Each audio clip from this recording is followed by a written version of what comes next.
Make France Great Again. This video is purely for entertainment and does not infringe on copyrights or laws. The rights to the novel and image belong to the original author. We do not claim ownership.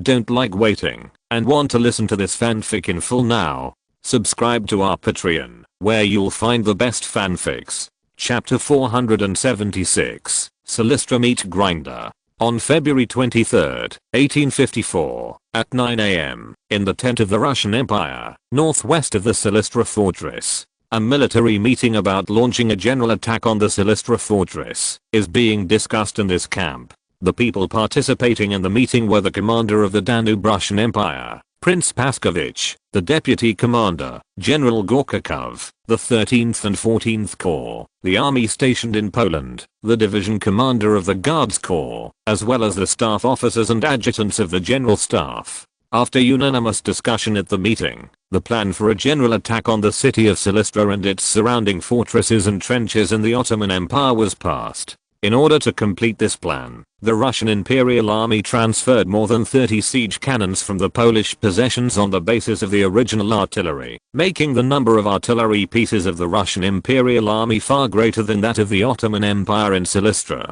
The artillery in the region is even larger than the total number of field artillery in the entire eastern front of the Ottoman Empire. Paskovich believes that under such powerful artillery, if the Russian Empire can no longer capture the fortress and its surroundings, it can only show that the combat capability of the Russian Empire's army is far inferior to that of the Napoleonic Wars. Next, the Russian Empire said that the only way to do it is to retreat.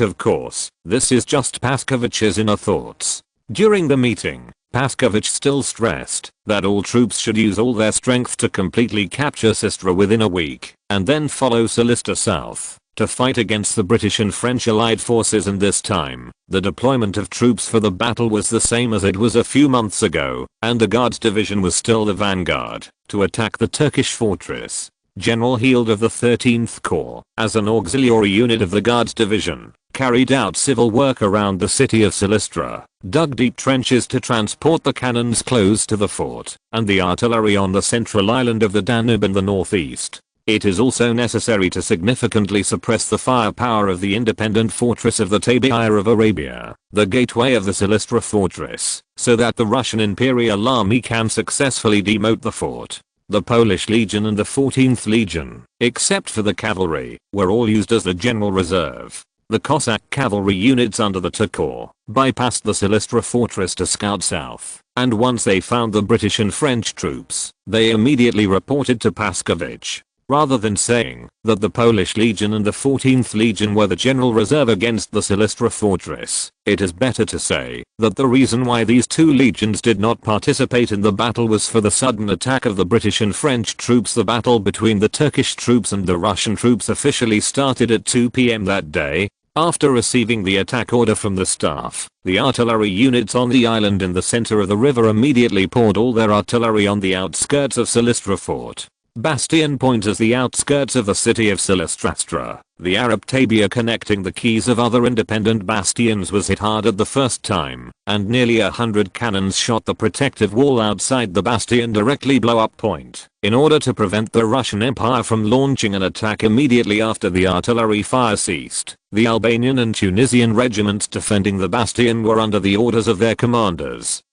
To captains from England, James Butler and Charles Nesmith. The cannon attack builds the broken walls. A warrior loyal to the Sultan came to the edge of the collapsed city wall one after another. They often started work with a team of 6 people. 2 of the soldiers were responsible for building the city wall, and the remaining 4 soldiers covered it. The soldiers of the Russian Guards Division in the trenches were obviously unwilling to let this golden opportunity pass. They stuck their heads out and shot at the Turkish soldiers repairing the protective wall. The remaining 4 soldiers also used rifles to shoot at the Russian soldiers in the trenches. A meat grinder battle to repair the protective wall began. In this battle, each soldier responsible for repairing the protective wall of the Tabia of Arabia bastion wall lived an average of only 5 minutes. Often, after a soldier was killed by a soldier of the Russian Empire, the next soldier would immediately fill the vacancy. The Turkish army, under the blessing of fanatical religious enthusiasm, not only shocked the Russian Imperial Army in the trenches, but also deeply shocked the 2 captains from Britain. Before the war started, the two captains believed that the bastion could not be by the army in their hands, and the best result was to defend for 72 hours, and then to retreat in an orderly manner in the main city area, from the Russian Imperial Army, to fight in the streets. But they still underestimate the Turkish Defense Army. Although this army has a big gap with the British Army in terms of equipment, it does not lose to the British Army in terms of fighting will. The outcome of this battle is still an unknown suspense. Thinking of this, the two British captains were full of confidence. They believed that the Turkish army would definitely, with the help of a Turkish soldier. The collapsed protective wall was completed after a round of shelling. However, the Turkish army lost hundreds of people, most of whom died under the guns of the Russian army, and a small part of the Turkish army died after being directly hit by artillery.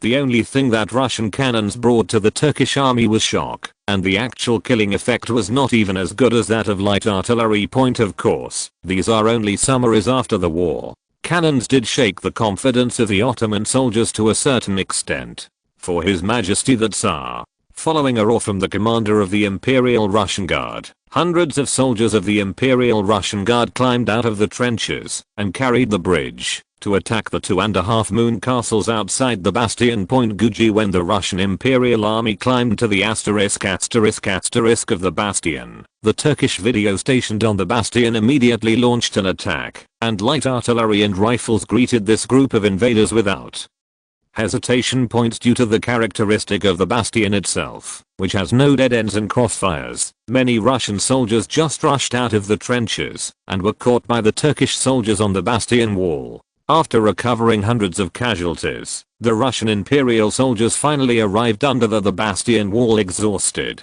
Before the group of Russian soldiers could build the bridge, Captain Butler on the bastion immediately gave the order to go out to fight. The gate of the bastion opened, and a pair of soldiers with white headscarves screamed and ran out. They were soldiers from the Tunisian Legion. Each soldier had a determination to dedicate himself to God and His Majesty the Sultan.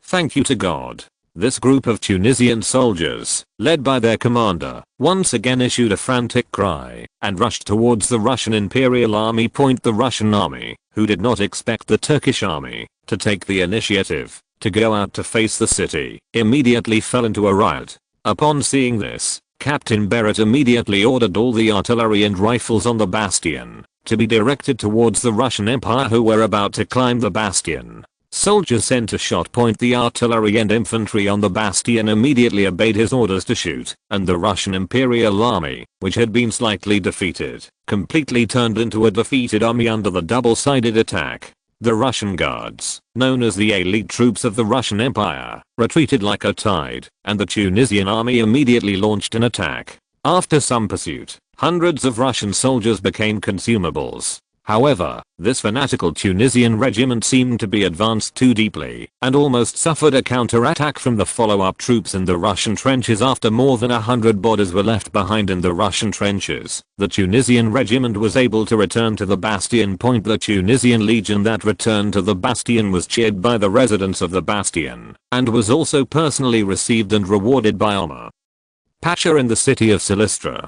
After awarding the Tunisian Legion and the two captain officers, Omar Pasha announced in front of everyone that he would appoint Musa Pasha in the Silistra fortress as the commander of Tabia. Anyone with a discerning eye could see that this so-called Musa Pasha was just a person sent by Omar Pasha to pick peaches. However, Barrett and Nesmith have no objection to such an appointment, because they originally existed as the guest army of the Silistra fortress. The victory of the Silistra fortress was not linked to their promotion. Not to mention that Omar Pasha also assured them in his private assurance that after Musa Pasha assumed command, he would not take away their command and would also give them a large sum of money. In this way, Musa Pasha assumed the command of Tabia and took office with the tacit approval of the Tabia fortress. At around 7 in the evening, the sound of shasha sounded from the Russian positions outside the bastion. The Turkish soldiers stationed on the bastion immediately reported the sound to Captain Barrett. Riyadh 1, Captain Butler climbed the fort together with the soldiers. using the binoculars to find the source of the sound and look in the past. It turned out that the army of the Russian Empire was advancing forward. Captain Barrett immediately understood that the group of Russian Empire wanted to imitate the tactics of Marshal Vauban and pushed their trenches all the way to the bastion walls and then used artillery to suppress the attack. Although this tactic is clumsy, it is very practical. It is absolutely impossible for them to smoothly advance to the city. Captain Barrett immediately came to this conclusion, and he hurriedly began to dispatch troops to attack the Russian Imperial Army in the trenches. As Captain Barrett was walking towards the bastion, Captain Nesmith and Musa Pasha met him. What happened? Is the Russian Imperial Army about to attack? Musa Pasha asked Captain Butler with a flustered face. Captain Barrett shook his head and told Musa Pasha and Captain Nesmith of his plans. Musa Pasha and Captain Nesmith immediately agreed with Captain Barrett. A group of carefully selected Turkish infantry attacked the Russian Empire all night, and the Russian soldiers who were caught off guard suffered a large number of casualties and retreated to the rear trench. https://genius remembers the address of this site in 1 second. Mobile version reading URL. Chapter 477, Battle of Tabia. After the Ottoman army had smashed the conspiracy of the Russian Empire to approach the bastion by means of excavation, they did not hesitate to turn around and return to the bastion. As the group of Ottoman soldiers turned and returned, the cannons on the island in the river rang out, and the shells landed near the trenches of the Russian Empire. The huge roar made the soldiers of the Ottoman Empire linger in fear. If they hadn't turned around and left the field just now, they would have been bombed into pieces by now. The explosion of the 24-pound cannonball blasted the level ground into a small crater, and the raised dust filled the trenches, leaving Musa Pasha on the bastion waiting in the dark. It is unclear whether there are still Russian regiments in the trenches. Presumably, these Russians will not dare to do this kind of thing again after being taught such a lesson. Musa Pasha on the bastion put down the telescope and said briskly in English, "Respected Pasha, I think it is very likely that they will act again." Captain Barrett said to Musa Pasha in a very serious manner, "Oh, what's the explanation for this?" Musa Pasha asked Captain Barrett humbly. "Because of the frequency of attacks." Captain Barrett replied, and then asked back, "Musa Pasha, I wonder if you still remember the shelling a few months ago. Are you talking about the first time the Russian Empire attacked us?" Musa Pasha, "That's right." Barrett nodded, then pointed at the empty tunnel that was being shelled. "Dear Pasha, do you see how this shelling is different from a few months ago?" Musa Pasha picked up the telescope again to check the response situation in the open space. "The frequency of shelling seems to be more intensive than the first time." "Yes, you're right."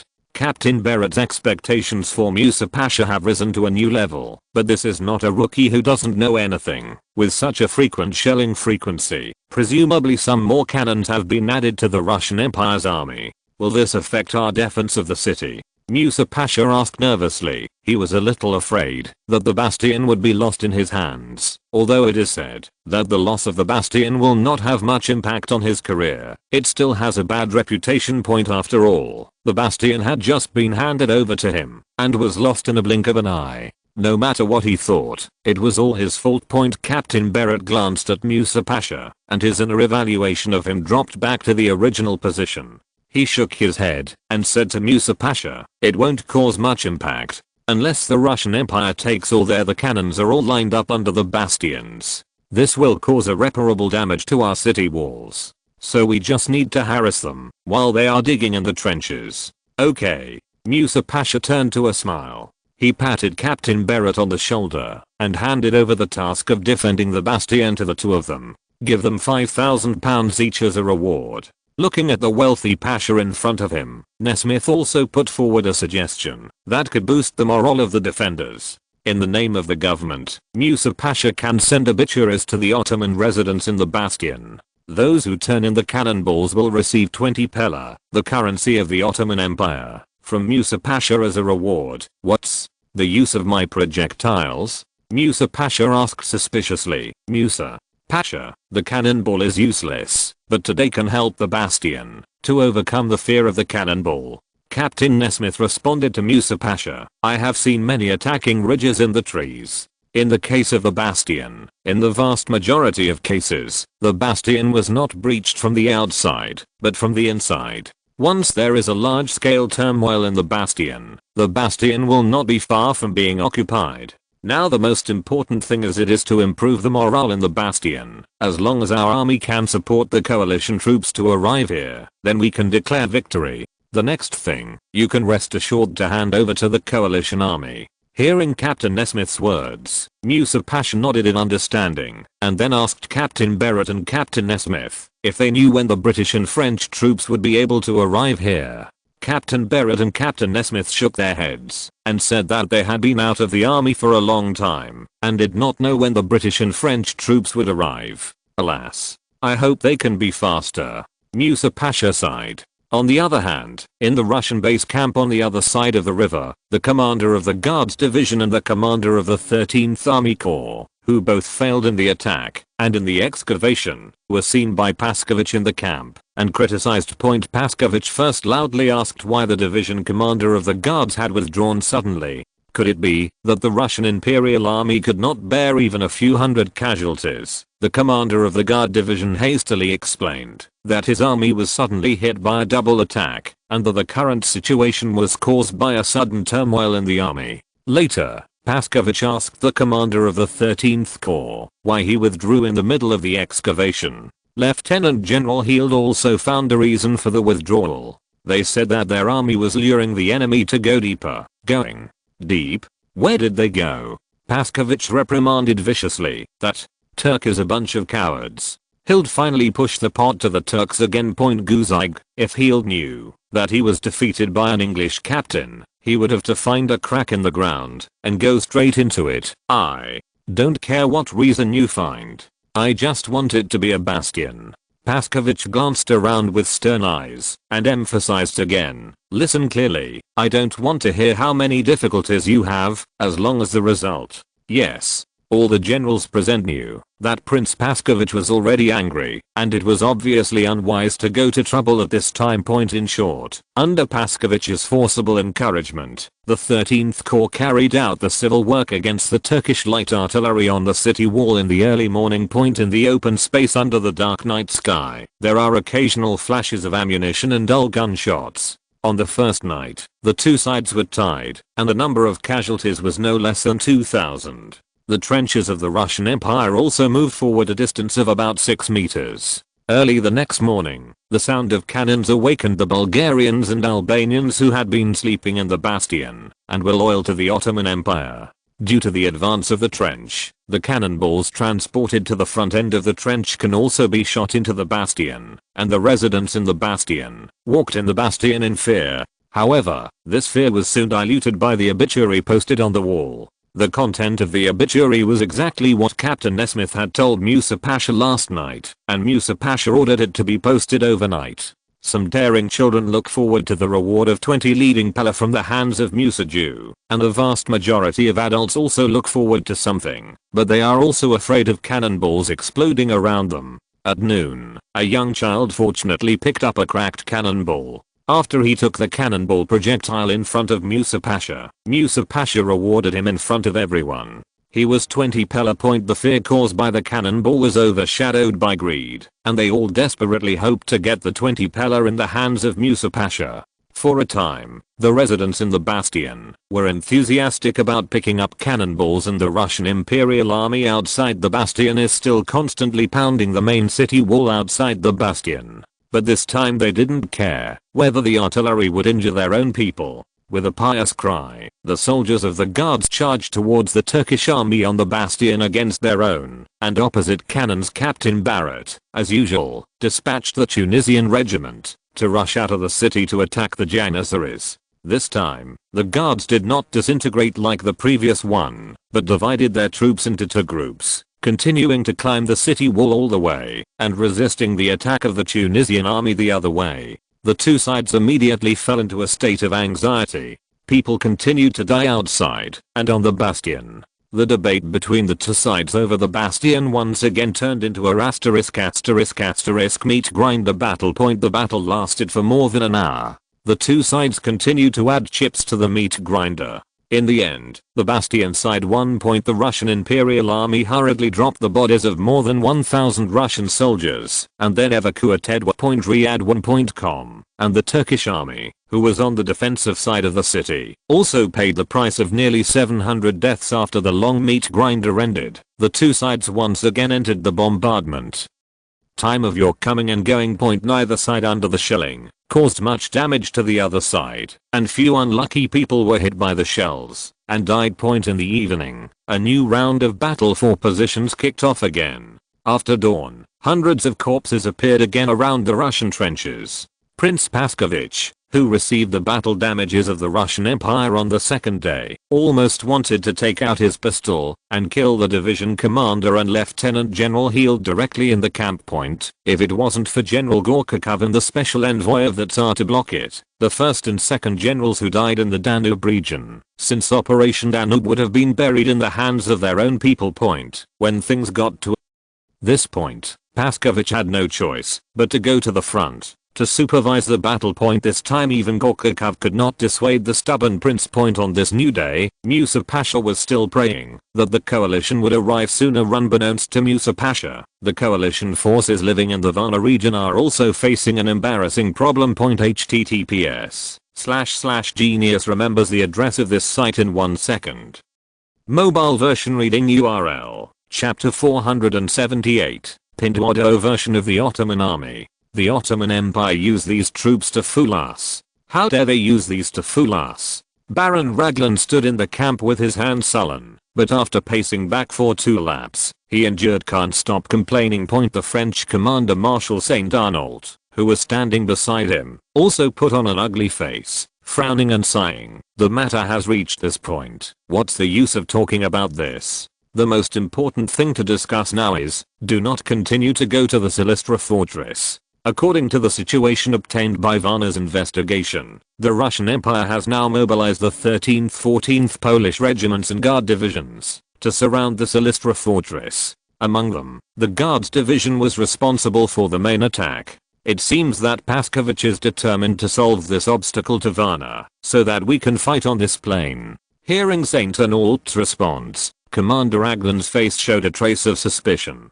Since the intelligence systems of the British and French armies were not interoperable, the intelligence network of the British Army under Commander Raglan in the Near East was not even as good as that of the British Army, the Ottoman Empire, so it is impossible to verify the authenticity of the information in the mouth of Marshal Saint Arnault. However, Commander Raglan didn't ask too much. He chose to believe Marshal Saint Arnault's information. As for why Marshal Saint Arnault obtained such detailed information, this is naturally due to the Russian army. In fact, long before the Battle of Paskovich, Saint Arnault made contact with some Russian soldiers who were inclined to the West European faction through the intelligence personnel of the Foreign Intelligence Service. From a certain point of view, these Western European faction members are the remnants of the Decembrists, and learned from their mouths about the recent military operations of the Russian Empire, the Battle of the Meat Grinder near the fortress of Silistra, and there was no escape from Saint Arnault from the beginning.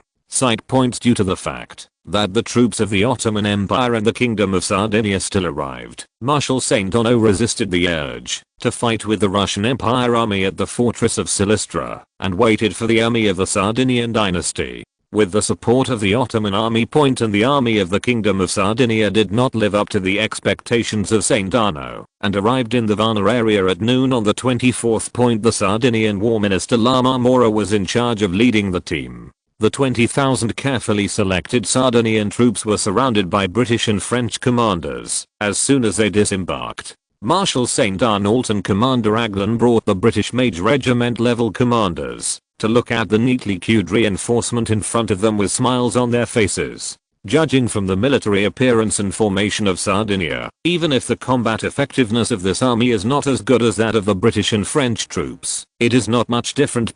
With the addition of this new force, the British and French troops finally made up for some of the shortages in numbers, and La Marmora himself, because of the Sardinian army, was respected by Marshal Saint Arnault and Commander Raglan. The Sardinian army was stationed In the open space to the south of the French army point in the evening, a welcoming ceremony hosted by Marshal Saint Arnault was held in the French military camp point. During the banquet, War Minister La Marmora clearly felt the primary and secondary status of the combined command point, although Commander Aglan and Saint Arnault have repeatedly emphasized the priority of the British and French cooperation in the mutual exchanges these days.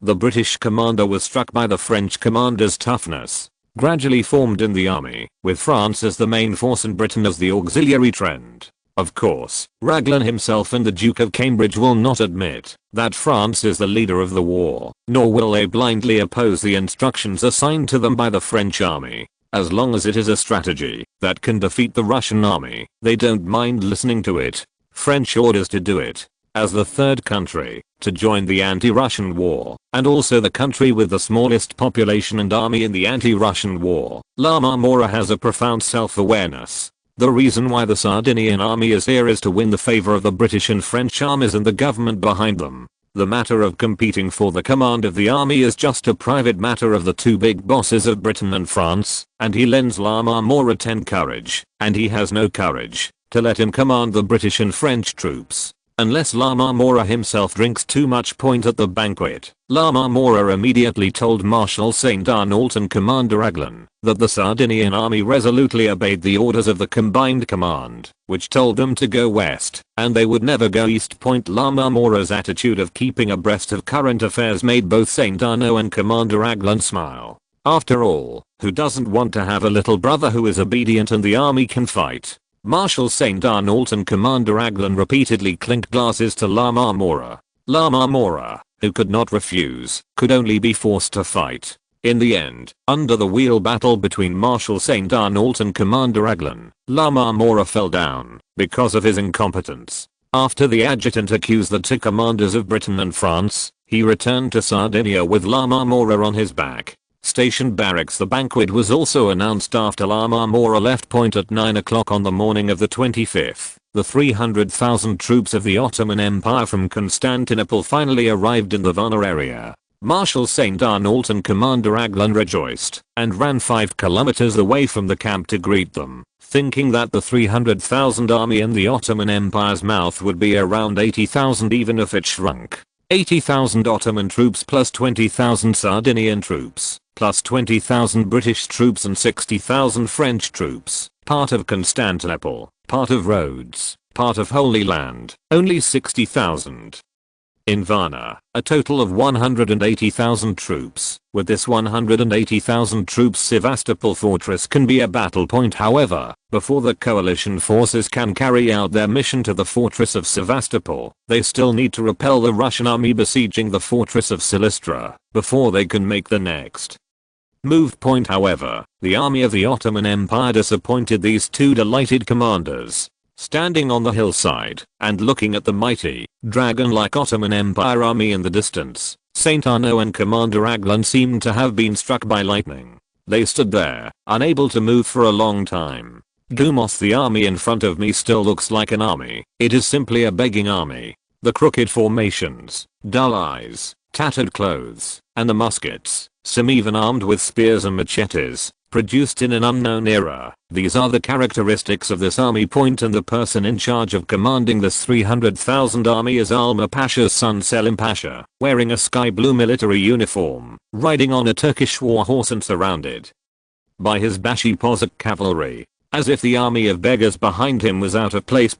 When Selim Pasha found Marshal Saint Arnault and Commander Aglan on the hillside, he hurriedly kicked the horse's belly and rushed in the direction of their location. Marshal Saint Arnault and Commander Aglan, who were blown up by the Ottoman army, did not meet with Selim Pasha, but ordered their subordinates to tell Selim Pasha to let him reorganize his army and meet them again. The angry Marshal Saint Arnault and Commander Aglan returned to the barracks, and this is the scene above.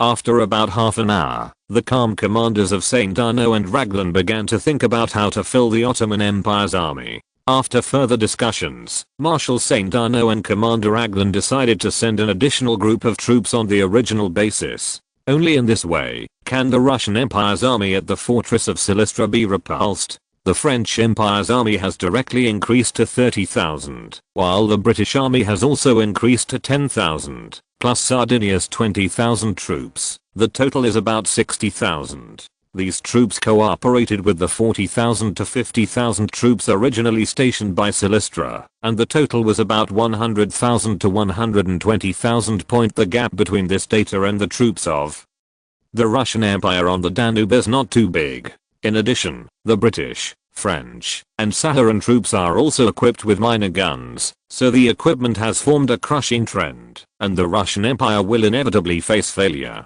Just when the commanders of St. Arno and Raglan were about to give up the Ottoman army completely, the soldiers guarding the camp entered the tent and reported the news of Selim Pasha's arrival to St. Arno and Raglan. "See, you will not?" Commander Raglan asked Marshal St. Arno. When he thought of the Ottoman army he had just seen, Marshal St. Arno immediately felt his blood pressure soaring. Street.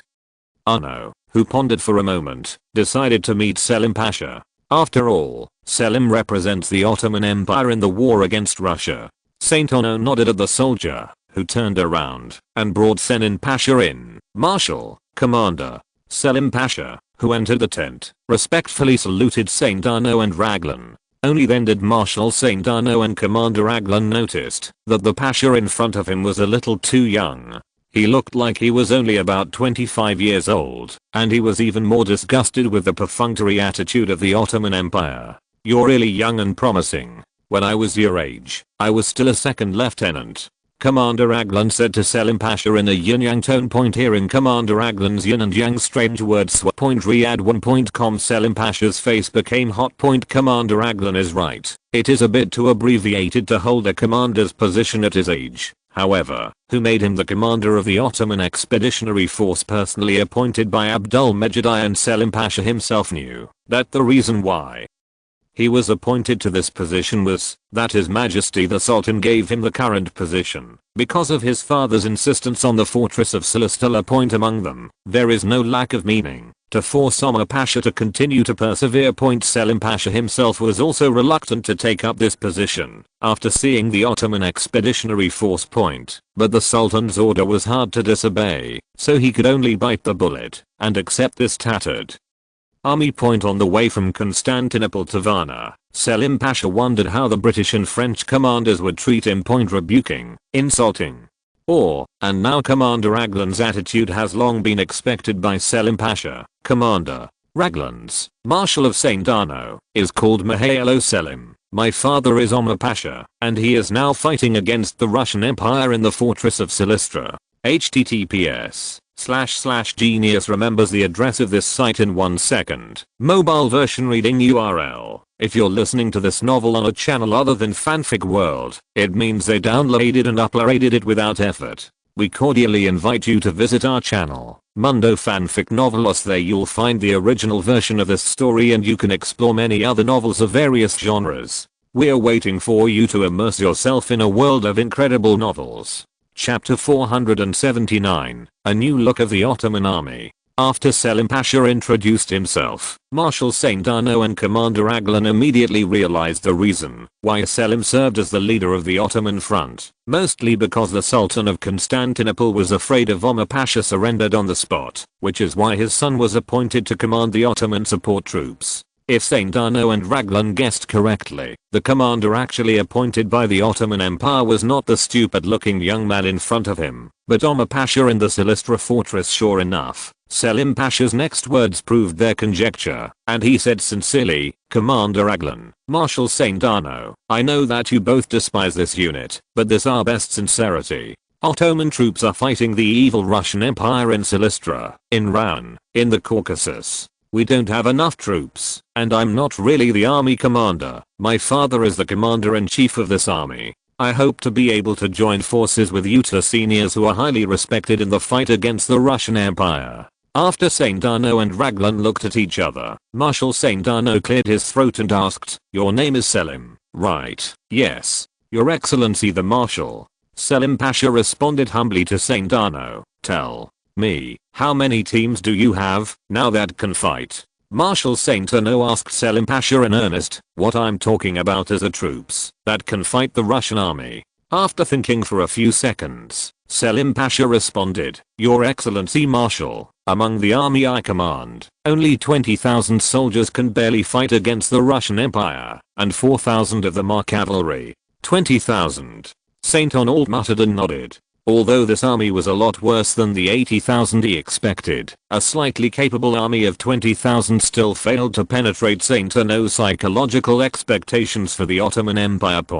If it wasn't for Omar Pasha's desperate battle against the Russian Empire at the fortress of Silistra, thus restoring part of the image of the Ottoman Empire, the Ottoman Empire would have been dismembered by Britain and France in advance due to its incompetence. It is precisely because of the Ottoman Empire's hard work in the Caucasus and the Silistra fortress that it has a united front value in the eyes of Jerome Bonaparte and Albert Street.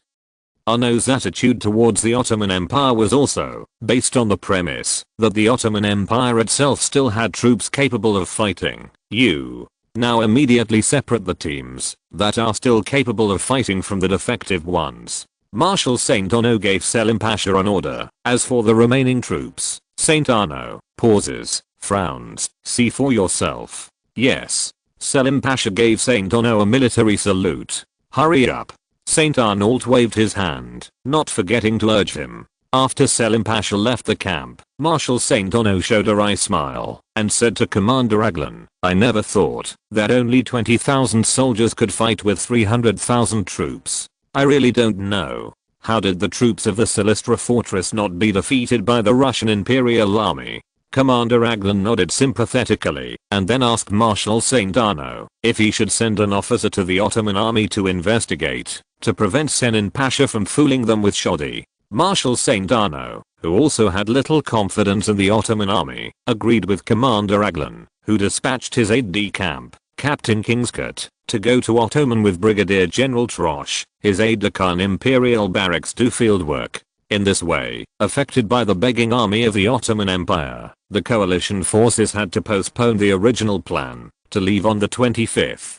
Time flies, and in a blink of an eye it has come to evening. Under the darkness of the night, the Varna plain was extraordinarily quiet. After a day of investigation, Captain Kingscote and Brigadier General Troche came to the camp in St. Arnault.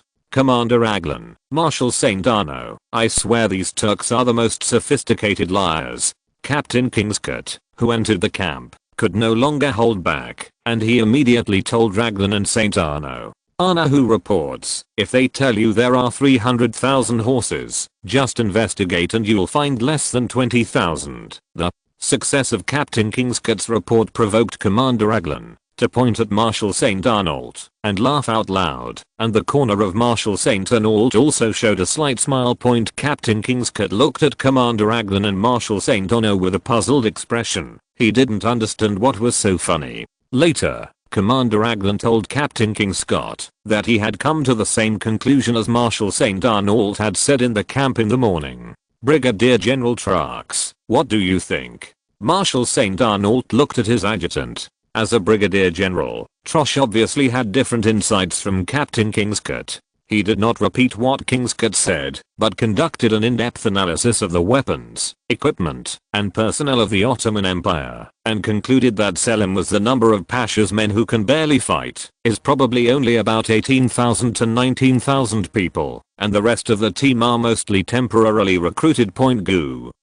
Your Excellency Marshal, Your Excellency Commander, I hope that the commanders of the British and French armies can be evenly distributed to help the Ottoman Empire reorganize its army. Only in this way can the Ottoman Empire have the ability to fight against the Russian Empire initially. Brigadier General Troche reported in a sonorous tone. This. Marshal St. Arnault hesitated for a moment, then asked Commander Aglan, "What do you think? Would you like to call Selim over and ask him for his opinion?" Commander Aglan said tentatively, "That's fine." Marshal St. Arnault nodded and responded. Immediately, St. Arnault gave an order to the soldiers guarding outside the camp to invite Selim Pasha to enter the camp. The soldiers who received the order hurried to the Ottoman barracks to invite Selim Pasha. After a while, after Selim Pasha arrived at the military camp, Marshal St. Arnault pointed out the problems of the Ottoman Empire sincerely and hoped that Selim Pasha would allow the British and French commanders to enter the Ottoman army and transform the Ottomans. Imperial Army Point facing the demands of Saint Arnaud and Raglan. Selim Pasha nodded in agreement without hesitation. Point in this way, under the instruction of the British and French army grassroots commanders, they went to the Ottoman Empire to help the Ottoman Empire rectify the army point. After wasting more than a week, the streamlining of the Ottoman army was finally completed on March 6. After the simplification, the Ottoman army was compressed to 19,000 people on the basis of the original 300,000 people, of which 15,000 were infantry and 4,000 were cavalry, each carrying 60 rounds of mignet. These are the light infantry plans tailored by the St. Arnaud Staff Department for the Selim troops, and the money needed to replace these equipment is also paid by the Ottoman Highgate government. P.S. The Highgate government's money is borrowed from French bankers by mortgaging the property rights of certain islands. From a certain point of view, this can also be regarded as a left-handed right-handed operation. The Ottoman army, after changing their equipment, finally lost the feeling of a begging army when they met for the first time, and every Turkish soldier had a smile on his face. Selim Pasha looked at the reborn army in front of him, and he was also full of confidence. However, Selim Pasha didn't know that this bright-looking army was actually a one-off army like that of the Biang army. If it wasn't for Walewski and Canning's pressure on the Ottoman Highgate, the Highgate government would not have gone to great lengths to pay to arm this force. Each new Turkish army spends about 2 to 3 times as much as the previous beggar army, and the existing finances of the Ottoman Empire are impossible to promote. On the evening of March 4th, when the last Ottoman army was reorganized, Marshal Saint Arnaud,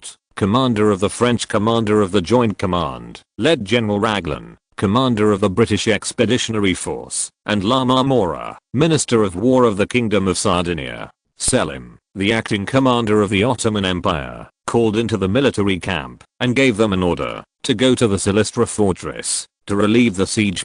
Selim Pasha, who received the order, showed a look of eagerness to try. He couldn't wait to go to the fortress of Silistra to fight against the Russian Empire. Riyadh 1. Comment to the command and dispatch of Marshal Saint Arnaud. 20,000 soldiers from Sardinia and 19,000 soldiers from the Ottoman Empire were all dispatched, followed by 10,000 and 30,000 troops from Britain and France respectively. The coalition troops had a total of 79,000 troops, and together with the 40,000 to 50,000 troops on the Silistra fortress, they were fully capable of repelling the Russian Imperial Army around Silistra. However, because the army itself is too large and there is no railway in the Varna area, it is impossible to maintain the supply of the coalition forces by requisitioning on the spot. To maintain the logistical supply of such a large army, it is necessary to requisition Varna and its animal power, egg mules and horses, in the surrounding area to transport supplies. It will take a long time to requisition animal power. Until now, the total animal power possessed by the coalition forces is only 60% of the original plan. It is obviously impossible for large-scale troops to march in a hurry. Now they can only order the combat power. The powerful regiment immediately went to the Varna area, while speeding up the collection of animal power and striving to arrive in Varna in batches within a week. Under the order of Saint Arnaud, the French Empire's Juaf Regiment, Sardinia's Chasseur Regiment, and Britain's Scottish Musketeer Regiment, and other rapid reaction forces went to the Silistra Stellar area to support Silistra first. The fortress, the follow-up large troops followed closely with reinforcement. https://genius remembers the address of this site in 1 second. Mobile version reading URL, chapter 480, Cossacks and Zouaves. March 6th, 4 in the morning. The Balkan Peninsula under the starry sky presents an atmosphere of tranquility and peace, and somewhere in the hills in this warm and peaceful environment, a highly organized army is firing torches and walking through the gaps of the hills. Under the reflection of the torches in the starry sky, it can be clearly seen that this is a team composed of light infantry and cavalry. The light infantry walks in the center of the road in several columns. This group is dressed in military uniforms of different colors, all French blue and white, red for the British and Ottomans, green for the Sardinians. The soldiers were neatly lined up and orderly, each with an unusually stern look on their faces, and the cavalry was located in the middle of the light infantry unit. The front and the left and right sides are responsible for collecting intelligence and safeguarding the security of the two wings of the infantry troops of the ministry. The entire force is like a galloping fire snake, winding through the hills. The commander in charge of this force is Major General Conrobble, who is wearing a blue military uniform and red breeches, riding on a white high-headed warhorse. At the forefront of the team slowly marched forward. Point beside him is Captain Jerome Patterson, who is the adjutant of Conrobble, and behind Conrobble and Jerome Patterson is the standard bearer of the four countries of England, France, and Osman. Each of the flag bearers is an excellent soldier who has been carefully selected. They hold the flag of their respective army and follow General Conrobble. This army, which marched silently in the dark night, has been walking off and on for nearly a day and 2 nights since it set out from Varna. During this time, this army has experienced many unexpected things, such as confusion in command and acclimatization, and other problems. However, as a carefully selected rapid response force, they overcame the difficulties caused by human factors or the natural environment in a very short time. Now this rapid march is less than 15 kilometers away from the Silistra fortress, which means that they are one step closer to danger. As the army commander, General Conrobble had to be more cautious, because the army of the Russian Empire may create a sudden surprise for their army at any time. When the army crossed the barren valley and came to a relatively flat open area, Conrobble gave the entire army an order to camp on the spot. After a few hours of galloping, the army finally had time to breathe, and the army rested in groups as a unit. At the same time, in order to prevent the possible attack of the Russian army, Conrobble scattered a large number of cavalry troops around, and the cavalry was scattered in a 5-kilometer area with Conrobble as the center for security. In this way, the marching troops rested for nearly 5 or 6 hours at a distance of less than 10 kilometers from the Silistra fortress. It was not until the noon sun shone on the earth that Major General Conrobble ordered the troops to continue their advance. During this period, Conrobble called the commanders of the 3 Insur-Ottoman troops and gave them the next task. When the troops moved out again, the original column mode changed to a 2-row horizontal team mode with company as the basic unit, and the company at the forefront of the team was the Zouave regiment led by Brigadier General Bazin, followed by the Zouave regiment. The Scottish Musketeers, led by Lieutenant Colonel Somerset Culthorpe, Raglan's nephew and one of Raglan's lieutenants, marched in 3 rows, followed by the Scottish Musketeers. The Sardinian Charioteers, also lined up in 2 rows, were led by the nephew of Minister La Marmora. The cavalry units that were originally scattered around also shrank immediately. Most of the cavalry continued to the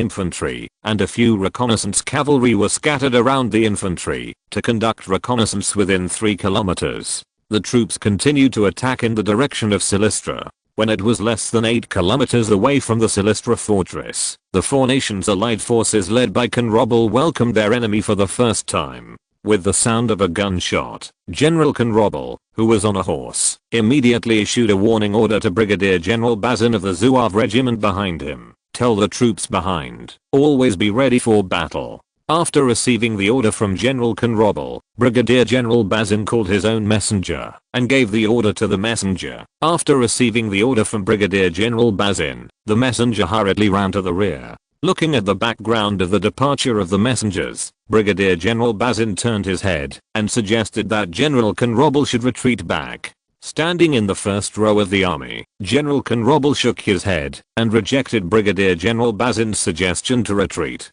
He insisted on standing in the first row, holding the binoculars in the rucksack of the harness in his hand, and raised the binoculars towards him. Look in the direction of the gunshot. After a while, a few faint yellow ghosts appeared in the telescope's mirrors. Over time, the yellow shadows inside the lenses get bigger and clearer. It was not until the Phantom was less than 1 kilometer away from Conrobble that he was able to see the general situation on the opposite side. The master of the Phantom is a Turkish reconnaissance cavalry unit sent by General Conrobble. There are only 2 cavalry units left in the original group of 5, and behind them is a group of troops that are not neat, but are proficient in riding. They were dressed in dark green military uniforms and black high-barreled military caps, with a flintlock pistol in their hands and a saber around their waists. From their appearance, they looked the same as what Conrobble had seen in a Russian newspaper. The Cossack cavalry is largely the same. General, it's a Cossack. Captain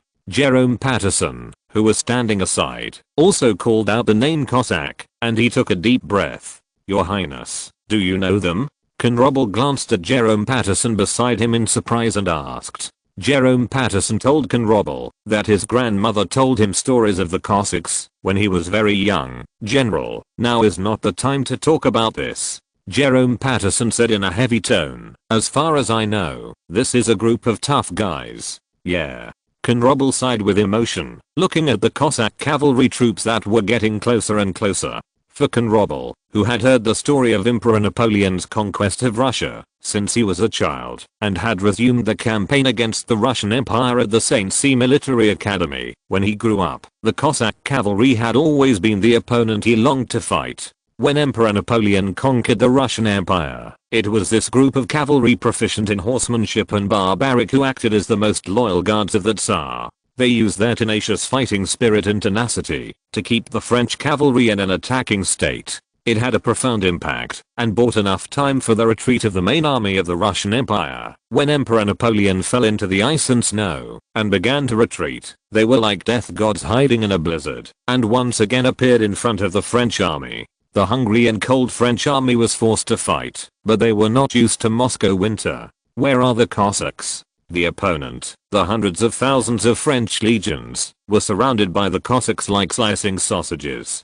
In every battle since then, the Cossack cavalry always took the lead, smashing French army after army, though most of these armies were reconstituted legions, with their deadly style point when the Cossack army led the Count of Provence, Louis XVIII, into the French mainland. Their looting style like the 19th century devil left a deep impression on the French. However, the Cossack cavalry is not only the teammate that Major General Conrobble longed for, but also his nightmare, and the nightmare of most French people. However, Conrobble is not afraid of nightmares. He believes that the Zouave regiment under him is also not afraid of nightmares. They have some hearts to completely shatter the Cossack myth.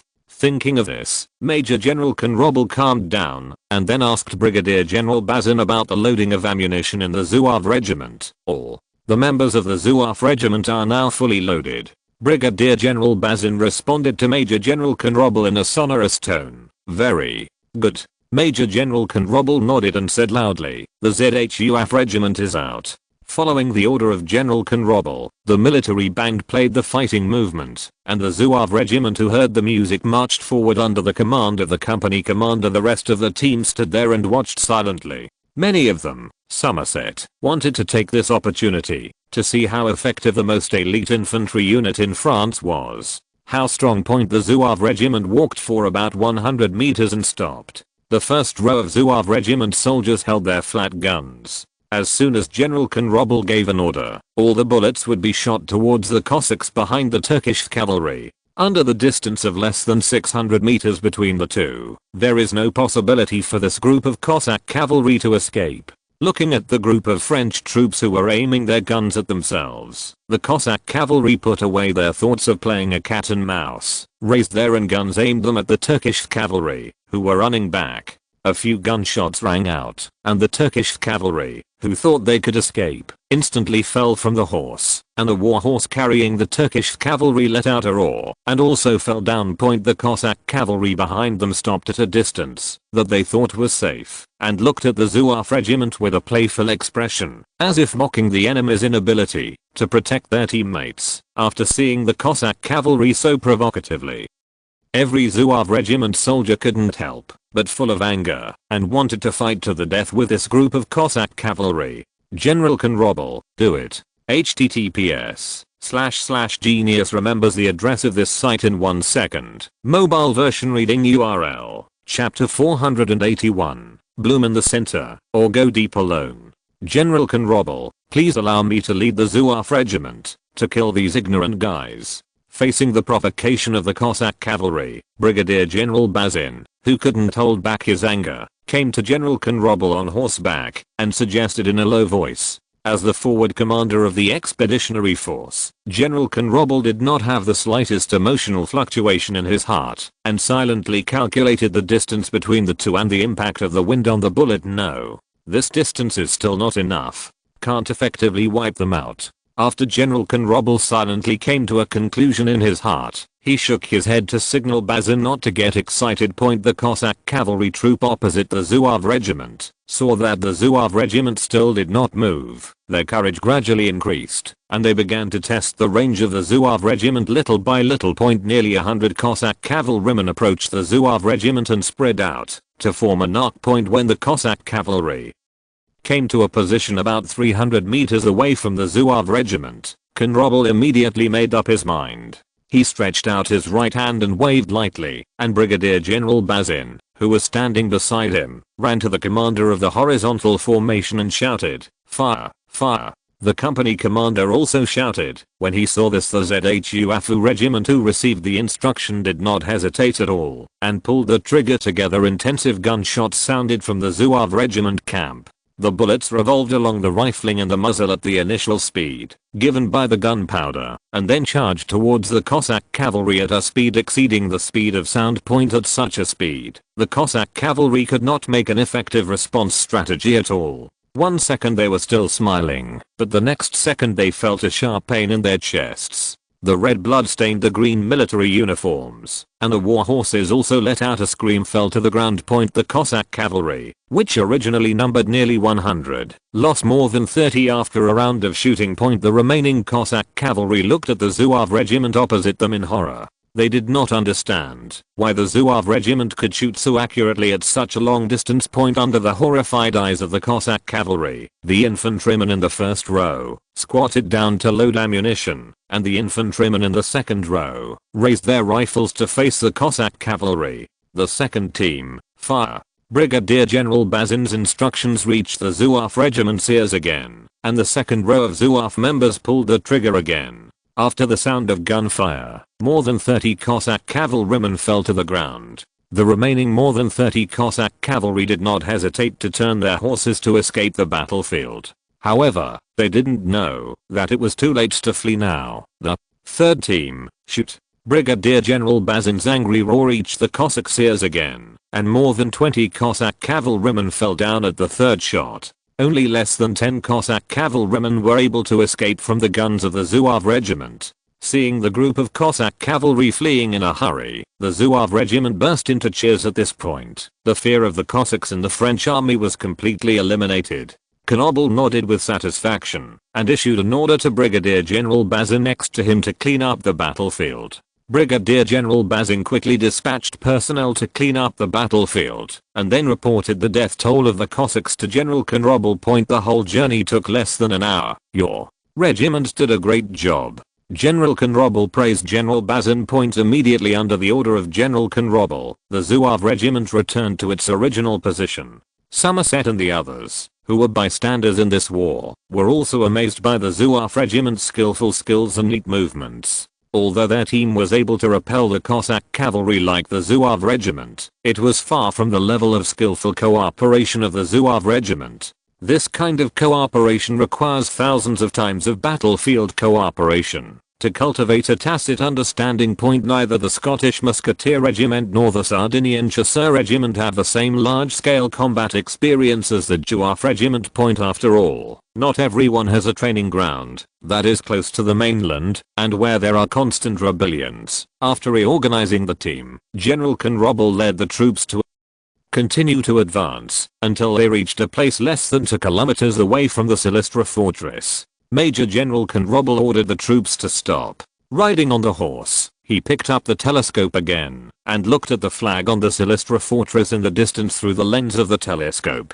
It is the symbol of the Ottoman Empire. It seems that the Silistra fortress has not been lost. Konrobel murmured something silently in his heart and then ordered the troops to build trenches here to meet the upcoming Russian army's attack. Konrobel is going to attract a portion of the Russian army here so as to share the pressure on the Silistra fortress. As long as Konrobel stands near the Silistra fortress for a few days, the follow-up troops will definitely be able to arrive here. At that time, the Russian army will face the dilemma that the Silistra fortress is currently facing. Just when Konrobel ordered the troops to build trenches and wait for the arrival of the Russian army, Prince Paskovich, who was located in the Russian stronghold near the Silistra fortress, also received the arrival of the British and French forces at the Silistra fortress nearby information point. It was the Cossack cavalry who had escaped from the battlefield who conveyed this information, but the information that the Cossack cavalry handed over to Prince Paskovich was very different from the real situation of the French army led by Major General Canrobert. What? You detected a contingent of 300,000 people coming towards the Silistra fortress? Prince Paskovich asked the Cossack cavalry in a questioning tone. That's right. The commander is indeed 300,000 people. The Cossack cavalry replied confidently to Prince Paskovich. Fearing punishment from their superiors, the Cossacks played word games with Prince Paskovich. The figure of 300,000 was based on information he received from captured Turkish soldiers, who had no idea of the true number of General Konrobel's troops. Okay, I understand, let's go. Prince Paskovich waved, and the two Cossack cavalry left Paskovich's tent. 300,000 people. How is that possible? Those two guys must be afraid of being punished, so they deliberately exaggerate the information. Prince Paskovich, who was alone in the tent, said to himself, mocking the corners of his mouth smile. This smile is not only a mockery of the two Cossack soldiers for lying about the military situation, but also a mockery of the entire Russian Empire's army. In a team, where even investigators need to lie to avoid being punished, how much real information can he, the prince, grasp? And how much real information can His Majesty Nicholas I, who is far away in Moscow, grasp? Perhaps the information he handed over to His Majesty Nicholas I had already been transferred by some guys who did not want to face the current situation of the Russian Empire before he arrived. Or maybe His Majesty Nicholas I didn't want to get real information at all. Thinking of this, Prince Paskovich couldn't help but feel a sadness for the situation of the Russian Empire. This kind of powerlessness that he knew that the building was about to collapse, but there was nothing he could do, filled Prince Paskovich's heart. Paskovich had no choice but to calm down and think calmly. Prince Paskovich had no choice but to order that General Gorchakov, who was supervising the battle on the front line, be called over. When General Gorchakov arrived at the camp, Prince Paskovich once again looked at Gorchakov on the bed where he was lying and said, "How is the situation at the front? There is no possibility of breaking the Silistra fortress." General Gorchakov shook his head and said solemnly, "I'm afraid it will be difficult to break through the fortress in the near future. Damn it. We've already filled this place with an unknown number of lives. Why is it still unable to break through?" Prince Paskovich complained in despair. Since the general offensive was launched at the end of February, the Guards Division, the 13th Corps, and the 14th Corps have launched no less than 30 attacks, tilting several thousand tons of artillery shells towards the Silistra fortress. But there is still no way to break the Silistra fortress. Not to mention the Silistra fortress, not even the Tabia in front of the Silistra fortress. Moreover, the loss of personnel caused by the Ottoman Empire to the Russian Empire exceeded the expectations of the Russian generals. Nearly 2 weeks of frenzied bastions have caused the Russian Empire to lose more than 8,000 soldiers, among them dead www.riyadh1.com sick, and injured cumulatively 5,000, and nearly 1/4 of the Guard Division remained in below the bastion of Tabia. A small half of the 13th Legion remained in the trenches, so much so that Prince Paskovich had to give up the previous arrangement and pulled the 14th Army into the attack on the Silistra fortress. But within a few days, the 14th Corps also suffered heavy casualties. The rising casualty figures made the 13th Army, the 14th Army, and the Guards Division complain quite a bit about Paskovich, and rumors began to circulate in the barracks that Prince Paskovich deliberately let these three rumors that the army was sent to death, so that the Polish army of their own could take advantage of the fisherman. Prince Paskovich, who was originally dissatisfied with the storm demanded by Moscow, was even more heartbroken by these rumors. He also simply did not go to the front line to supervise the battle and let General Gorchakov of the 13th Corps and the 14th Corps go to supervise the battle. He himself sat in the barracks and thought about how to use the Russian army to get out of this meat grinder style battle. However, after thinking about it for several days, Prince Paskovich didn't think of any way. "Your Majesty, the Silistra fortress is an area that is easy to defend and difficult to attack.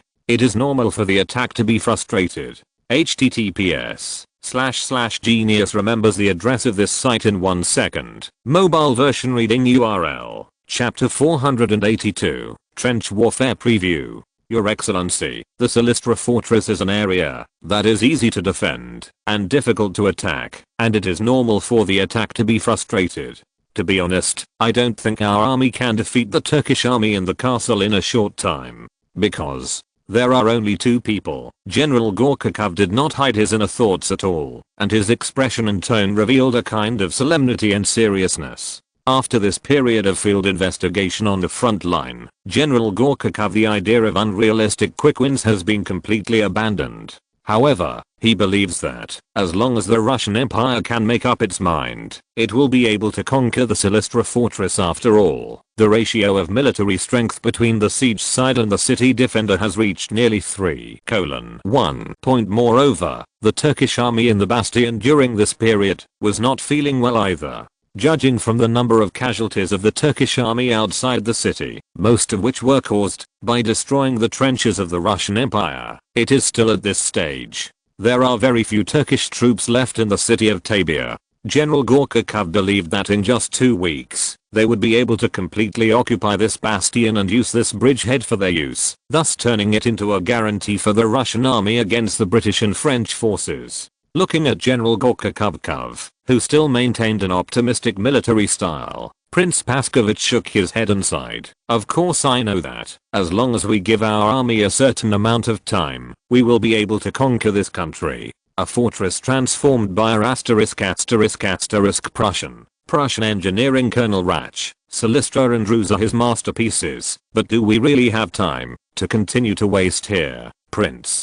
Paskovich paused for a moment, then incoherently asked himself and answered, I mean that, even if the British and French forces did not reach the Silistra fortress, His Majesty the Tsar would not give us such a long time. We've wasted too much time here. Wait. Your Excellency Commander, do you mean that the British and French forces have reached the Silistra fortress? General Gorkakov extracted the key information from Prince Paskovich's words. Yes. Prince Paskovich nodded, and then told General Gorkakov the information he got from the Cossack cavalry. 300,000 people. It's ridiculous.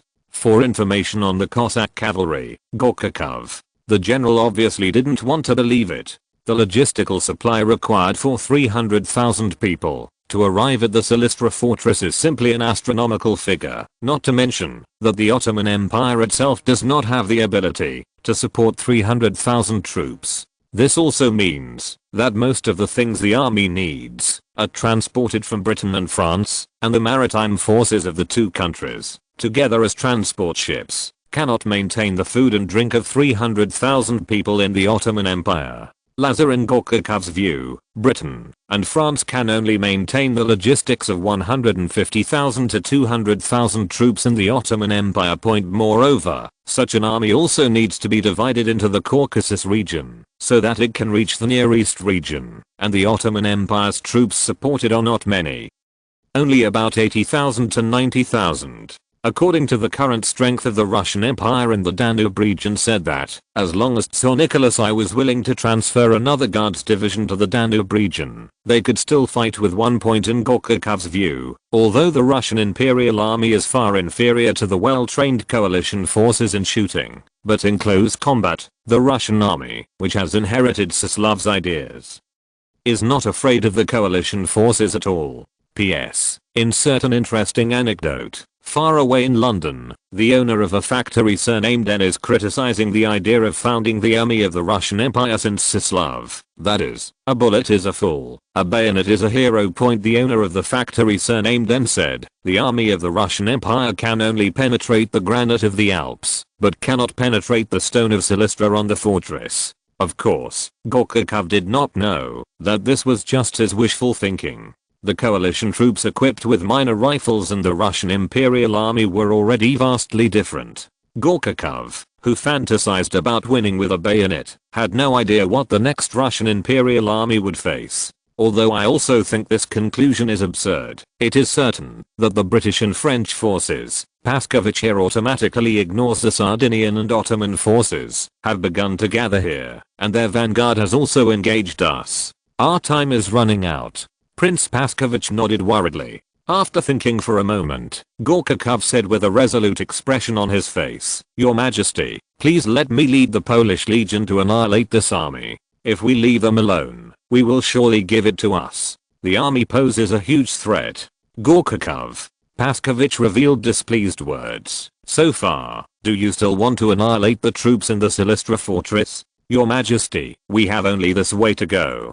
Gorkakov said to Paskovich without backing down in the slightest, "I know that our army may face the main force of the British and French coalition forces at any time, but we do not can give up the siege of Silistra. Only by mastering Silistra fortress will we have the ability to fight the upcoming main force." Seeing that he could not reverse Gorkakov's will to fight to the death, Prince Paskovich chose to follow Gorkakov's advice and put the 1st and 2nd divisions of the Polish army that he had not yet used, the two divisions totaled 32,000 people, to Gorkakov's command. "When are you going to attack?" Prince Paskovich asked Gorkakov. "After I find out the actual strength of this coalition force." Prince Gorkakov responded. In order to support or dispel Gorkakov's action, Prince Paskovich immediately transferred a regiment of Cossack cavalry to Gorkakov's command for Gorkakov to drive. Gorkakov, who has 2 divisions and a cavalry regiment, is full of confidence in the upcoming battle. He believes that the number of this coalition force will never exceed the number of troops in his hands. Afterwards, General Gorkakov bid farewell to Prince Paskovich. Paskovich, who was lying on the camp bed, got up and sent Gorkakov out of the tent. Looking at the back of Gorkakov's long departure in the sunset, Paskovich sighed again. The sunset was rising, and the time came to 1 AM in the blink of an eye. The sly moonlight is at home in a temporary French camp less than 2 kilometers from the fortress of Silistra. A 6-foot deep simple trench appears in front of the camp under the moonlight, and the front of the trench is wrapped in circles. A spiked barricade made of barbed wire and wood point. When Gorkakov led the Cossack cavalry to check the French camp in the dark, the scene in front of him made Gorkakov feel that he might have to face a tough opponent. The barbed wire and barricades surrounding the camp made it impossible for his infantry and cavalry to engage in hand-to-hand combat with the coalition forces, and the trenches could effectively place artillery charges. Moreover, behind these trenches and barbed wire, Gorkakov felt an unprecedented chill. It has only been a few hours since the Cannibal army set up camp to the present. In the period of time, the coalition forces have already created a defensive position similar to a foxhole. Behind this simple position, it represents the strict discipline of an army. If this simple version of the trench was handed over to the Russian Empire, it would take at least 2 days to complete. The gap between the coalition forces and the Russian army has been fully revealed here. Just as Gorkakov was distracted, a group of Bashpazuk cavalry was quietly approaching from Gorkakov's flank. After a bang, the Cossack cavalry next to Gorkakov fell down. Superior. Gorkakov and the Cossack cavalry, who reacted immediately, launched a counterattack in the direction of the cavalry, and the sound of gunfire quickly attracted the attention of the coalition troops in the camp. A company of the Zouave regiment rushed out of the camp with Mignet guns. Gorkakov hurriedly ordered the Cossack cavalry not to continue entanglement with the Bashpazuk cavalry. After hearing Gorkakov's order. Riyadh1.com, the Cossack cavalry showed their brave and good fighting character as nomads. Bashpazuk fought. After a few short rounds, this group of Bashpazuk cavalry, who were in an advantageous position, gradually became at a disadvantage. The timing of the Cossack cavalry, after paying the price of several deaths, opened a way for General Gorkakov to survive. Gorkakov and the Cossack cavalry left the French camp and drifted away, while the Bashpazuk cavalry stayed in place and did not pursue, because they had no way of determining whether the Cossacks could lure them to pursue. Then the Bashpazuk cavalry got off their horses and used a Turkish machete to cut off the head of the Cossack lying on the ground as a trophy. After a while, Major General Konrobel and Captain Jerome Patterson appeared in front of the Bashpazuk cavalry. The Bashpazuk cavalry, who did not understand the language, presented the head of the Cossack cavalry to Major General Konrobel like a treasure. For the barbaric behavior of the Bashpazuk cavalry, Konrobel's eyes flashed with disgust, and he covered it up in an instant. "You are doing very well." Konrobel nodded graciously and said to them in French. "Https //genius remembers the address of this site in 1 second. Mobile version reading URL. Chapter 483.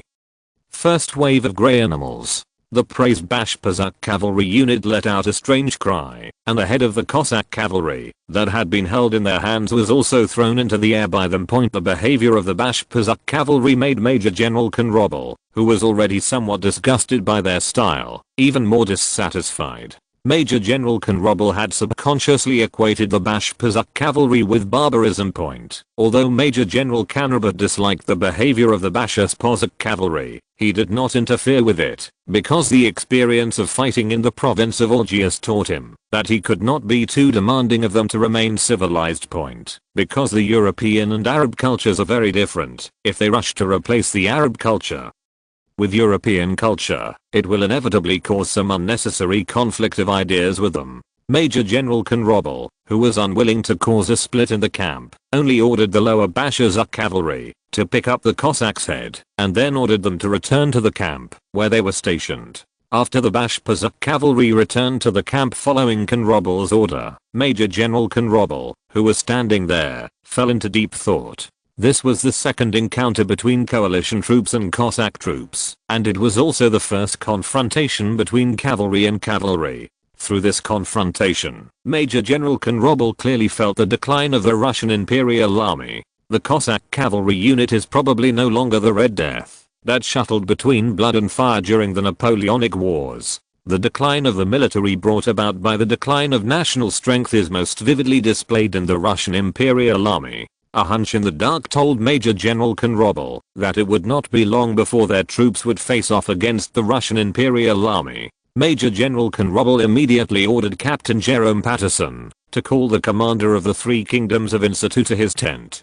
Captain Jerome Patterson, who received the order, saluted Major General Konrobel and turned to leave. That night, after Major General Konrobel explained the situation to the heads of the Three Kingdoms, he deployed tasks to them one by one. Everyone, I hope you will be ready for the next battle. Major General Konrobel said solemnly to everyone present, the next battle may be beyond our imagination. After hearing Konrobel's words, the commander of the Three Kingdoms of Yingzatu also became tensed up. After the meeting, a Ray battalion of Juaf and a battalion of the Scottish Musketeers entered the trenches. Their task was to prepare for a possible nighttime raid by the Russian army. On the other hand, General Gorchakov, who led the Cossack cavalry to flee in a hurry, returned to the camp where the Polish Legion was stationed, and he was greeted by Brigadier General Orlov, the commander of the 1st Division of the Polish Legion, and she, the commander of the 2nd Division. Major General Alder,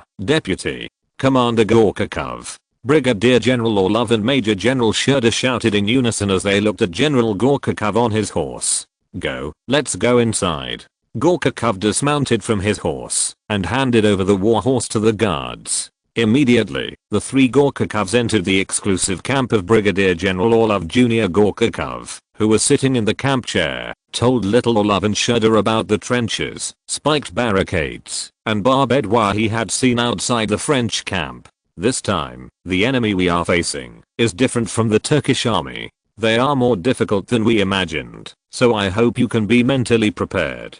Gorchakov solemnly told the little Orlov with Sherda. After hearing the arrangement of the coalition troops, Brigadier General Orlov and Major General Sherda also showed solemn expressions on their faces. Your Excellency Deputy Commander, how many people are there? Is the army in our hands capable of eating them? Little Orlov asked in a cautious tone. I don't know the size of this vanguard, but according to the size of their camp, it can be inferred that their size is about 7,000 to 8,000. Actually, this vanguard has a total of 6,400 people, of which 1,000 are cavalry.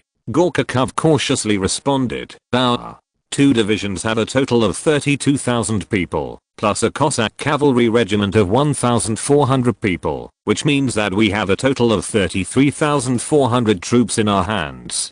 General Sherda counted the existing troops and said with a smile, if the number of this vanguard is calculated at 8,000, that means the gap between us and this vanguard is about 3 to 1. Your Excellency Deputy Commander, I suggest that we use our existing superior forces to fight against this vanguard. The troop adopts the tactic of encircling and not attacking, which wears away the will of the army, so as to avoid unnecessary casualties of our army due to the strong attack.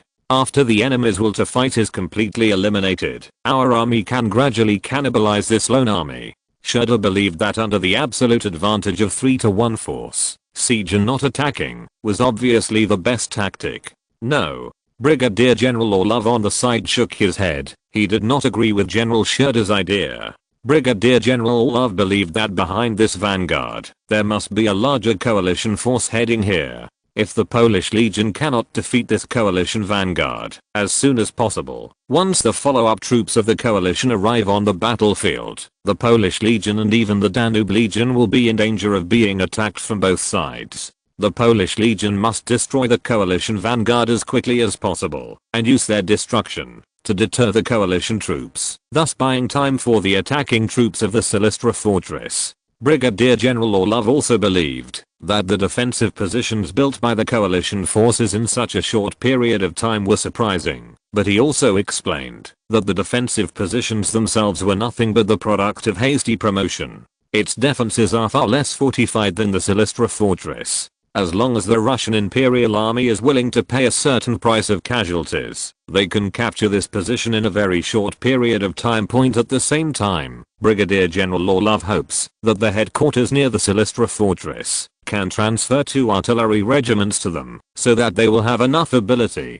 to attack this defensive position while avoiding large casualties. In the face of Brigadier General Orlov's request, Gorchakov shook his head and said, Commander Paskovich will not agree to transfer the 2 artillery regiments here. He must do it as quickly as possible. Take Silistra. Compared with annihilating this vanguard force, capturing the Silistra fortress is indeed a more important task point. If the fortress of Silistra cannot be captured, then the Russian Imperial Army may only have to retreat. Then, we can only rely on our infantry to fight ***** path. Little Orlov frowned and said in a heavy tone, yes. General Shredder also nodded in agreement. Later, Gorchakov gave an order to the 2 division commanders present. I plan to launch an attack on the coalition camp at 7 o'clock tomorrow morning. Commander Orlov. Yes. Brigadier General Little Orlov straightened up and responded with a sonorous force. Your 1st Division is in charge of this offensive battle. General Gorchakov said to Brigadier General Orlov Jr. I need to see results in the shortest possible time. Can you hear me clearly? Understood. I will definitely overcome this nail placed on the flank of our army in the shortest possible time. Brigadier General Orlov responded to General Gorchakov with a grim look on his face. Very good. General Gorchakov nodded with satisfaction and then asked General Shredder to prepare a reserve for the 1st Division under Orlov Jr. to take over the 1st Division and fight against the coalition forces at any time. As the darkness gradually receded, the morning sun broke through the hazy fog and slowly rose from the east. A huge army was slowly approaching the camp of the coalition army. The soldiers of the Zouave regiment stationed in the trenches hurriedly notified Brigadier General Bazin in the tent of the situation. Brigadier General Bazin turned and ran to Major General Konrobel's tent to report. A look of surprise appeared on Major General Konrobel's face when he heard Bazin's report. Although he had expected the Russian Imperial Army's attack, he did not expect their attack speed to be so fast. Understood. Major General Konrobel nodded to Brigadier General Bazin and then changed into his military uniform and walked out of the tent. When Major General Konrobel arrived at the trench, Riyadh1.com Captain Jerome Patterson, Colonel Somerset and others had been waiting around the trench for a long time. Telescope. Major General Konrobel stretched out his hand and said to Jerome Patterson. Captain Jerome Patterson handed the telescope in his hand to Major General Konrobel. Through the lens of the telescope, Konrobel saw a grey shadow in the distance. Occupies the entire lens. This group of Slavic soldiers, wearing grey military uniforms, are slowly walking towards the camp in the form of a phalanx under the leadership of their commander. Inferring from the number of square formations, the number of this group of troops should be at least 3,000 people. Or even more. Get the troops ready. Once the Russian army is close to the range, hit me hard. Andy Nobel said to Captain Jerome Patterson next to him. Captain Jerome Patterson immediately mounted his horse and issued Konrobel's orders to every battalion in the trench. As time went on, The Slavic army crossed the horse pit and gradually approached the barbed wire. The soldiers in the trenches all focused on aiming at the Slavic soldiers, and only after the command of their company commander, they would use bullets taught them a hard lesson. The shame of the Napoleonic Wars before a snowfall. https://genius remembers the address of this site in 1 second. Mobile version reading URL. Chapter 484. European Military Police. European Clowns. Under the gaze of the coalition army, the Slavic soldiers in grey uniforms were forming a square formation, and their steps were uniformly approaching the barbed wire. From their eyes, Major General Konrobel saw numbness and fanaticism. This kind of complex eyes can only exist in a nation as pious, but rebellious as Russia, commonly known as the M Nation. The love-hate relationship of the little dad in the royal village is something that the French will never understand. After a Tsar was overthrown by his Slavic subjects, the subjects who hated the Tsar would inevitably support another Tsar to the throne. In short, under this almost religious fanaticism, Russian soldiers began to become like a marionette at the mercy of others with each step closer to the barbed wire. Their breathing became heavier and their eyes gradually became bloodshot. And the coalition troops in the trenches were also panting heavily, their hands dragging the gun body clenched involuntarily, and the blue veins on their foreheads burst out. When the group of Slavic soldiers approached the barbed wire less than 200 meters away, the commander pulled out the command knife hanging from his waist and shouted loudly, "For your majesty." As the commander's voice shouted, these Slavic soldiers were like wild orcs. While running towards the barbed wire, they made weird screams and shouts, as if they wanted to use this method to disperse inner fear. Allah.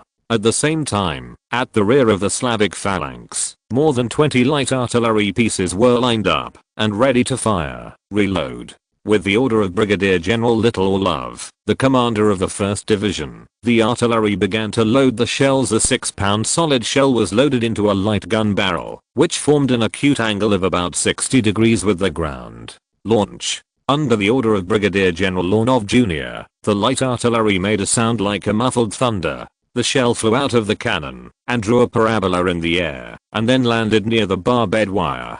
Just listening to the sound of boom, more than 20 artillery shells exploded one after another, and the ground began to tremble slightly. The dust raised by the explosion covered the bodies of the Russian soldiers. Through the yellow dust, only the vague figures of the Russian soldiers could be seen. The smoke and dust from the explosion of the shells filled the entire battlefield. Konrobel immediately realized that the Russian general on the opposite side was trying to blow up the barbed wire with a cannonball, and a mocking smile appeared on his face. "If it's so simple that you can blow up, then I'm not busy. Fire." Under Konrobel's order, the Zouave regiment in the trenches pulled the trigger, and gunshots rang out in the trenches, and other battalions that heard the gunshots from the Zouave regiment also began to pull the trigger.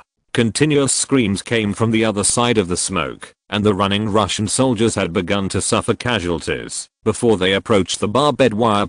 After the first group of soldiers finished shooting, they took half a step back, crouched in the trench to load ammunition, and the second group of soldiers, who had already prepared, took a step forward and lay on the edge of the trench to shoot at the barbed wire. The screams reached the ears of the coalition troops again, and another group of Russian Imperial soldiers was mercilessly harvested. 2 rounds of shooting directly caused nearly 900 casualties. Many phalanxes began to show signs of collapse, and the casualties to the coalition troops are still 0. Stop. Don't run. Get on me. In the face of this small-scale riot, the Russian officers immediately took out their flintlock pistols and killed the soldiers who wanted to escape, and then ordered the Russian soldiers to continue charging. The Russian soldiers, who were far more afraid of officers than bullets, had to obey the orders of the officers and began to reorganize the phalanx. The phalanx that had suffered heavy losses began to merge into the phalanx with less losses. When the officers rearranged the phalanx and continued to charge towards the barbed wire, Konrobel's soldiers reloaded the ammunition again. 2 rounds of shooting followed, and the Imperial Russian soldiers who were launching a second charge against the barbed wire obviously did not expect that the opposing coalition army would be loaded with bullets in such a short period of time. Hundreds of Imperial Russian soldiers once again reimbursed at the gunpoint of the coalition forces. The fear that was suppressed by the commander was awakened again. This time, the Russian commander's order was obviously not effective for the first time, and the Russian Imperial soldiers began to retreat in groups. Even if the Russian commanders tried their best to prevent the soldiers from retreating, they were still unable to retreat in an avalanche style. They had no choice but to retreat with the current. In the face of the gradually retreating Russian soldiers, Von Rommel was obviously unwilling to let them go. Under Von Rommel's orders, the coalition forces both inside and outside the trenches fired at the Imperial Russian army. When the Russian Imperial soldiers, who had no idea about the range of the miner gun, were fully convinced that they had withdrawn, a miner bullet hit them in the back.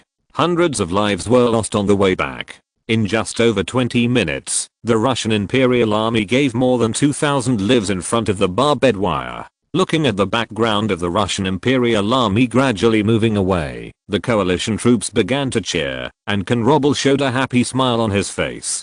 After the brief joy was over, Major General Von Rommel began to think about the inadequacies of this war with Captain Jerome Patterson and Brigadier General Bazin.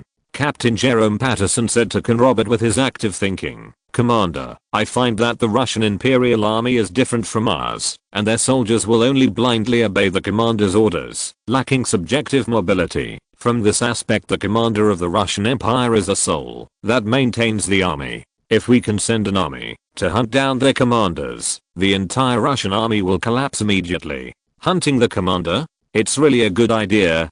Captain Jerome Patterson's suggestion made Major General Von Rommel have a bright feeling. The Zouave regiment in his hands is not the right hunter. Brigadier General Bazin, now you immediately select a group of people with the best eyesight and the most accurate shooting from the Zouave regiment, and bring them together in front of me. Major General Von Rommel said. Brigadier General Bazin, yes. Brigadier Bazin responded briefly, then turned and left. Captain Jerome Patterson, exist. Your suggestion is very good. I will take credit for you at Marshal St. Arnault and His Majesty. Major General Jerome Patterson encouraged. Trust me, it won't be long before you will be promoted. For the Major. That's great. Captain Jerome Patterson responded excitedly to St. Arnault. The reason why he chose to stay in the army is that he hopes to write a glorious legend of his own one day, so as to get rid of the influence of his surname on him. Now Jerome Patterson is taking a firm step towards his legend. Just when Von Rommel and others effectively destroyed the morale of the Russian Imperial Army in the temporary camp of the Polish 1st Division. Little Orlov, the commander of the Brigadier General, also reprimanded the two brigade commanders under him who were in charge of the main attack. What the asterisk is going on with you? Why did you withdraw?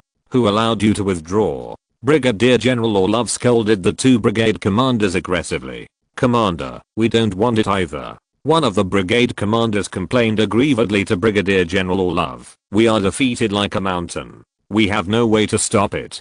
That's right. Division commander. Another brigade commander also complained bitterly. You don't know how fast the opposing army is firing. Before my army could react, the opposing team had already completed 4 shots.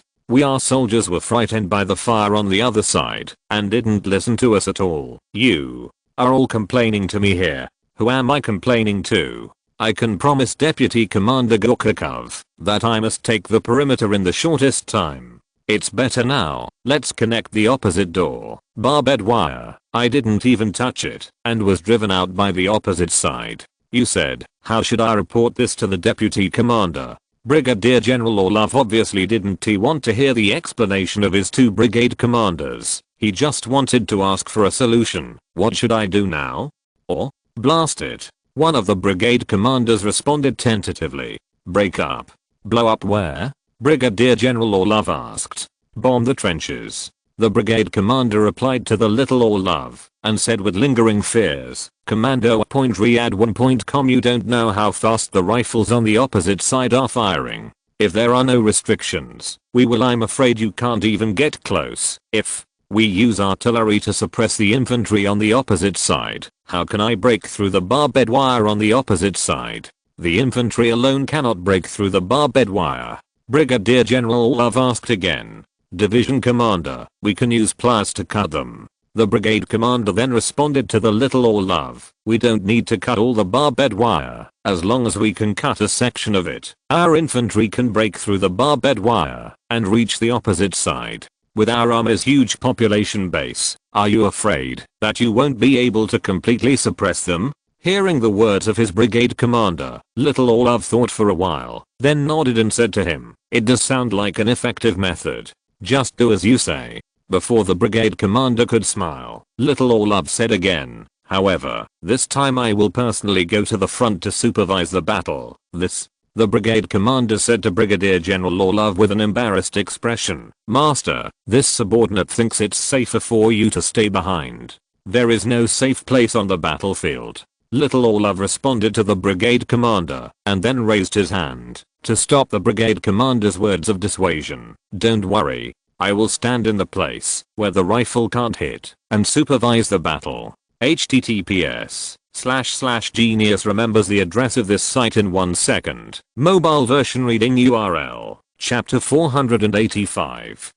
Second attack. Under the compulsion of Brigadier General Orlov Jr., the two brigade commanders had to return to the camp to reorganize the army, venting all the grievances they suffered in Brigadier General Orlov Jr. on the subordinate commander. The two brigade commanders first called the heavily injured regiment commander to the open space in front of the camp, and then in front of everyone ordered the regiment commander to kneel on the ground to take off his clothes, and then beat the regiment commander with a leather whip on the back. While beating, he scolded these regimental leaders for leading the team without a way, and they were embarrassed. The beaten regiment commander gritted his teeth, but didn't say a word until the two brigade commanders finished the 10 whips. "Now, immediately return to your respective troops to rectify the military discipline of your troops.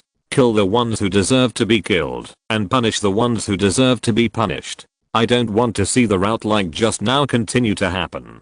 The two brigade commanders said fiercely to the heads of the surrounding regiments said, "As soon as you retreat, the teacher will be dissatisfied. If the teacher is not satisfied, we will also be criticized. If we are criticized, don't think about it." The surrounding heads looked at the two heads kneeling on the ground with lingering fears. No one wanted to suffer such abuse. He quickly assured the two brigade commanders that they would definitely rectify military discipline and that you would never let what happened just now happen again. The two brigade commanders who heard the assurance of their subordinates nodded with satisfaction and then said again, "Remember what you said." Immediately, they took out their gold-plated pocket watches, glanced at the time, and continued, "It's 10 AM, and I give you 5 hours to reorganize the army in your hands. At 3 in the afternoon, the division commander will come to inspect you in person. Then I will follow you to the front line." The division commander is going to the front line. After hearing the news that Brigadier General Orlov was going to the front line, the regiment commander showed a shocked expression. Since the start of the Battle of the Danube, first the commander-in-chief, Paskovich, went to the front to supervise the battle. Then the deputy commander, Gorkakov, also went to the front to supervise the battle. And now the division commander also went to the front to supervise the battle. Brigade commander, for the sake of the division commander's safety, why don't you let the division commander go to the front line? Several regiment commanders protested to the brigade commander politely. After all, if the little Orlov was gone on the front line, they would all have to suffer. They heard that their little Orlov commander had a close relationship with the Count Orlov of the 3rd section. If he disappeared, Count Orlov would probably think that they caused the as a result. After a fight, I don't know how many people will be sent to Siberia. Whoever of you has the ability to let the teacher not go to the front line, whoever will go. Anyway, the two of us don't have the ability. Do whatever it takes to rip that **** barbed wire apart and then crush the interferer behind it. Do you understand? Understood. The head of the regiment, who felt the gloomy air contained in the brigade commander's words, quickly stood at attention and responded loudly, "Okay. I hope to see your next performance." The two brigade commanders nodded and turned to leave the barracks, watching the two brigade commanders drifting away. Immediately the two team leaders carefully supported the kneeling commanders on the ground. At this time, the foreheads of these severely punished regimental leaders were already soaked with sweat, and several red and purple welts appeared on their backs. "Thank you. The heads of the regiments who were supported by others expressed their gratitude to their colleagues around them. With the help of their colleagues, several regiments were carried to the camp beds in the camp. The colleagues immediately called the few medical staff in the brigade to treat them. The medical staff carefully took out a bottle from the medical box and then smeared the contents of the bottle on the back of the regiment commanders. The head of the regiment who smeared the doctor's ancient prescription first let out a scream, and after a while, he smiled again. It's enough to rest for a few days. The doctor, who saw no side effects of his ancient recipe, got up, put on the suitcase again and left. After saying goodbye to the doctor, the regiment head returned to the camp, and in a half-joking and half-serious tone, he said to the regiment leader lying on the bed, "You guys have been whipped, but you don't have to go to the battlefield. We will be bad luck. If it goes well, I'm afraid we will be in big trouble. Hey, who let those ***** British and French troops block our attack in this way? If our two armies set up a one-on-one battle, I will definitely let them know what a real army is. Come on. Your army still wants to compare with others. I remember that the first collapse started with your regiment. Don't talk nonsense. My regiment didn't run until the end. What's the point of saying who escaped first? The key is the next battle. What should we do? What else can I do? It's nothing more than exchanging casualties for breakthroughs. We don't know how many times we have used this method. Anyway, in the eyes of the dignitaries in Moscow, the soldiers under our command are not as good as their meals precious. Hey, that's all. After the regimental leaders got together and complained, they returned to their respective regiments to rectify military discipline. Point of course, there will inevitably be some conflicts in the process of rectifying military discipline. Beetle, the head of the regiment, who also accumulated a certain amount of negative emotions, naturally chose to release his emotions to people who were weaker than them. This time, the rectification of military discipline resulted in the deaths of more than 50 people. The Russian imperial officers once again established their authority in front of the grey animals with bullets and whips, and the soldiers hanging from the tree trunks became the most useful weapons to deter the grey animals. Russian officers ruthlessly dominated the army with their brutal methods. Not long after, the Russian Empire, which was on the verge of collapse, once again regained its original morale. As the sun gradually moved from east to south and then west, it soon reached the designated gathering time. All the soldiers of the 1st Division, currently 14,000 people, remain, led by their regimental commander/deputy commander, formed a phalanx for a viewpoint. Little Olav on a white horse and his two brigade commanders reviewed the team. When the white warhorse reached the first square from the last square, Brigadier General Olav showed a smile on his face, looking at him in front of him, and the two brigade commanders who were half a horse behind him. He praised lightly, "You did a great job. This is what we should do." The two brigade commanders who were responded to Brigadier General Olav Jr. with flattering expressions, set off with the order of Brigadier General Olav the Younger. The two brigades plus 3 infantry batteries, 25 guns, set off again in the direction of the French army. The Russian Imperial infantry and artillery, who had walked through the bushes and thorns, saw the French camp once again sitting on the slope. When the army arrived about a kilometer away from the camp, the 3 artillery companies stopped, and the commander of the artillery company gave the order of Brigadier General Orlov Jr. The skilled gunners. The literacy rate of the Russian Empire was only 0.6%. The vast majority of gunners, it's all based on feeling, to start calibrating the artillery. The remaining infantry continued to advance towards the camp of the coalition troops, and the infantry stopped again after reaching a position about 600 meters from the coalition barbed wire. "Master, you can't go any further.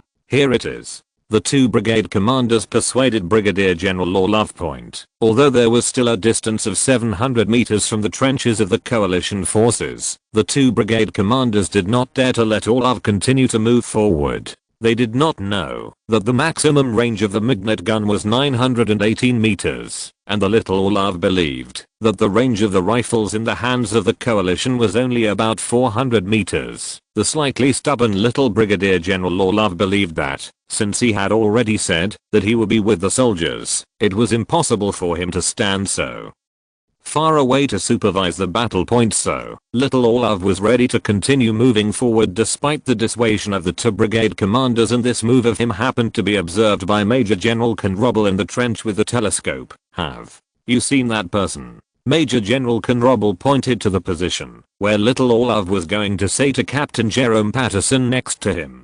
Captain Jerome Patterson squinted in the direction that Major General Conrobel pointed. "I see. Let the soldiers of the Zouaf regiment get ready. This is a big fish delivered to your door. You can't just let it go," Major General Conrobel said with a hint of excitement. Jerome Patterson, who understood Major General Conrobel's subtext, told Major General Conrobel's words to the snipers. These snipers, personally selected by Brigadier General Bazin, immediately told Jerome Patterson it will definitely not mean letting Brigadier General Olav Jr. Poor little Olav. Brigadier General did not know that, since he stepped into the front line, he has been targeted by more than a dozen snipers. Brigadier General Olav, who was unaware of his own future destiny, continued to move forward despite the objections of his two battalion commanders, and stopped after reaching a position about 530 meters away from the trench point Riyadh 1.com, and this distance is just right within the effective range of the Mignet rifle. Several Mignet guns were aimed at Brigadier General Olav Jr.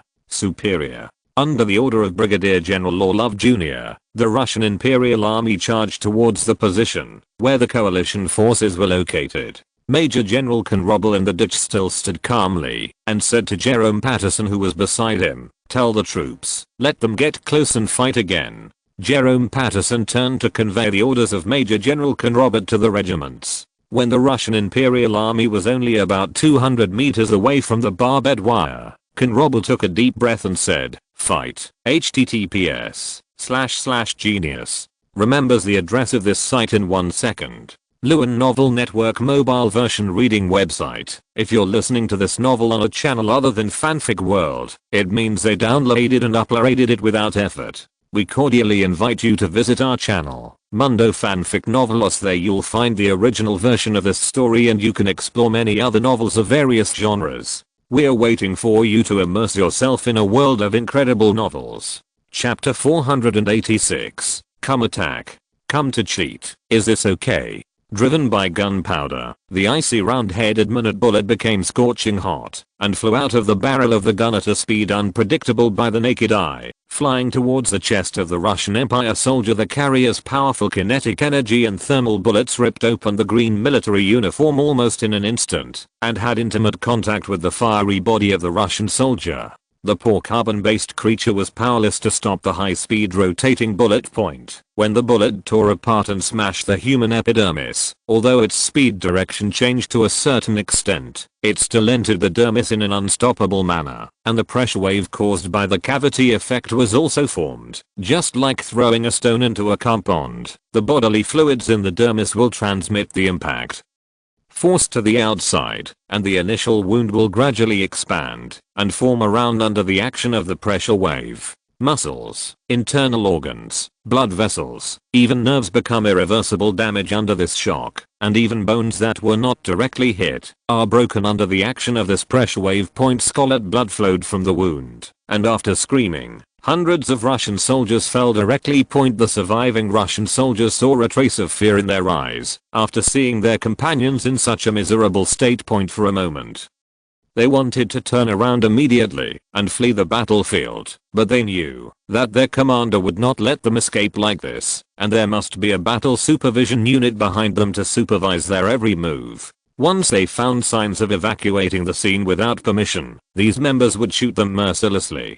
And even if they can successfully escape the bullets of the supervising team and withdraw from the battlefield, and then they can escape to the army, they still have to return to the army, and the Russian army's punishment for fleeing the battlefield without authorization is much more terrible than if they died in battle here. Under the dual pressure of war supervision and military law, these Russian soldiers could only bite the bullet and rush forward. As long as they could rush to the barbed wire and break the barbed wire, they would be able to fight to the death with those guys in the trenches. The Russian Empire soldier gritted his teeth, his face showing a hideous color. 90, 85, 80. As the barbed wire got closer and closer to the Russian soldiers, the expressions of the Russian soldiers became more and more hideous at the same time. 3 artillery companies about 1 kilometer away from the barbed wire were also calibrated point. Each artillery company, under the order of its artillery company commander, fired at the coalition forces' positions. Fire. More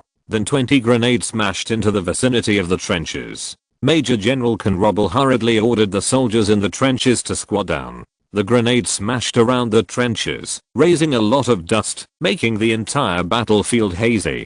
The uniforms of the coalition troops also stained with dust.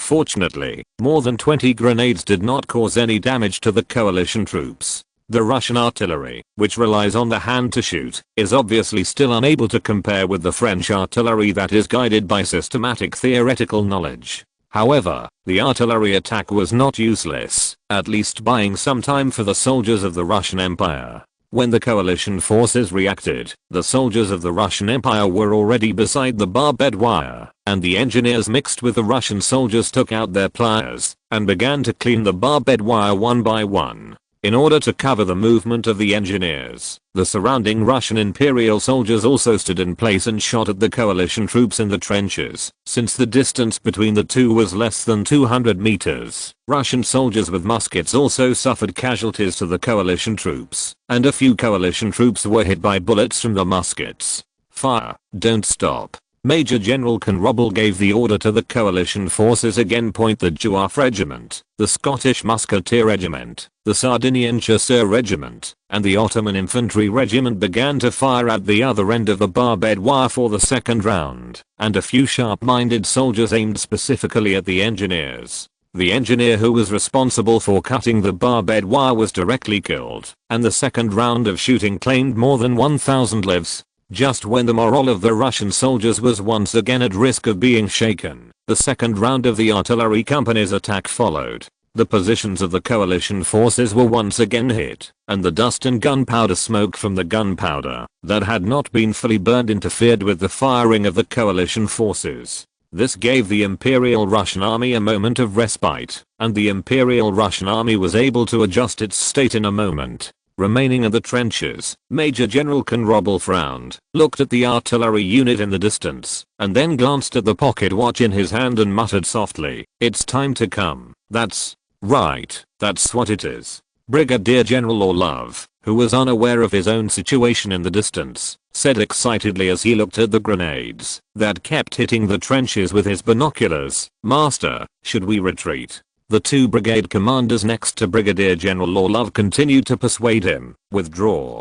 "Why withdraw?" Brigadier General Little Orlov's brigade commander, who was displeased and persuaded, scolded, "Now that our army is at the most critical time, you actually ask me, the division commander, to withdraw to the rear." The two brigade commanders looked at each other and saw helplessness in each other's eyes. No one can persuade a superior officer. While Brigadier General Orlov was engrossed in watching the battle around the barbed wire, in the bushes flanking the Polish 1st Division, a cavalry unit of several hundred Bash-Bazuk cavalry was at their commander. The 70-year-old Kurdish Saint Fatima cannon prepares to raid the artillery units of the Russian Empire. This is the plan that General Knobel discussed with Jerome Patterson. Brigadier General Bazin and others make full use of the excellent mobility and guerrilla ability of Bash-Bazuk. Let them lurk in the bushes in advance, raid the artillery position, and achieve the result of annihilating the artillery company.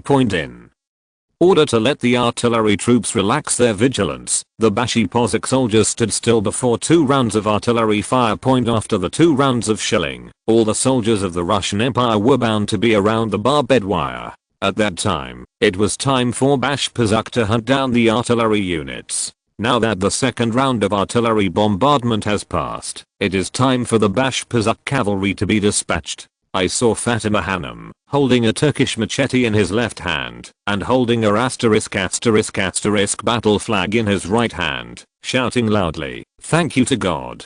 The surrounding Bash-Bazuk cavalry also invariably shouted in different languages, "God bless," "Thanks to God," and the like. Under the leadership of Fatima Hanum, several hundred cavalry troops rushed out of the bushes and charged in the direction of the artillery units, like an unstoppable tornado, vowing to destroy everything in front of them.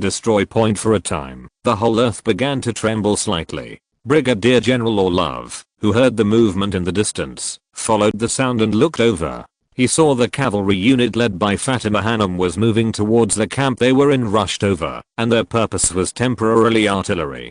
Got a strong sense of dizziness poured into Brigadier General Orlov's mind, and he hurriedly said to the two brigade commanders beside him, "Go back to defense." Seeing this, the two brigade commanders did not hesitate to lead the infantry unit that had not yet entered the battle back, trying to rescue the cavalry as much as possible.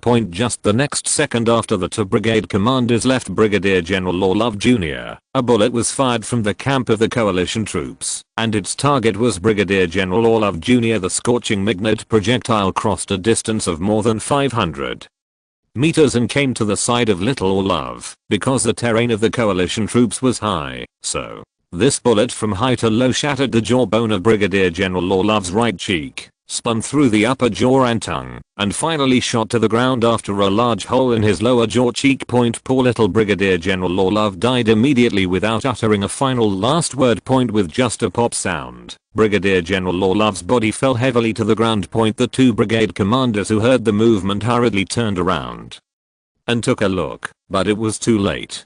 "Commander." The two brigade commanders who had suddenly changed could not help shouting Brigadier General Orlov. The next second, 4 minor bullets were fired from the coalition troops again and hit the two brigade commanders' body. The two brigade commanders also died here along with their division commanders. After losing the division commander and the brigade commander, the Russian Imperial Army, which was in an offensive state, lost morale immediately. "Run." There was a shout from nowhere, and the middle and low-level commanders and soldiers of the Russian Empire, including the regiment commander, started frantically turning around and retreating without realizing it. What a foolish act, to hand over your back to coalition forces. A stampede caused by the retreat also occurred, and Major General Konrobel, who faced such a situation, immediately issued an order for free fire of all staff.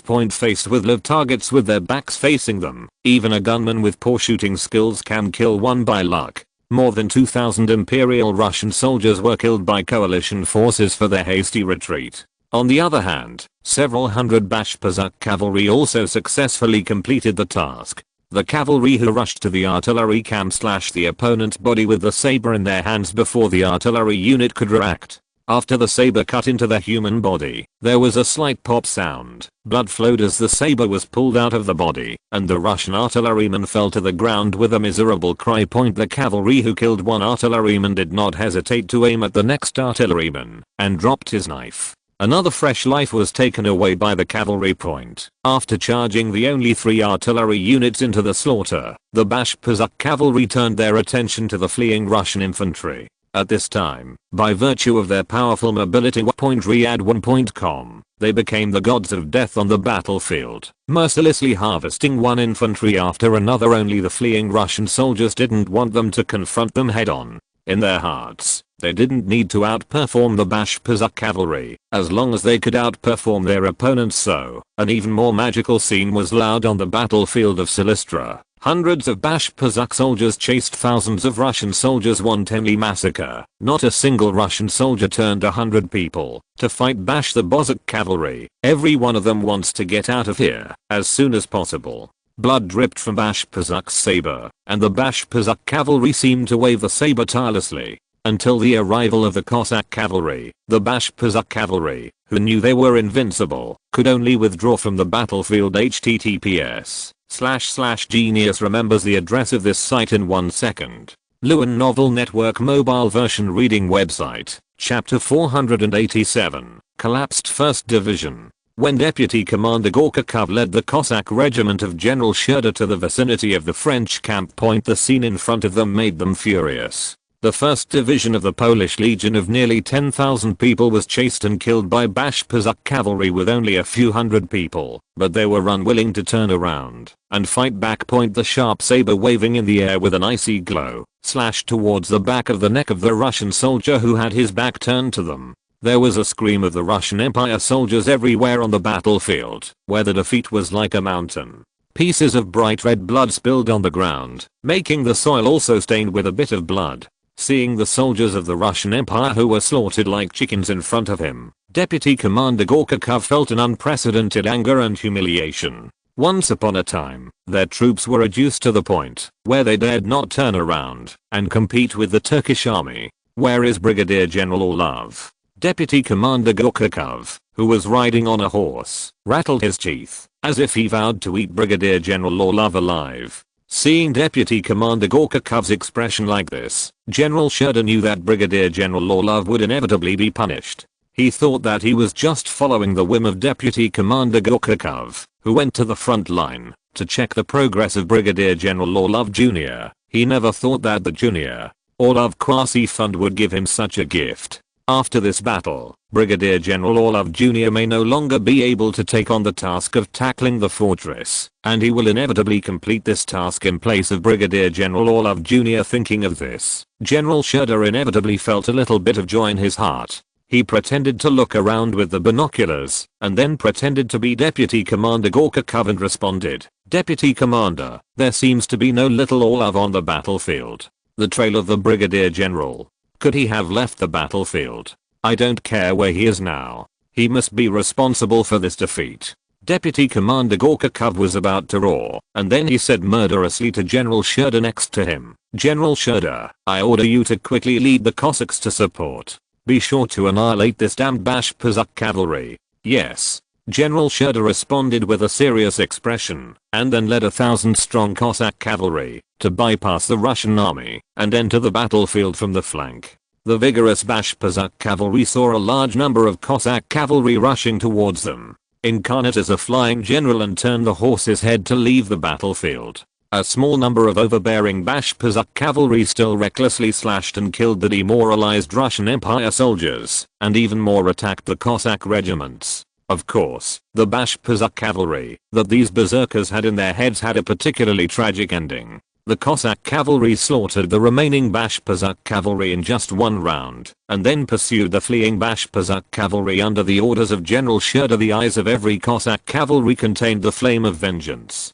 Although they did not know the 1st Division of the Polish Legion themselves, they knew that the slaughtered Payosas were their comrades in arms who could entrust their lives in times of danger. They absolutely cannot let go of the guys who wantonly slaughter their comrades under the fanatical pursuit of the Cossack Legion. A small number of Bashpazuk cavalry units were gradually overtaken by the Cossack cavalry. These Bashpazuk cavalrymen, who were about to be caught up, were also decisive guys. They knew that they could not escape, and turned to fight for the possibility of survival for their companions. Their speed began to decrease consciously, and the Cossack cavalry units following them also realized their next movements, and General Sherda issued an order to divide the troops. A part of the Cossack cavalry units moved to the left and right, trying to bypass this group of Bashpazuk cavalry and continue to pursue. Led by Fatima Cannon, the remaining large troop followed the Bashpazuk cavalry to reduce their speed, and the two stopped at a distance of less than 30 meters. One of them was the Bashpazuk cavalry with only about 100 people,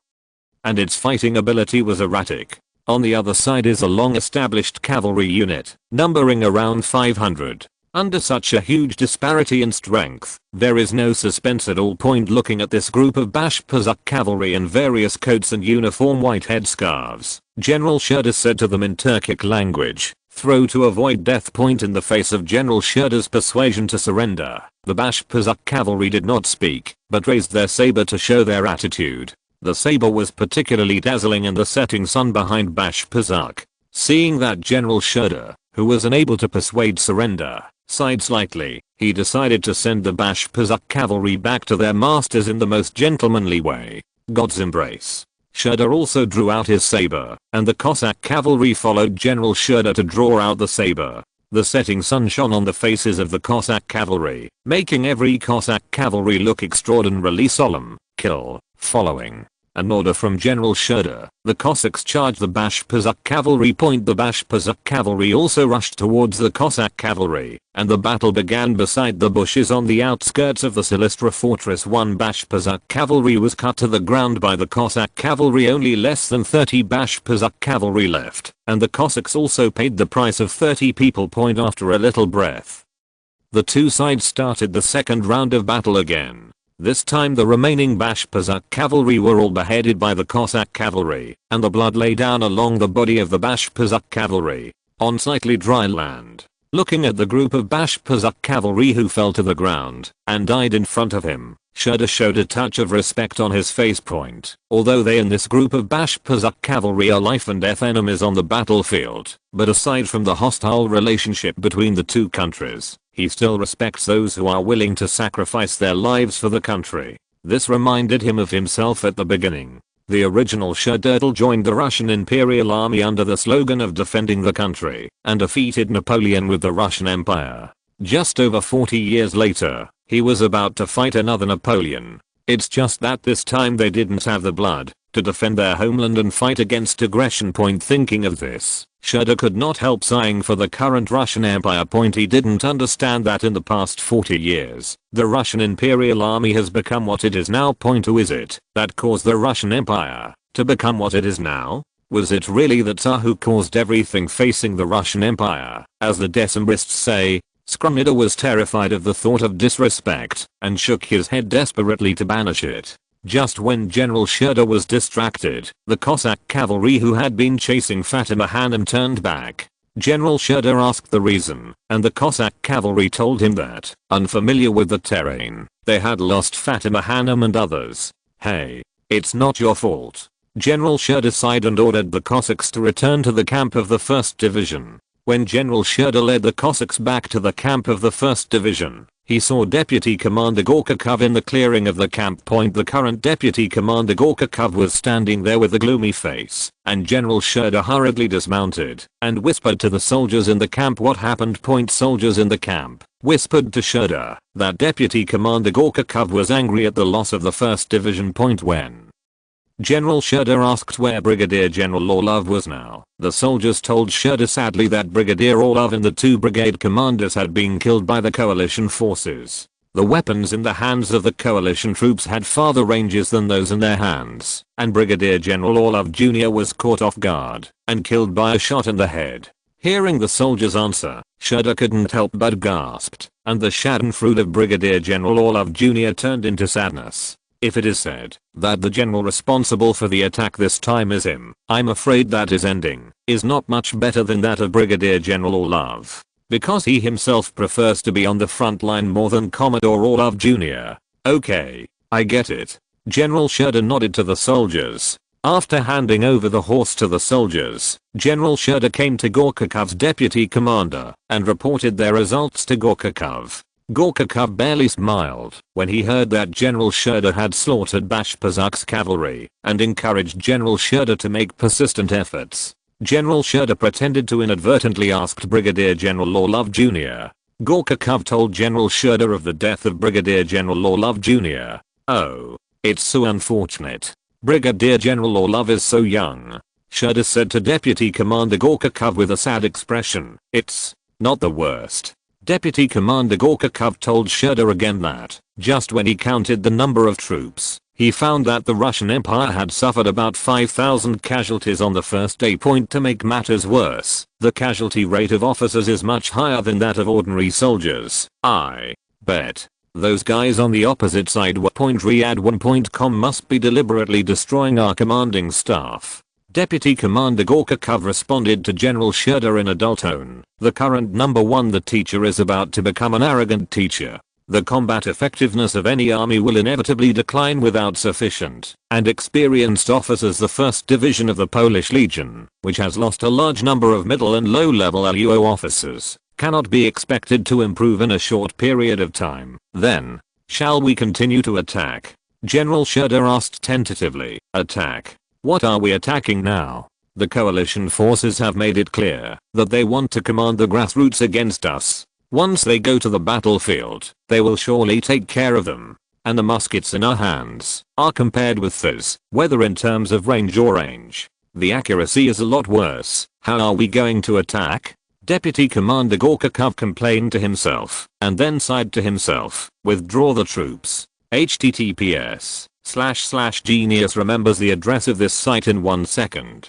Lewin Novel Network Mobile Version Reading Website, Chapter 488, Silistra makes a clearance. Withdraw the troops. Just when General Sherder thought that Deputy Commander Gorkakov would order him to lead the 2nd Division of the Polish Legion to fight with the opposing coalition forces, it was Deputy Commander Gorkakov's order to retreat. This order came from the mouth of Deputy Commander Gorkakov, the main battle faction, so contradictory that General Sherder almost thought that he had a hearing problem. With a stunned expression on General Sherder's face, he asked cautiously, "If I heard correctly, what did you just say about withdrawing troops, Deputy Commander?" Deputy Commander Gorkakov breathed a sigh of relief and responded with a wry smile to General Sherder in a lost tone. "That's right. Withdraw the troops. We no longer have the capital to stay, and if we continue to fight, I'm afraid we will not. One can escape."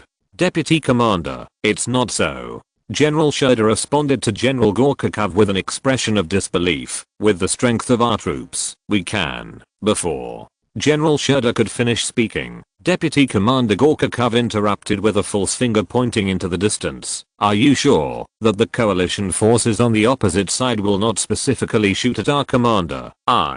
General Sherder opened his mouth and couldn't say a word. The painful lessons of the 1st Division told General Sherder that once they chose to attack, they would also suffer the same fate as the 1st Division. One thing is for sure, the rifles in the hands of the coalition troops have a far greater range than the rifles in their hands. In a contest between two armies with a large distance gap, it can easily turn into a one-sided massacre. What's more, this group of despicable coalition troops is specifically targeting the grassroots commanders of the Russian Empire to kill. When the grassroots command system collapses, soldiers will just be like headless flies, not knowing who to listen to. Many historical battles have shown that a scattered army is no different from a herd of pigs waiting to be slaughtered.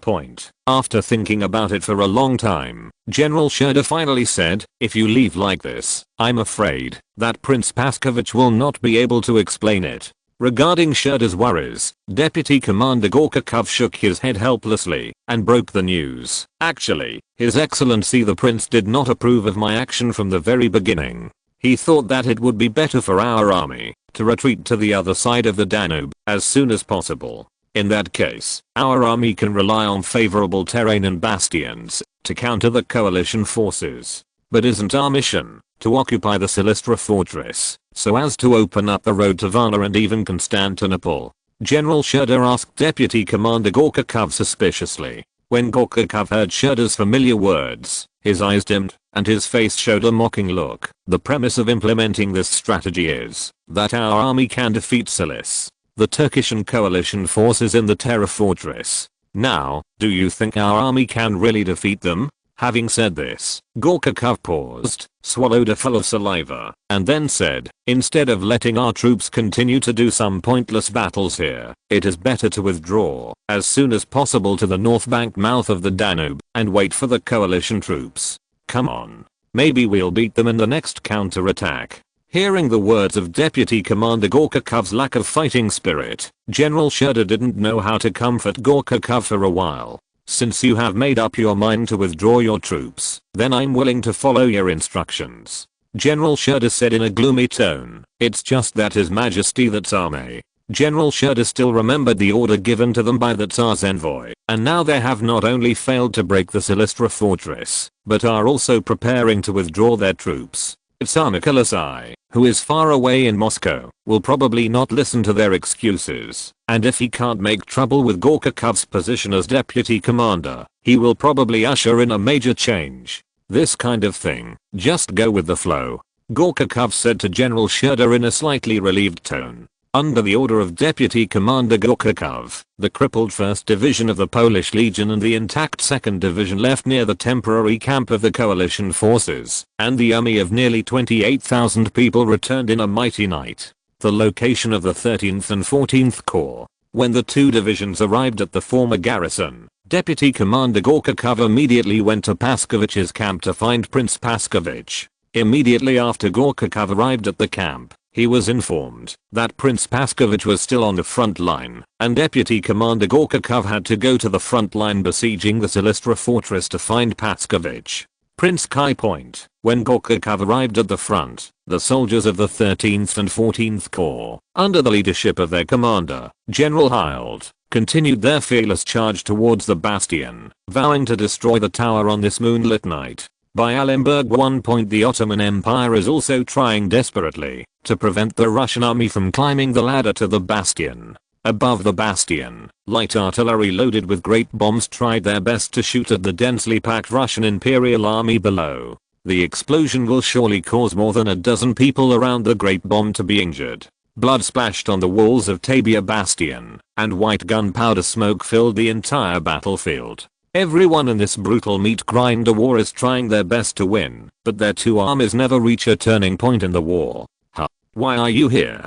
Prince Paskovich, who was supervising the war in the distance, asked with a surprised expression after seeing Gorkhakov's arrival. Commander, I think.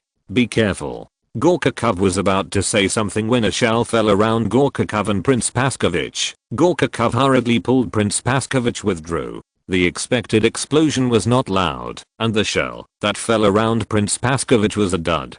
Just when Gorkhakhov was relieved that he and Prince Paskovich could continue to survive on the battlefield, a cannonball fired from Tabia's flanking bastion smashed into the crowd. The cannonball just hit the side of Hild's general, and the great projectile exploded immediately after falling to the ground, and the lead bullets inside were fired towards the surroundings. The unprepared General Hild was immediately killed by lead bullets penetrating the skull, and the soldiers around General Hild who were responsible for protecting General Hild also suffered varying degrees of damage. The soldier whose thigh bone was shattered by the lead bullet could only roll back and forth on the ground, blood flowing unstoppably from the soldier's thigh. The death of General Hild heralded the failure of the Russian Imperial Army's siege of the Silistra fortress group once again, and the Russian Imperial soldiers were desperately evacuating back.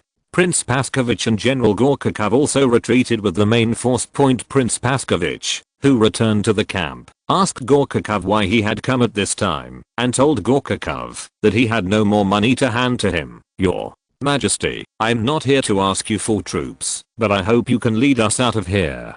Gorkhakhov pleaded with Prince Paskovich.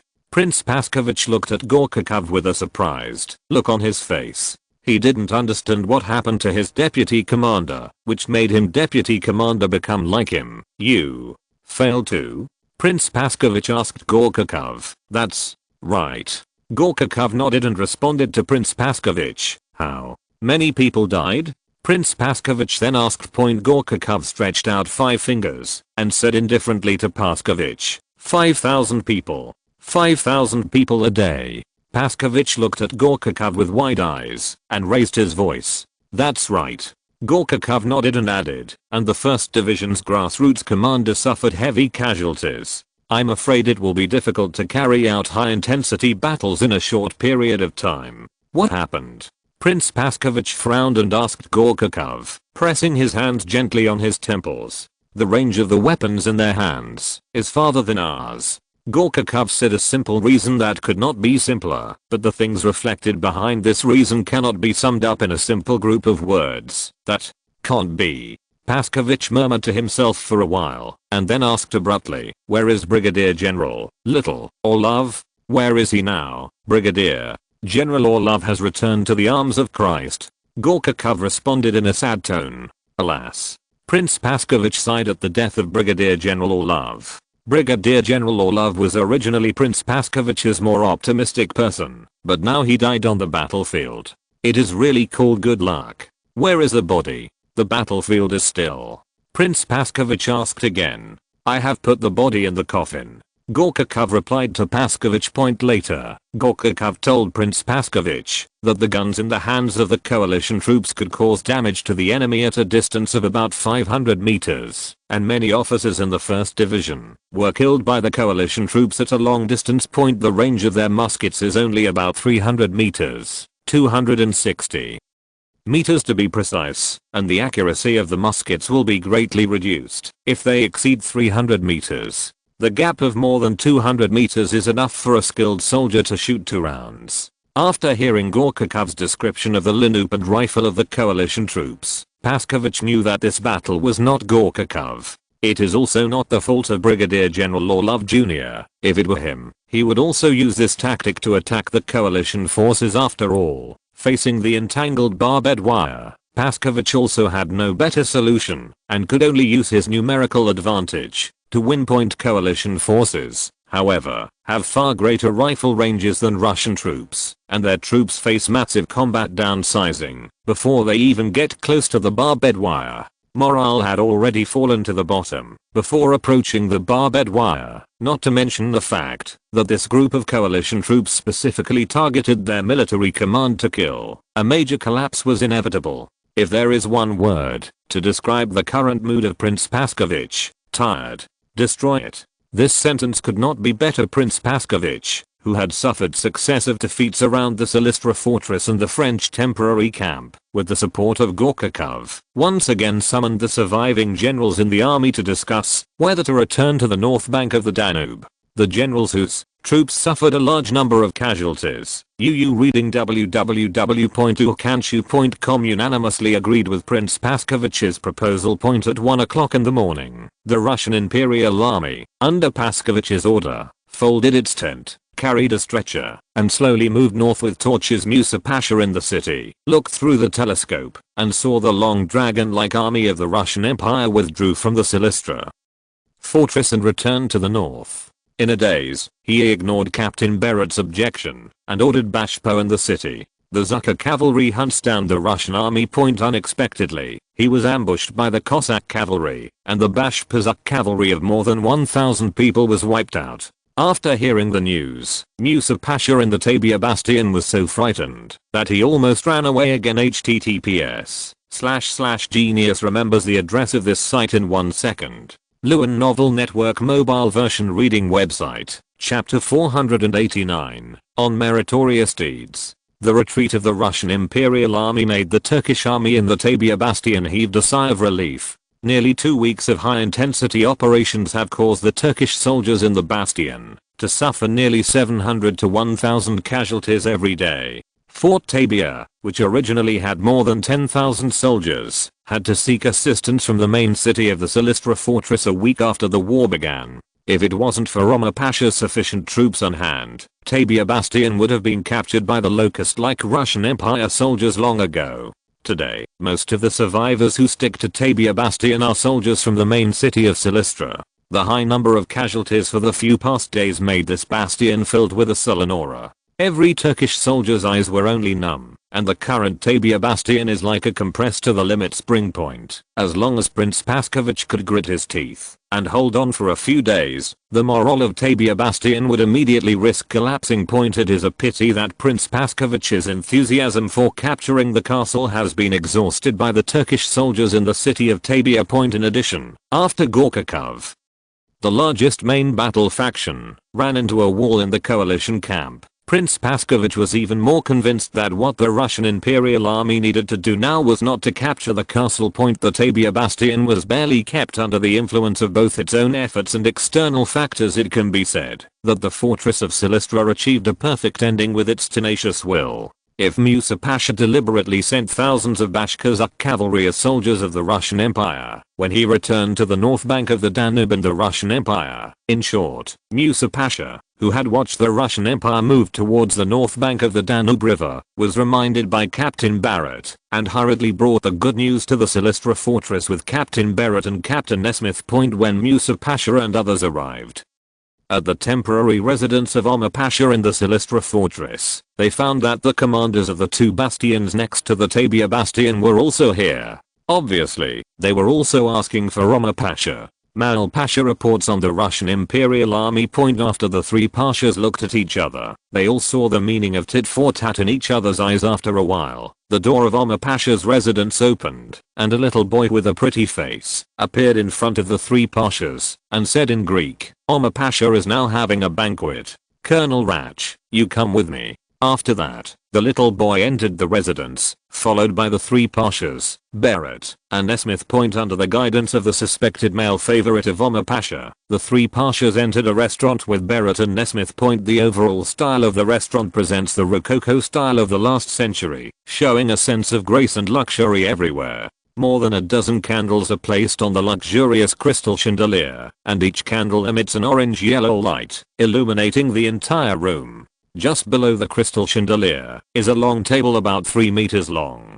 At one end of the long table sits Omar Pasha, the commander-in-chief of the Silistra fortress, and sitting on his right is a man. A pure Germanic German with blonde hair and blue eyes. He is the head of the fortresses of Rus and Silistra, Colonel Rach of the Kingdom of Prussia. At this time, Omar Pasha and Colonel Rach raise the wine in the glass to drink freely. The arrival of the 3 pashas and the 2 captains made Omar Pasha put down the wine glass in his hand and took the napkin on the table to wipe it. After wiping the corners of his mouth, he stretched out his hand and invited, "I know what you want to say. Sit down." The 3 pashas and the 2 captains sat at the dining table. Omar Pasha clapped his hands gently, and the servants stationed outside the dining room appeared and asked Omar Pasha what else he needed. Omar Pasha told the servants to prepare 5 more meals of the same style. The servant was ordered to leave, and after about 10 minutes, the cart appeared in front of everyone, and the servant who followed the cart brought the covered meal on the cart to Musa Pasha, and others opened in front of the people, and then poured wine into each of their glasses. After the minions left the dining room, Omar Pasha raised his glass to suggest to everyone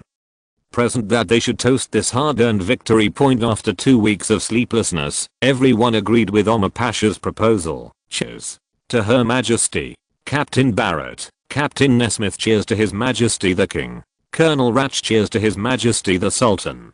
Omar, Musa, etc. After expressing their blessings for the monarch to which they belong, everyone present drank the red wine in their glasses. Afterwards, Omar Pasha raised his glass again to pay his respects to Colonel Ra. Omar Pasha, with a slightly ruddy face, said, "If Colonel Rach had not transformed the Silistra fortress, their troops would definitely not have been able to defeat the Russian Imperial Army." Colonel Rach said humbly, "This is all due to the lives of the Turkish soldiers in the bastion. The bastion is always just a tool to help people resist the attack, and the more important people depend on the credit of the Turkish soldiers. I saw the whole process of a great country united against the Russian Empire. Egyptians, Albanians, Tunisians, they worked together for this country without distinction. I hope that one day we Germans will be able to unite in the same way as you. Together." Colonel Rach said with emotion, "I believe this day will come eventually." Omar Pasha, a betrayer of the Austrian Empire, did not understand the German plot held by Colonel Rach, but it did not prevent him from continuing with Colonel Rach's words. "Hey, I hope so." Colonel Rach sighed and drank the red wine from the glass. Omar Pasha, like Colonel Rach, drank the red wine from the glass and then drank another glass for himself and Colonel Ra. This time, Omar Pasha raised his glass and aimed at Musa Pasha and the 2 captains. Omar Pasha said, "If it weren't for their efforts, the Tabia Bastion and even the Silistra fortress would have fallen." It was a toast he toasted on behalf of the entire population of Silistra to the soldiers who fought valiantly against the Russian Empire in the Tabia Bastion. Musa Pasha showed a flattered expression, while Captain Barrett and Captain Nesmith raised their glasses indifferently. After the second glass was over, Omar Pasha poured a third glass of wine. The 2 pashas in the 2 bastions next to Tabia's bastion drank with Omar Pasha. After 3 glasses of wine, Omar Pasha once again assured them that they would report to His Majesty the Sultan one by one about their fight against the invasion of the Russian Empire in the Silistra fortress group. At that time, His Majesty the Sultan will definitely reward them. Everyone, except Colonel Lay, showed a happy smile, but Colonel Lay showed a thoughtful expression. "Colonel Rach, what's wrong with you?" Omar Pasha looked at Colonel Rach with a puzzled look and asked. Hearing Omar Pasha's call, Colonel Rach came back to his senses and said apologetically to Omar Pasha, "That's right, Your Excellency Commander, I was just thinking about what caused the Russian Imperial Army to hurry up, leave." After being reminded by Colonel Ra, Omar Pasha suddenly realized the problem. Yes, why did the Russian Empire choose to leave so soon? Could it be that there has been a major change on the north bank of the Danube? After thinking hard for a moment, Omar Pasha gave up thinking. He didn't care why the Russian Imperial Army was retreating. As long as the Russian Empire does not provoke the Silistra fortress again, then Omar Pasha is unwilling to care what the next move of the Russian Empire Army is. Thinking of this, Omar Pasha's thoughts suddenly became open-minded, and with a smile, he told Colonel Ra that he didn't need to care so much. Colonel Ra, who was a temporary advisor to Omar Pasha, simply gave up thinking. He's just a consultant anyway. The banquet lasted for nearly an hour and a half, and everyone who had eaten and drank simply slept in Omar Pasha's residence. In the early morning of the next day, when it was just dawn, the Turkish defenders on the Tabia bastion found a cavalry unit in the distance, and they hurriedly blew bugles and shouted to Tabia Lem, who was still sleeping, "Fort defender." Under the call of the bugle, the Tabia fort soldiers who had fought fiercely for most of the night, reluctantly got up from the ground and walked to the bastion point. When the reconnaissance cavalry unit arrived near the bastion, the defenders of Tabia bastion did not realize that the reconnaissance cavalry was the Bashkazak cavalry point. They put down their vigilance and asked about the origin of the Bashkazak cavalry. The Bashkazak cavalry told the defenders on the Tabia bastion that they were cavalry from Constantinople and were now Major General in France. Under the leadership of Conrobel, he helped the defenders of the Silistra fortress. Riyadh1.com. Hearing the answer of the Bashkazak cavalry troops, the defenders of the Tabia bastion hurriedly told him that they were late. The Russian Imperial Army has withdrawn to the north bank of the Danube in the early hours of this morning. The Bashkazak cavalry below also told the defenders on the Tabia bastion that their troops had arrived near the Silistra fortress 2 days ago and had placed a large number of Russian Imperial troops yesterday and also killed their commander. After saying this, the Bashkazak cavalry turned and left on horseback. After about half an hour, the defenders of the Tabia bastion saw the Bashkazak cavalry again. In the rear of the Bashkazak cavalry, there is a large-scale army force. https://genius remembers the address of this site in 1 second. Lewin Novel Network Mobile Version Reading Website, Chapter 490, Victory Join Forces. After seeing such a large army, the Turkish army, who was already a soldier, pushed the artillery out of the bastion subconsciously. Many soldiers held their rifles at the distant army. Only after the Russian army approached, they will use bullets to let these Russian soldiers know how powerful they are. As the army got closer and closer to Tabia Fort, the garrison officer of Tabia Fort saw the army's flag and national flag with binoculars, the tricolor flag, which symbolizes the French Empire, and the Union Jack, which symbolizes the Kingdom of Britain, flutter in the wind. Wait a minute. The harvest officer, cold, ordered his soldiers to put down their weapons. He knew that the army in front of him was here to help them. "Sir, why don't you fight? They killed so many of us." The Egyptian soldier, who knew nothing about the flag, shouted at the officer, "Idiot, they are here to help me." The city guard officer yelled, "Hey, there are still enemies willing to help us. Could it be that they are not a group?" The Egyptian soldier scratched his head and said to himself, "In the hearts of the vast majority of the Ottoman Empire's subjects, there are only the Ottoman Empire and the Russian Empire in the world, and the rest are either countries opposed to the Russian Empire or the lackeys of the Russian Empire. What's more, there are only the Ottoman Empire and the Russian Empire in the world, as well as the lackeys of the Russian Empire. No matter what type of person, there are only two options for understanding international relations: permanent friends and permanent friends." Under the dyad thinking, a kind of extreme religiosism is born, the state of a unified nation, the birth of his fanatical nationalism. "Idiot." The officer once again scolded the soldier in Arabic.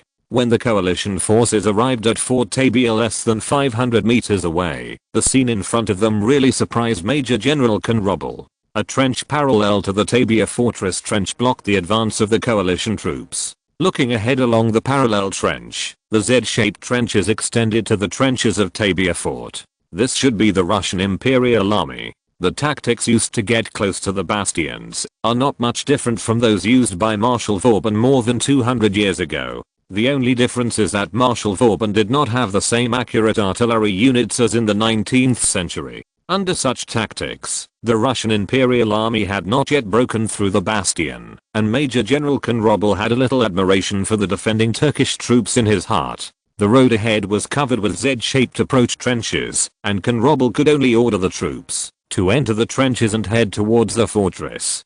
Driven by the gunpowder and the stench in the trenches, the coalition troops entered the Z-shaped trenches and soon arrived at the trenches below the Tabia bastion. Here the coalition forces saw an even more shocking scene. In the ditch under the castle, behind the earthen parapet, a large number of **** corpses were piled up. Most of the fort's battlements and gun holes have been destroyed, and the broken masonry is scattered on the ground in a disorderly manner.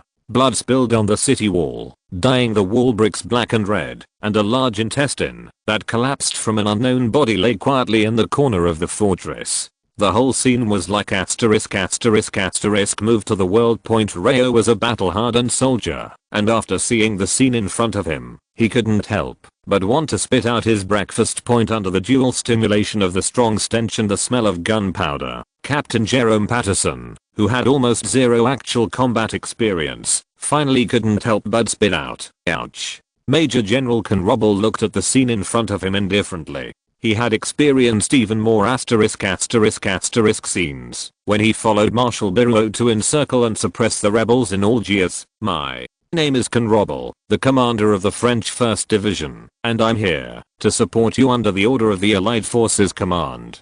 Major General Conrobble raised his head and said in French to the Turkish soldiers on the fortress. A translator standing next to Major General Conrobble hurriedly translated his words into Turkic and repeated it to the Turkish soldiers on the fortress. After hearing that Conrobble arrived here on behalf of the coalition headquarters, the Turkish officers on the fortress hurriedly opened the gate of the fortress to welcome the arrival of this new force. "Welcome, my friend. I'm the agent of Tabia Bastion stationed in Hadam." The middle-aged man with a Turkish military cap and a mustache tightly held Conrobble time to express a welcome. After months of fighting alone, they finally welcomed new reinforcement, and Hadam immediately thanked General Conrobble. Thank him for his unselfish support in Silistra Fortress during their most difficult time. Hadam knew that part of the reason for the settlement of the Silistra Fortress was the arrival of Conrobble and others. Guzan, if it wasn't for the timely arrival of the coalition forces, the Russian Empire that besieged the Silistra Fortress had a feeling of being on the back, and thus gave up its intention to besiege the Silistra Fortress. I'm afraid that the Russian Empire would never give up. The army of the Ottoman Empire is afraid that many people will die. Your bravery and perseverance of those who saved you. Major General Conrobble bluntly praised Hadam. It is because of your unremitting resistance that the Russian Imperial Army retreated in spite of the difficulties. You saved this ridge. Everyone in the castle also saved the fortress and the country behind you. I believe that your book list will give you rich rewards and the medals you want. Conrobble's compliment brought a shy smile to Hadam's face. After all, their family knows their own affairs. If there is really no difference between the arrival of the coalition forces, they are afraid that they will fall to the ground within a few days. Even if this place has become an occupied area, as long as the large units of the coalition forces can arrive smoothly, this battle will still be fought. The Ottoman Empire was far from being subjugated, but at that time, their role in the Anglo-French coalition was probably far lower than it is now. Thank you for the contribution made by the British and French forces to the Russian Empire, and everyone in the Bastion will not forget it.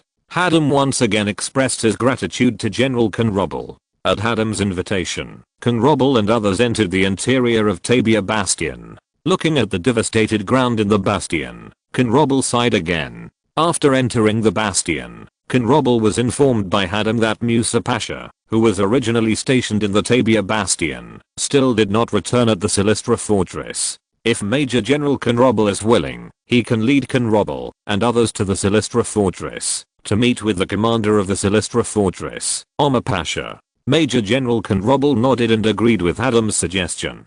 Hadam led Major General Conrobble to meet Omar Pasha of Silistra Fortress. In Silistra Fortress, Major General Conrobble, who entered Omar Pasha's residence, was told that Omar Pasha needed some time to sober up because he drank too much last night. "I can wait." Conrobble nodded and responded to the servant, "Please, come with me." Under the leadership of the servant, Major General Conrobble entered the living room.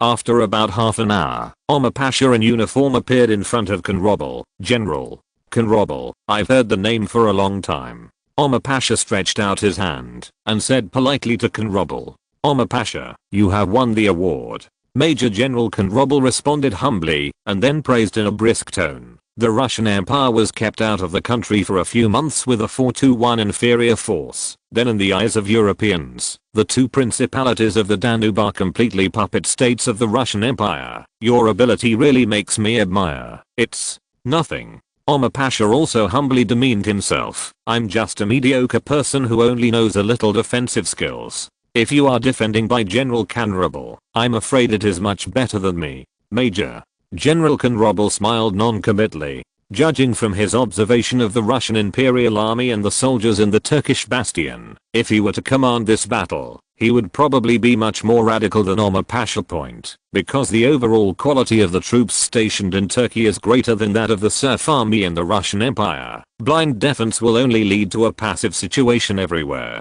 After a brief mutual tout, Omar Pasha and Major General Conrobel immediately got to the point, and the two were engaged in the current situation facing the Silistra fortress. Omar Pasha thinks the coalition forces should join forces with the Turkish forces north to drive the Russian Empire out of the Danube Principality. Major General Conrobel told Omar Pasha the strategy formulated by Marshal Saint-Arnaud. According to our observations, the fortress of Silistra and its surrounding areas are simply unable to support a large army, which also means that all the equipment and materials of our army must be transported from Varna, and we do not know that we will experience all kinds of risks along the way. Our army thinks that rushing north is an extremely risky strategy. Riyadh we should take advantage of the navy to land on the Sevastopol fortress and then annihilate the defenders of the Sevastopol fortress in one fell swoop and win peace on the European continent. Can this method really work? Omar Pasha asked in disbelief. Will the Russian Empire really do its best for the Sevastopol fortress? Definitely. Major General Conrobel responded to Omar Pasha with a firm tone. The Sevastopol fortress itself entrusts all the dreams of the tyrant Nicholas I, and he will never give up this place. What about the fortress of Silistra? What about the Russian Imperial Army on the north bank? Omar Pasha then asked Major General Conrobel, what big moves are the Russian Imperial troops on the north coast doing in a short period of time? When the troops attack Sevastopol, they are likely to be sent there by the Tsar to fight. https://genius remembers the address of this site in 1 second. Lewin Novel Network Mobile Version Reading Website, Chapter 491, Fateful Duel. Omar Pasha himself really disagreed with Conrobel's conjecture that the Russian Empire will voluntarily withdraw after the coalition forces attack the Sevastopol fortress. If he commanded the Anglo-French coalition to fight, he would have ordered the command of the coalition to join forces with the defenders of the Silistra fortress, to march northwards and drive the Russian Imperial Army out of the Danube Principality. Omar Pasha did not know at this time that the Danube Principality had already been used by the Sultan's court and the French Empire as a bargaining chip to tempt the Austrian Empire to send troops. It is a pity that Omar Pasha himself is not the decision maker of the coalition command, nor can he even influence the decision of the coalition command. In terms of the coalition command, Omar Pasha was just a follower of orders, and the only people who could really make orders were Marshal Saint-Arnaud and Commander Aglan. Now that Major General Conrobel has explained to him the location of the next action of the coalition command, even if Omar Pasha himself is unwilling, he can only bow his head and obey the command of the coalition command. What do you need me to do? Omar Pasha asked Conrobel. Conrobel told Omar Pasha that he hoped that Omar Pasha could draw some of the troops from the Silistra fortress to cooperate with the coalition forces in the Sevastopol fortress in the face of Conrobel's request. Omar Pasha refused in his heart because the Silistra fortress had just experienced a **** battle, and now he has to continue to the Sevastopol fortress to fight. It is really difficult for a strong man, however. He himself could not disobey the orders of the Allied forces command. After pondering for a while, Omar Pasha raised **** and asked Conrobel, how about 20,000 people? 20,000? Conrobel repeated in a low voice, which was somewhat inconsistent with Marshal Saint-Arnaud's expectations. According to the idea of Marshal Saint-Arnaud, the Turkish army in the Silistra fortress should all set off for the Sevastopol fortress. That's right, Omar Pasha responded to Conrobel. Now, there are less than 40,000 people left in this fortress. After giving you 20,000 people, only 10,000 people are left in this fortress. There are more than 10,000 people. If you want to defend the fortress, you need at least 10,000 people to use it. You can't let me ignore the Russian Empire on the other side of the Danube and put all the Ottoman Empire on the eastern front into Sevastopol. We are in the fortress battle. 20,000 people. Major General Conrobel nodded and responded to Omar Pasha. When are you going to Sevastopol? I will also prepare our troops. Omar Pasha then asked, it may be in the near future, or it may be in a few months. In short, the attack on the Sevastopol fortress is the unchanging plan of the coalition forces. Major General Konrobel said ambiguously point at present, the Russian Empire is still on the north bank of the Danube River, and it may be difficult for the Allied forces command to make up their minds to use large-scale troops on the Sevastopol fortress. From the moment the French army entered Varna, the original plan was constantly revised. Take the support of the Silistra fortress. Konrobel's army did not plan to support the Silistra fortress in the previous plan of the General Staff. However, under the influence of factors such as the tightness of the battle at the fortress of Silistra and the need for a great victory for the French government, Major General Konrobel was ordered to come to the fortress of Silistra for support. There is never a set plan in the world, and the Tsar and his staff do not follow instructions like marionettes. The coalition command can only make some adjustments from time to time on the basis of the original plan, so that everything is under their control point. If everything goes well, the plan to attack the Sevastopol fortress will definitely be on the agenda point. If things don't go well, the coalition command may delay operations. All these are judged by Marshal Saint Ono of Varna. Konrobel, who is far away from the coalition headquarters, only needs to obey the orders. I see. Omar Pasha nodded and said to Konrobel point after the two sides had finalized the matter of sending troops. Omar Pasha asked Major General Konrobel if the French army would like to celebrate the victory with them. It depends on what they think. Major General Konrobel politely agreed to Omar Pasha's invitation. Point after all, considering that the soldiers of the two countries will be training side by side in the next period of time, the system strengthens the connection between the two sides to help the next battle point. However, Major General Konrobel also euphemistically hopes that the two sides will drink as little as possible, and now is not the time to celebrate their victory over the Russian Empire. Major General Konrobel's strict self-discipline won the favor of Omar Pasha, and Omar Pasha immediately expressed to Konrobel that he hoped to take a look at the members of the coalition forces who came to support them, and he needed to thank them in person. Konrobel told Omar Pasha that members of the coalition forces were now stationed at Tabia Bastion. Then, what are you waiting for? Let's go. Omar Pasha got up and urged Major General Konrobel. Guyu Omar Pasha and Major General Konrobel rode their horses to Tabia Bastion. At this time, the coalition troops still obeyed Major General Konrobel's orders and stood in line. Looking at the Zouave Regiment and the Scottish Musketeer Regiment, whose mental outlook was completely different from the Turkish army, Omar Pasha immediately felt the gap between the two sides. Omar Pasha dared to say that, even if he led a brigade of troops to attack the two regiments, he would definitely lose in the end. It is worthy of being a strong European army. Omar Pasha clapped his hands and praised. It's too much, Major General Konrobel said modestly, but his eyes revealed a sense of pride that he couldn't hide. That night, at the invitation of Omar Pasha, all the members of the coalition troops attended the celebration banquet organized by Omar Pasha. The fortress of Silistra and the defenders of the three bastions took out all the wine and food left in the fortress under the order of Omar Pasha to celebrate together.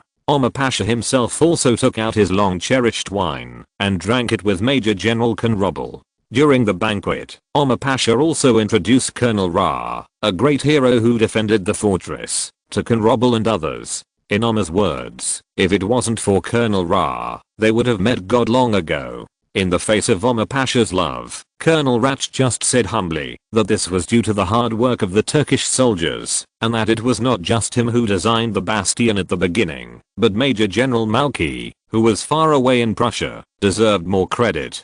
Omar Pasha also echoed, if you don't say it, I almost forgot. Major General Malki was also a member of the design of the bastion at the time. I also heard that Major General Malki has now served as the Chief of Staff of Prussia. No, do you know if it's true, Colonel? Rach nodded and said with a hint of envy in his eyes, that's right. Thanks to the love of the regent, Major General Malki is already the Chief of Staff. Somehow, after hearing the name of Malki, Major General Konrobel always had a feeling that he had heard it somewhere, but when he thought about it carefully, he couldn't think of where he heard the name. General Konrobel, what's the matter with you, Omar? Pasha's voice reached Major General Konrobel's ears, and Major General Konrobel immediately eased his brows and responded candidly to Omar Pasha, it's nothing.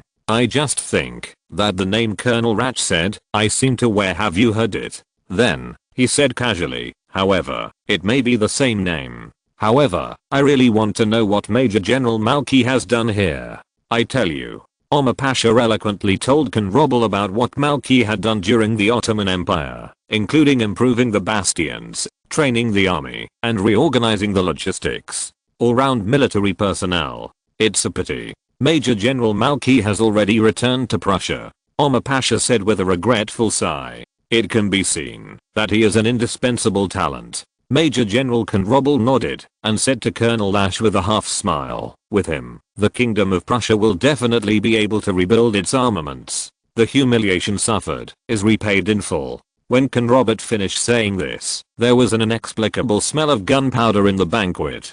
Seeing this, Colonel Lash hurriedly said, the Kingdom of Prussia thanks the French Empire for the help it gave us at the beginning. I personally hope that France and Prussia the two countries can go further and further on the road in the future. Yeah. The past is over. Let's look forward to the future together. Omar Pasha also helped at the right time. He is not like a good banquet being destroyed like this. Looking at Colonel Ratch, who was unwilling to let Prussia suffer unintentional disasters in front of him, Konrobel felt a sense of respect in his heart. Colonel, you are a patriot. I'm also a patriot, and we all love our monarch and our country. Konrobel stretched out his hand to ease Colonel Ratch. That's right. Colonel Ratch held Konrobel's hand. The two sides once again responded to the happy scene. The celebration banquet dispersed around 10 o'clock in the evening. Riyadh1.com. The Turkish and coalition troops returned to their respective camps. Konrobel, who was walking alone on the way back to the camp, continued to think about where he heard the name Moki Point. When Konrobel stepped into his tent with his left foot, he subconsciously looked up at the sky point between the lightning and flint. Konrobel suddenly thought that he heard this name in the mouth of the emperor. The emperor at that time was still a consul, and he told Konrobel that the defeat of the Prussian kingdom in the Prussian confrontation was only temporary. But a great guy. Things are getting interesting. https://genius remembers the address of this site in 1 second. Lewin Novel Network Mobile Version Reading Website, Chapter 492, Special Diplomatic Action. On the third day after the siege of the Silistra fortress, the Bashpazuk cavalry under the order of Major General Konrobel set out from the Silistra fortress early in the morning. After a day-long galloping horses, they finally arrived at the coalition headquarters in Valaria at 5 p.m. that day. What? The Silistra fortress has been cleared? The Russian Empire has retreated to the north bank of the Danube River? Commander Aglan, who received the news from the Silistra fortress, said in a questioning tone. Commander Aglan couldn't understand why the Russian Imperial Army had to retreat. The Russian Imperial Army, in the words of Bashpazuk's cavalry, and the Russian Imperial Army in his impression that conquered Paris had no match at all. It is clear that the number of troops of the Russian Empire has crushed the Silistra fortress and the troops they sent to support. Why did they have to withdraw in a hurry? Although the Bashpazuk cavalry standing in front of Commander Aglan could not understand Commander Aglan's words, he speculated from Commander Aglan's expression that the commander in front of him probably questioned the accuracy of his intelligence. I can assure God that the Russian Empire has really withdrawn to the North Shore. Algeria and the Bashpazuk cavalry defended anxiously. What is he talking about? Commander Aglan asked, turning his attention to Marshal Saint Arnaud and Brigadier General Trax. In this camp, apart from the translators, only Marshal Saint Arnaud and Trax, who had been in North Africa for a long time, could understand. Let the translators do it. Marshal Saint Arnaud responded to Commander Aglan with a smile. Then, turning his back to Commander Aglan, he looked at the Near East region on the desk and gestured back and forth on the map with his hands. Translate. Translate. Commander Aglan turned to the translator beside him. The translator translated the words of the Bashpazuk cavalry to Commander Aglan, and then expressed his subjective feelings to Aglan. Commander, I don't think he is lying. Okay, I see. Commander Aglan nodded, and then ordered the translator and the Bashpazuk cavalry to leave. After the Bashpazuk cavalry and the interpreter left, Commander Aglan came to Saint Arnaud and looked at the Near East with a complicated expression. I didn't expect the Russian Imperial Army to retreat like this. If General Love sees their descendants become what they are now, I'm afraid that they will climb out of the grave in anger. I think this is the norm in Russia. Marshal St. Arnault said gloatingly, I think the army of the Russian Empire retreated all the way to Moscow.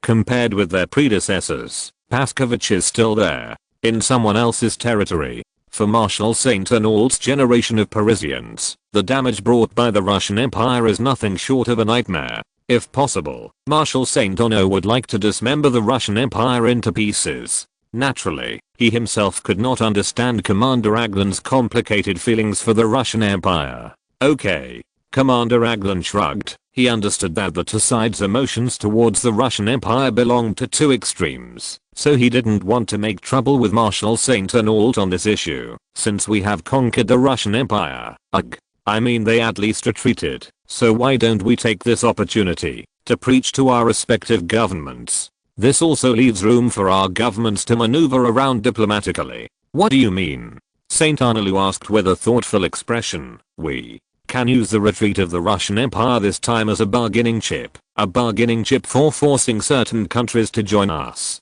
Commander Aglan said covertly, and then a sneer appeared on the corner of his mouth. Some countries want it's just a pipe dream to make money, while not willing to join the war against Russia. Marshal St. Arnault immediately realized that the certain countries that Commander Aglan referred to were none other than the Austrian Empire. In the recent period, the Austrian Empire, the Central European leader, has been extremely active while calling on the Near East to maintain peaceful and stable development on international occasions. They quietly contacted the German region to maintain armed neutrality, hinting to Britain and France the future ownership of the Principality of the Danube. It's really out of the limelight. Commander Aglan felt it necessary to publicize the victory so that the Austrian Empire would know who they should stand with. If we overly persecute the Austrian Empire, it is difficult to guarantee that they will not join the Russian Empire. St. Arnault raised his after all concerns. If the diplomatic method of extreme pressure is used well, it can achieve its goals with half the effort, but if it is not used properly, it will turn into an unprecedented military disaster. Persecution? Commander Aglan showed a wily smile. He shook his head and responded to Marshal St. Arnault. No. We don't need to persecute them. Since they are willing to act as pieces, then we let their messenger wishes be fulfilled. As long as the Russian Empire is willing to withdraw from the Danube Principality and dismantle its military bases in the Black Sea, then we promise peace. Commander Aglan's conditions made Marshal St. Arnault gasp. If the Russian Empire really wants to do according to the conditions given by Commander Aglan, then the Russian Empire is equivalent to losing all the achievements after Nicholas I succeeded to the throne. Nicholas I's own throne, and even his life, will be threatened. A Tsar who could not lead Russia to victory, had one and only death. If I were the Tsar, I would never agree to your terms. Marshal St. Arnault responded to Commander Aglan. If they don't agree, it's not because we are unwilling to maintain peace in Europe. The war will start again. Commander Aglan spread his hands and pretended to sigh for the failure of European peace. At that time, we only need to recognize some of the rights of the Austrian Empire and promise to ensure the security of the Austrian Empire. Naturally, they will be willing to stand on our side. After listening to Commander Aglan's words, Marshal St. Arnault began to admire him secretly. Whether Aglan's plan fails or succeeds, the pressure to bear will not lie on the side of Britain and France, but on the Austrian Empire. As long as the Austrian Empire was unwilling to accept the fact that the Russian Empire occupied the Danube Principality, they would definitely choose to mediate. The result of the mediation of the Austrian Empire will inevitably tend to the British and French side. However, once the Austrian Empire has the possibility of favoring Britain and France, the Russian Empire will inevitably be angry. After all, the Russian Empire brought its own dry food to help the Austrian Empire suppress Hungary, and by the way, gave the Austrian Empire several million rubles. Now, when Russia needs the support of the Austrian Empire, Austria is on the side of Britain and France. This is simply a blatant betrayal. Marshal St. Arnault said in a strange tone. Betrayal? How can it be called a betrayal for the benefit of the Austrian Empire? Commander Aglan said in a stern manner. If you want to blame it, you can only blame it. The Russian Empire is too naive. Marshal St. Arnault nodded non-committally. From the current situation, it was really a wrong choice for the Russian Empire to rescue the Austrian Empire. Marshal St. Arnault and Commander Aglan smiled at each other. After a friendly exchange of opinions, Commander Aglan left the camp, while Marshal St. Arnault still stood there watching the map. After a while, Brigadier General Troche, who was the adjutant of the Marshal, came to the tent once again and reported to Marshal St. Arnault the news before the arrival of the 2nd and 3rd Division commanders in the tent. "Let them come in," Marshal St. Arnault said to Brigadier General Troche. Brigadier General Troche walked out of the tent and invited Generals Bosquet and Pélissier into the tent. "Marshal." Both Bosquet and Pélissier saluted Marshal St. Arnault with their backs to them at the same time. Marshal St. Arnault turned to Bosquet and Pélissier and said, "Sit down." The three sat on 3 chairs made of wood, and Marshal St. Arnault asked, "You two, why are you rushing to see me?" After Bosquet and Pélissier glanced at each other, Bosquet asked tentatively, "Marshal, I heard that Conrobel won a beautiful victory at the Silistra fortress. Is this true?" "That's right. Major General Conrobel did win the Russian Empire near the Silistra fortress." Marshal St. Arnault smiled and said to Bosquet, What do you want to say?" "That's it." Bosquet respectfully asked Marshal St. Arnault, "We want to ask, when will the plan to attack the Sevastopol fortress start? My men can't wait to do it." Yeah. Pélissier also chimed in, "The **** under my command have long wanted to teach a lesson, hateful Slavs, in return for the harm they caused us in Paris." Marshal St. Arnault didn't want to believe a word of what Bosquet and Pélissier said. In the final analysis, they just saw that Conrobel had battles to fight and officials to be promoted, thus creating a mentality of comparison. "Don't worry. You are indispensable in the war," St. Arnault said to Bosquet and Pélissier with a stern face. "However, you two must assure me that you will restrain the discipline of your subordinates. Recently, during this time, I have received many complaints from residents near Varna. They said that the French soldiers would only do things like stealing chickens and dogs all day long. So how can we still do enough here?" St. Arnault's criticism made Bosquet and Pélissier smile embarrassingly. To be honest, the French army was already a relatively good one in the 19th century, and at best, it flirted with married women when passing by, and tavern fights and other trivial things, wherever the British army and the Sardinian army next the door went to the mosque to catch the little girl's bad behavior. In the end, the little girl was released, and the soldier who committed the crime was punished without pain. Definitely, Bosquet and Pélissier assured Marshal St. Arnault. "Okay, go back first. I'll tell you when the troops leave." Marshal St. Arnault waved his hand and said to the two of them, as if driving flies away. After Bosquet and Pélissier left, Marshal St. Arnault frowned www.riyadh1.com and put his hand on his abdomen. After a while, Marshal St. Arnault's expression became extremely painful, his face became pale, and hot sweat flowed down his forehead. "God, please give me a little more time." St. Arnault whispered to God. He didn't want to fall down at this time. After a while, the pain gradually disappeared, and Marshal St. Arnault's expression gradually returned to its original state. After simply arranging his clothes, he wiped the sweat from his forehead and shouted out the door again. Brigadier General Troche entered the tent, and Marshal St. Arnault gave him an order. "Immediately communicate the war of the withdrawal of the Russian Empire to Paris. Remember to act fast. https://genius. Remembers the address of this site in 1 second. Lewin Novel Network mobile version reading website. If you're listening to this novel on a channel other than Fanfic World, it means they downloaded and uploaded it without effort.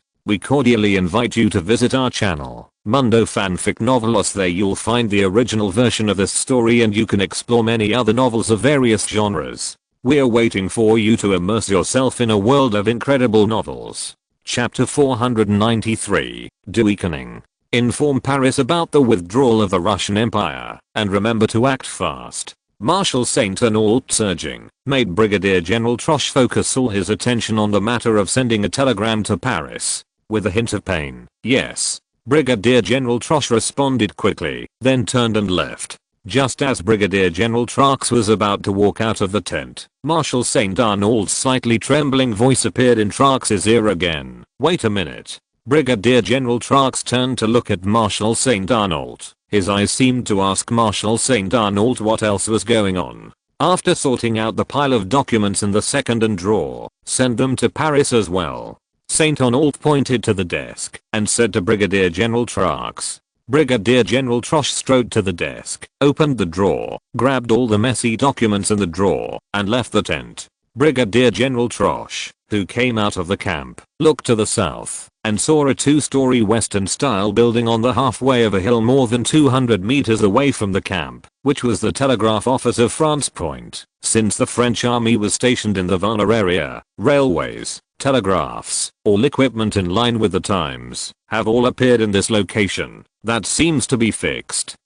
In the Middle Ages, which not only provides convenience for France, but also broadens the horizons of the residents of Varna. Although the residents of Varna don't want to broaden their horizons, they even think the railway is the embodiment of evil. Brigadier General Troche, who entered the telegraph office, saw that the telegraph office was full of transmitters and wires in the whole room, as well as the staff walking back and forth in the room, and his expression became serious with the atmosphere. Under the leadership of the telegraph office staff, Brigadier General Troche entered the second floor of the telegraph office, where he met Major Victor, who was in charge of the telegraph office's telegraph work. Sitting in the office of the telegraph office with his legs on the table, Major Victor quickly put his legs down after seeing the arrival of Brigadier General Troche, and he did not dare to neglect for a moment, and came to Brigadier General Troche and said respectfully, "Brigadier General Troche, why are you here?" The Commander-in-Chief asked me to send a message.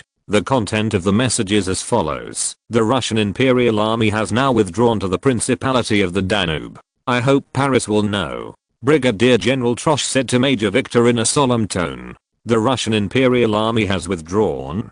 So, we can leave? Major Victor asked Brigadier General Troche with a smile on his face. That's right. The Russian army has indeed retreated. Brigadier General Troche nodded and said to Major Victor, and then added, however, our army's strategic goal has not been achieved. The retreat will take some time. Hearing that the army would stay in Varna for a while, Major Victor had a look of disappointment on his face. He had been in the Varna area for a few months, and he really didn't want to stay here. Everything here was worse than France a lot. Looking at Major Victor's lost expression, Brigadier General Troche immediately realized that staying in the Varna region for a long time can easily wear down a soldier's fighting spirit. Soldiers who are far away from home, but have nothing to do, are often at risk of mutiny. Thinking of this, Brigadier General Troche immediately changed his attitude and sternly reprimanded, Major Victor, you are a soldier.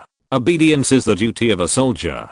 Yes. Brigadier General Troche's scolding made Major Victor shudder, and he hurriedly said to Brigadier General Troche, I'll go right away. After speaking, Major Victor immediately went to the telegraph room. Wait a minute. Before Major Victor walked out of the office, Brigadier General Troche's voice appeared in Major Victor's ear. Lord Troche, what other orders do you have? Major Victor asked Troche again. After sorting these out, send them to Paris as well. Brigadier General Troche handed the documents in his hand to Major Victor. Yes. Major Victor, who took the document, entered the room where the telegram was sent and started sending the message. After a while, there was a sound of dilly from the telegram room. Brigadier General Troche also turned away from the telegraph office. When Brigadier General Troche came to Marshal St. Arnault again, St. Arnault had already returned to normal without Brigadier General Troche's knowledge. How was the telegram sent? Marshal St. Arnault, who was sitting in the rocking chair, asked Brigadier General Troche. The telegram has been successfully sent. It is expected to arrive in Paris soon. Brigadier General Troche responded, and after a moment of hesitation, he continued, But, what? Marshal St. Arnault asked Brigadier General Troche. Your Excellency Marshal, I have a discovery that I don't know whether to say it or not. Brigadier General Troche said hesitantly to Marshal St. Arnault, if you have something to say, let your fart go. St. Arnault scolded with a smile. Anyway, you have been with me for many years. Is there anything you can't say? That's it. Brigadier General Troche told Marshal St. Arnault about what he found at the telegraph office. Marshal St. Arnault's expression gradually changed from casual to solemn. You mean that there are signs of weakening morale in the entire French army? Don't dare to say all. At least a large number of people are like this. Brigadier General Trosh responded to Marshal St. Arnault. Marshal, what do you think? You came to an unfamiliar environment, surrounded by a group of people. For someone who looks different to you, will you feel a sense of loneliness? Will you want to go home? Marshal St. Arnault nodded subconsciously, then patted his forehead, and said to himself, damn it. How could I forget this? I think Marshal St. Arnault had experienced this feeling when he was in Algeria. At that time, the raiding force he led almost mutinied because of excessive fear. Now that he has become the commander-in-chief of an army, he has forgotten about the thing that nearly cost him his life. What do you think we should do now? Marshal St. Arnault asked Brigadier General Trax. Your Excellency Marshal, I think the reason why the soldiers have this kind of mentality is because of excessive relaxation. Brigadier General Trosh put forward his solution to Marshal St. Arnault confidently. As long as we just let the army move again. You mean to hold a military exercise? Marshal St. Arnault immediately understood what Brigadier General Trax meant. That's right. The military exercise can not only make the troops who have been idle move again, but also improve the mutual cooperation of the troops, so that the troops are always in the best state. Brigadier General Trax replied to St. Toilet. Okay. Just do it. Marshal St. Arnault pointed to Brigadier General Trax and gave an order. You immediately send Brigadier General Marc Mahon, the acting commander of the 1st Division, General Bosquet, the commander of the 2nd Division, and Pally of the 3rd Division.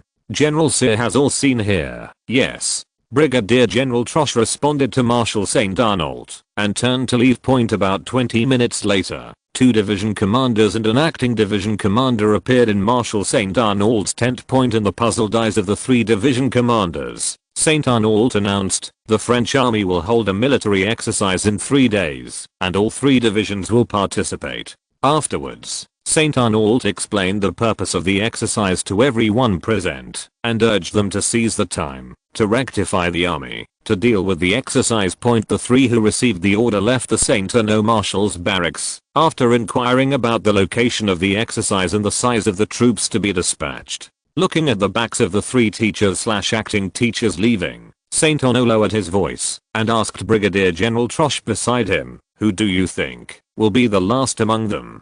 After pondering for a moment, Brigadier General Trosh put forward his own thoughts. I think it should be Brigadier General Marc Mahon. Why? The 1st Division should be the stronger of the 3 teams. Marshal St. Arnault asked back. If it is Major General Conrobel commanding the 1st Division, then the last one is really unpredictable. But Marc Mahon.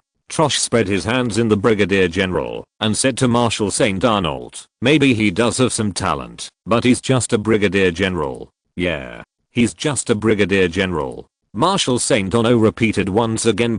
Documents from the Val region were telegraphed quickly to the port of Marseille, and then immediately to Paris from the port of Marseille. This epoch-making invention enables the ruler of a country to control all the movements of an army thousands of miles away, realizing the purpose of real-time control of war, and at the same time changing the exchanges between countries on the earth from the original year and month to become the present day and time point. If the railway turns a fragmented market into a whole, and thus enhances the control of the heart, central, over the body, local, then the telegraph completely controls all the nerves of a country. It enables the country to truly and effectively control every piece of land, and nip possible rebellions in the bud. French Foreign Minister de Roos, who worked until midnight, left the minister's office after receiving the good news from the Val region and rushed towards the Tuileries Palace. He knew that the current emperor was probably he hasn't slept yet, and he is likely to be anxiously waiting for news from the front line in the office. Departing from the Ministry of Foreign Affairs in a carriage, we soon arrived at the Tuileries Palace. The guard soldiers guarding the gate of the Tuileries Palace saw de Lewis's frame through the gas lamps on both sides of the door, and immediately opened the door and let de Lewis in https://genius remembers the address of this site in 1 second. Lewin Novel Network Mobile Version Reading Website, Chapter 494, Propaganda War, Cognitive War. Your Majesty shouldn't rest now.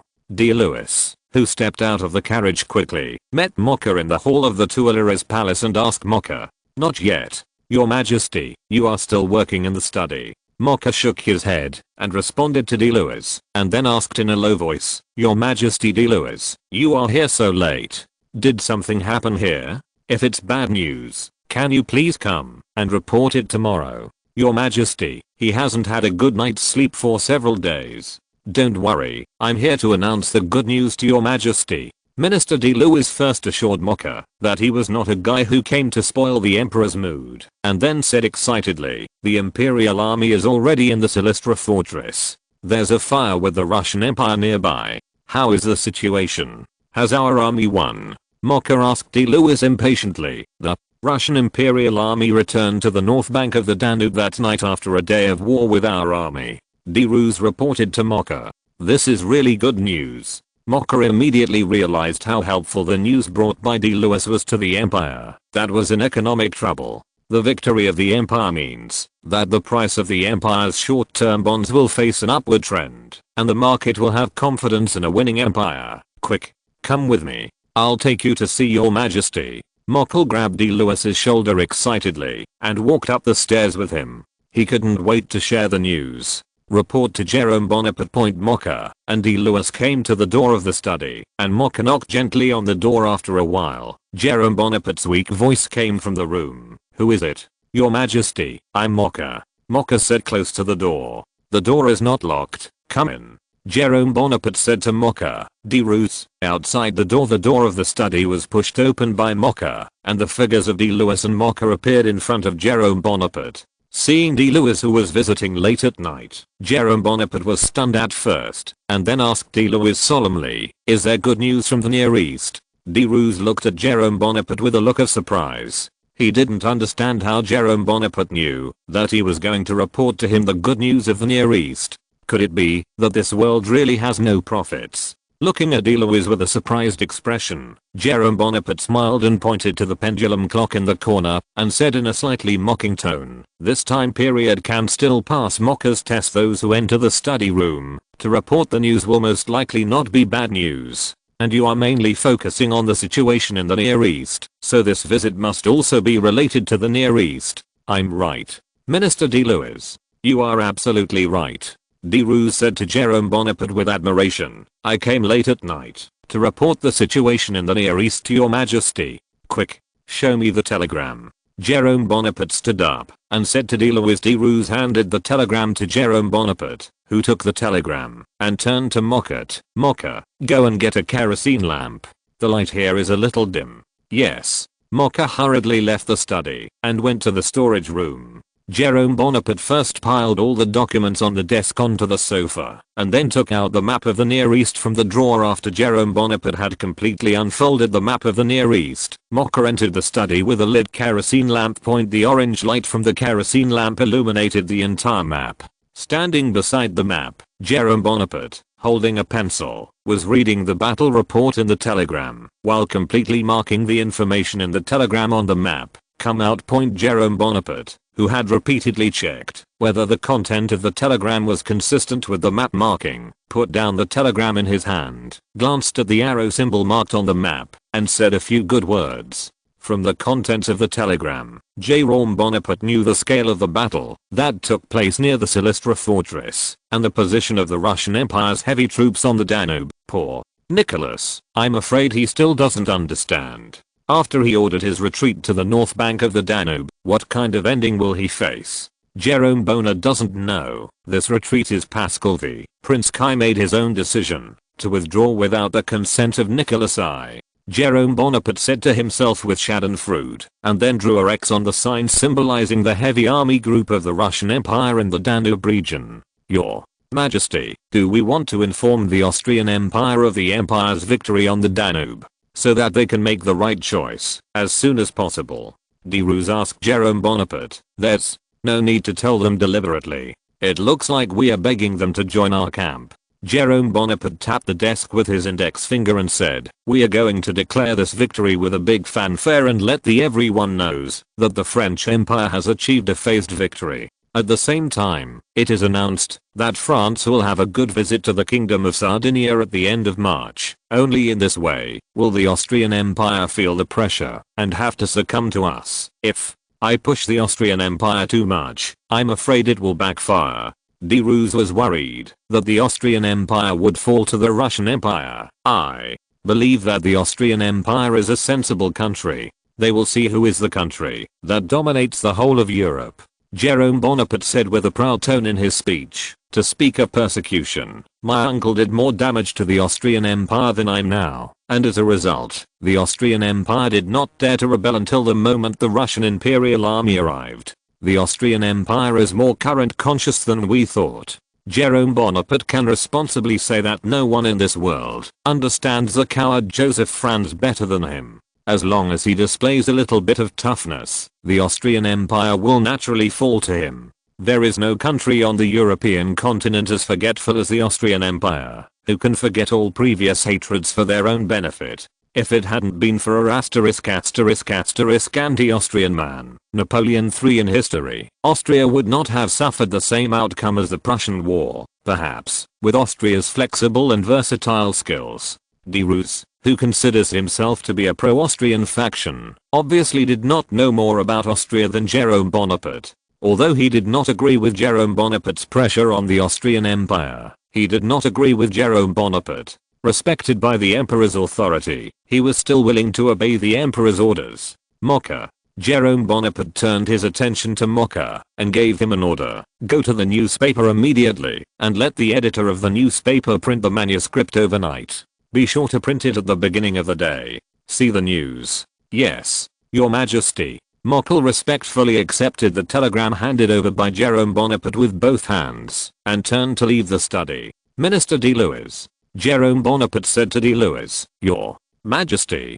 De Lewis responded with a bow. I don't know. Are you interested in having 2 drinks with me? Jerome Bonaparte invited de Lewis. It is an honor to be able to enjoy wine with Your Majesty.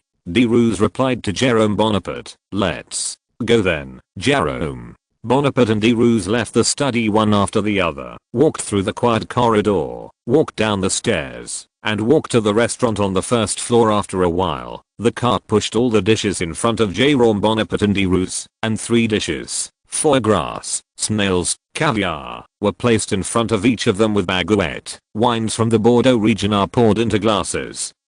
And Jerome Bonaparte and de Roos clink each other point. After eating a glass of red wine, Jerome Bonaparte asked, Minister de Roos, what do you think of Vienna? De Roos put down his glass and wrote carefully, Your Majesty, are you talking about the scenery of Vienna or the Vienna government? Have both. Jerome Bonaparte responded to de Lewis, although I haven't been to Vienna myself, I hope I can go there one day. As for the Vienna government, my knowledge of them is limited to the Ministry of Foreign Affairs.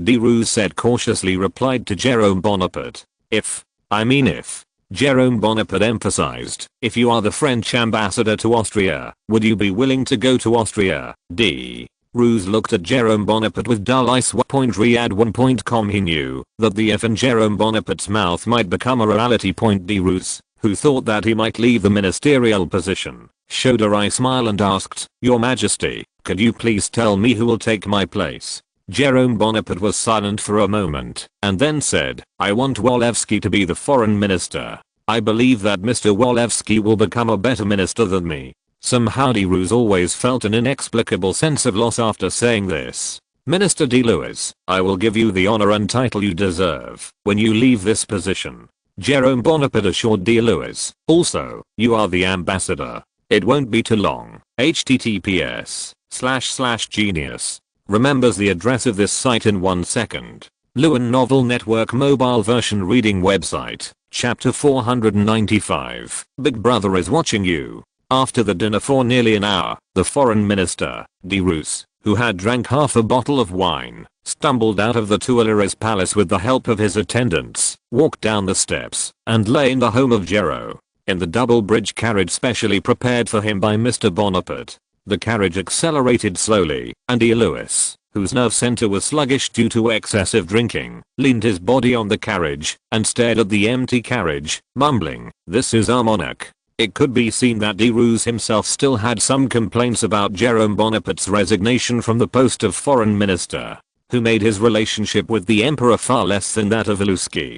Walewski has made such a great contribution in the Near East, and he must be moved. His foreign minister is naturally a suitable position. Of course, even D. Lewis, who was already in a drunken state, only dared to spit out a few words in his heart. As the Minister of Foreign Affairs, D. Lewis still knew very well that the emperor who lived in the Tuileries Palace had an iron fist. Just by looking at the Orthodox and Orleanite nobles who had recently left Paris, he could know that Paris, on the surface, was calm and peaceful. Inside the city, it is not known how many **** storms have been carried out in secret. The director of the National Intelligence Service, Marcel Yeroja, and the emperor's aide-de-camp, Edgani, who were hiding behind the emperor's background, were the two sharpest knives the emperor used to supervise the French political arena and the army. D. Lewis himself didn't want to be targeted by the mysterious National Intelligence Service, but he heard some rumors that once anyone was targeted by the National Intelligence Service, he would not be far from death.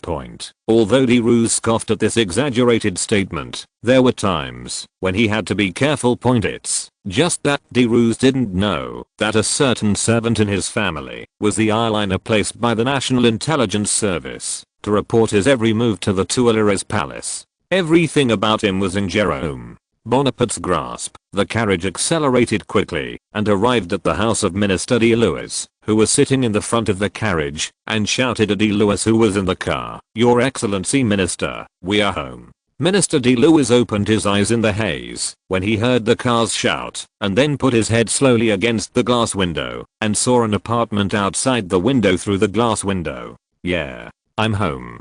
D. Lewis's face showed a smirk, and then he staggered open the carriage door, and when he lifted his foot, he emptied the steps and fell to the ground. The driver sitting in the front of the car was shocked when he saw Minister D. Lewis fell to the ground. He hurriedly jumped out of the driver's seat and came to Minister D. Lewis to help Minister D. Lewis. He got up and then asked if Minister D. Lewis was injured. "No, nothing. I just don't, hiccup, careless." Minister D. Lewis, who smelled of alcohol, responded intermittently to Shepai. "You're already like this. And you said it's fine." The driver helped D. Lewis to sit down on the steps, then came to the apartment where D. Lewis was, and knocked on the door of D. Lewis's mansion. It was the servant in the mansion who opened the door, and he looked at the car driver in front of him with a puzzled expression. Chapai told the servant that Minister D. Lewis was drunk, and the servant hurriedly ran to D. Lewis, Minister D. Lewis, and helped D. Lewis into the mansion, and thanked Chapai. The chariot who watched D. Lewis enter the mansion returned to the Tuileries Palace, and happened to meet Mocha, who was returning to the Tuileries Palace from the outside, so the chariot took D. Lewis in the carriage, and muttered about it. "Tell it to Mocha." "Okay, I know." Mocha nodded to the car without expression, and then added, "Don't tell other people about this, Master Chief, please don't worry." Shepai replied to Mocha with a nod and bow.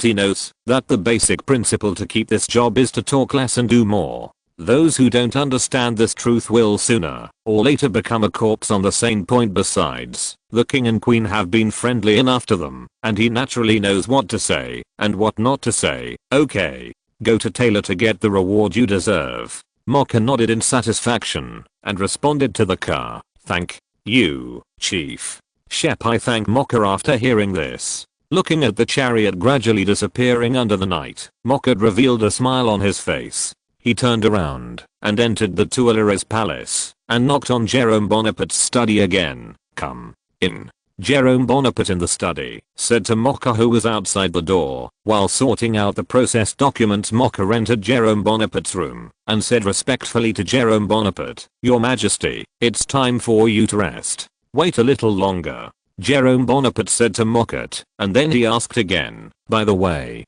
how is the handling of the newspaper office?" "Don't worry, I have said hello to all the newspapers in Paris. Tomorrow morning, the front pages of all the Paris newspapers will announce that the army of the Empire is fighting the Russian Empire at the fortress of Silistra and winning the Russian Empire. This," D. Lewis reported to Jerome Bonaparte. "Very good." Jerome Bonaparte nodded, then placed a stack of documents in Mocha's hand. "Give these to the secretary's office, and let the secretary's office transfer it to the various departments." "Yes." Mocha, who took the heavy documents, responded to Jerome Bonaparte. Guizou yawned. Jerome Bonaparte felt sleepy after finishing his official business. I'm going to bed first. You should rest early too. Yes, Mocha. Watch. Jerome Bonaparte left the study, then turned to look at the dying candles in the dawning sky outside the window. Forget it. Mocha sighed and muttered to himself, and left the room. After blowing out all the candles, the room was plunged into darkness again. Early the next morning, the streets of Paris were reminded of the sound of newspaper boys selling newspapers. Sell the newspaper. Sell the newspaper. The latest observer: the British and French allied forces killed tens of thousands of Russian invaders in the Silistra fortress, and the Russian invaders rushed north. Nicholas I will be killed soon. When the Parisians on the street heard the battle report dictated by the newsboy, their first reaction was that they didn't want to believe it, and they stopped the newsboy. Wait a minute, sir, do you want another newspaper? The latest observer. The newsboy stopped and asked the Parisian who stopped him, who gave you these words? The gentleman in the newspaper office told me that more people would buy the newspaper in this way. Then, do you know what the newspaper is talking about? Of course. Our army has won the Russian Empire, just as the Emperor defeated the Russian Empire. Then, do you know what will happen after the Emperor? Sir, how do I know so much? I'm just a newspaper seller. Do you still buy a newspaper? If you don't, then I'm leaving. If the content in the newspaper is real, then I must buy it. Give you a copy and see for yourself. The newsboy handed a newspaper to a gentleman. The gentleman who took the newspaper looked at the contents of the newspaper, and the surrounding gentlemen also came to him and wanted to watch it with him. The gentleman hurriedly covered the contents of the newspaper and told them that they wanted to watch themselves to buy, and then half-jokingly said, "Don't say I didn't take care of your business. These are your customers. Sir, do you need a newspaper? I have the Observer, Bonaparte, Reuters." The newspaper seller introduced to the gentleman present. The gentleman bought a newspaper from the newsboy, and the newspaper happily handed it to them. "Give me one too." A man in a black coat and a top hat appeared in front of the newsboy, and several gentlemen around showed a look of unwillingness to communicate with the young man. After seeing the young man's expression, "Yeah, good," the newsboy nodded and handed the newspaper to the young man in front of him. The young man took out a silver coin with a face value of 1 franc and gave it to him. To the newsboy, "Don't look for the rest. You are such a generous gentleman." The newsboy thanked the young man in front of him. After the newsboy left, the surrounding gentlemen began to imitate the young man in front of him. "Mr. Ratstein, you are such a good person. Ha ha ha ha. This is the funniest joke I have ever heard. A guy who can only hold people's stinky feet become a good person. I'm afraid your master has already forgotten you." "That's right. That's right. You tried so hard to get into a circle that didn't belong to you, only to be kicked out. Not everyone has the ability to become the deceased Thiers." The person who was ridiculed by the gentleman was the Ratstein who entered Jerome Bonaparte with an article and achieved www.riyadh1.com and stepped into the upper class with half a foot like Thiers. It's just that Ratstein's luck seemed to be exhausted after he squeezed half of his body into the upper class. Now he still works as a clerk in the subordinate department of the secretary's office, and his annual salary is only about 3,000 francs. This is far from the ambition of Ratstein himself, but he himself is not lost, but still works according to the rules and looks forward to an opportunity. Facing the jeers of the gentleman, Ratstein just frowned and said disdainfully, "The eagle sometimes flies lower than the chicken, but the chicken can never become an eagle." https://genius. Remembers the address of this site in 1 second. Lewin Novel Network mobile version reading website. Chapter 496. French war plan against Austria. Hearing that Ratstein compared himself to an eagle and the gentleman to a chicken, he was furious, and they shouted to give Ratstein some color. The gentleman was gearing up to loosen his nerves for Ratstein, but a happy smile appeared on Ratstein's face. He pointed behind the gentleman and shouted, "Look, the police are here." When the gentleman heard Ratstein's shout, they panicked. They hurriedly turned around in the direction of Ratstein's fingers, but found that there were no policemen behind them. The gentlemen who knew they had been deceived were even more angry. When they turned around again to teach Rastein, they found that there was no one behind them. It turned out that Rastein deliberately tricked them into thinking the police were coming, so they could take the opportunity to slip away. Bah. What a coward. Yes. The gentleman despised Rastein's cowardly behavior and left in a snarl of swearing. The matter came to an end amidst shouting and scolding, and the gentlemen dispersed, who had to run for their own lives, and Rastein has to work hard to find a shortcut to the upper class, and it won't take long. The official opening of the Paris Stock Exchange comes an hour after the Paris press trumpeted France's staged victory in the Near East. Stocks related to the military industry are surging like crazy after receiving a favorable war from France in the Near East. Short-term bonds, which had been caught in a persistent downturn, also rose on the triumphant joy, surpassing the heights before the decline in a short period of time. After seeing such a rally in short-term bonds, many veteran Paris Stock Exchange investors wanted to give themselves a slap in the face. The enthusiasm of investors once again promoted the operation of the entire market, and the market restored the original information. At the same time, Minister of Finance Magnet announced that the Ministry of Finance will release another 200 million, about £8 million, 3-year, short-term bonds on the Paris Stock Exchange. Once the news came out, the whole Paris boiled again, and people were eagerly waiting for the arrival of the national debt. And those opposition members who were lurking in the dark corners of Paris and private mansions, ready to attack the usurper of the Tuileries Palace, also disappeared. They knew that in the absence of a major economic crisis, the people of Paris will never be forgotten, will not follow them. It was a rule that they came up with during the two sudden revolutions of 1830 and 1848, that they had to lie dormant and wait in silence for the usurpers of the Tuileries to make a mess of France, and then they would be like 48, overthrow it with the power of the mob, as in years only after the mob overthrew the empire. They will take in their hands the fruit of victory poured out by the mob with blood and tears. When a small group of orthodox nobles are enjoying how to get the fruits of victory in their pockets, and how to distribute the fruits, as everyone knows, they have long been touched by the intelligence personnel of the Internal Intelligence Bureau. The reason why Marcel Yerouja did not order the Internal Intelligence Agency to do something about it was because he himself had not received an order from the Tuileries Palace. This small group of orthodox nobles are all prominent figures, and it is very likely that they will bring certain consequences to the regime. Marcel Yerouja had to wait until the Tuileries Palace issued a clear order before taking action.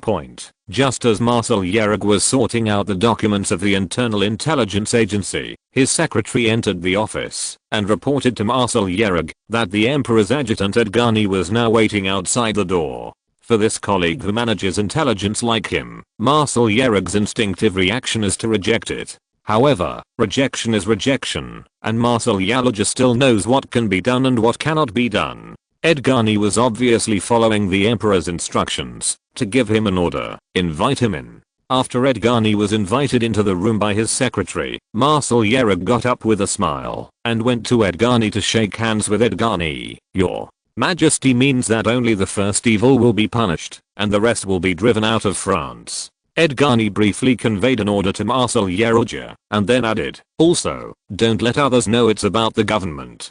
Fake an accident as much as possible. I see. Marcel Yerouja nodded solemnly, and responded to Edgani. Afterwards, Edgani left the underground office of the National Intelligence Service. Marcel Yerouja began to lay out a perfect accident for this small group of orthodox element. Your Majesty, Marcel Yerouja has already started action. I believe it won't be long before we receive the news. Edgani, who returned to the Tuileries Palace, reported the situation to Jerome Bonaparte. It couldn't be better. Jerome Bonaparte nodded, and then asked Edgani, by the way, there are soldiers with different ideas in the army. Yes. We found some in the southern military district. Edgani nodded and responded to Jerome Bonaparte. Southern military region. Jerome Bonaparte shook his head and sighed. Marshal Biron's influence on the army is deeper than we imagined. In addition, the Provence region itself is the gathering place of the royal party, so this kind of thinking is also very important. Not surprising. Your Majesty, do you want it? Edgani made a gesture of throwing a knife to the ground, the meaning of which was self-evident.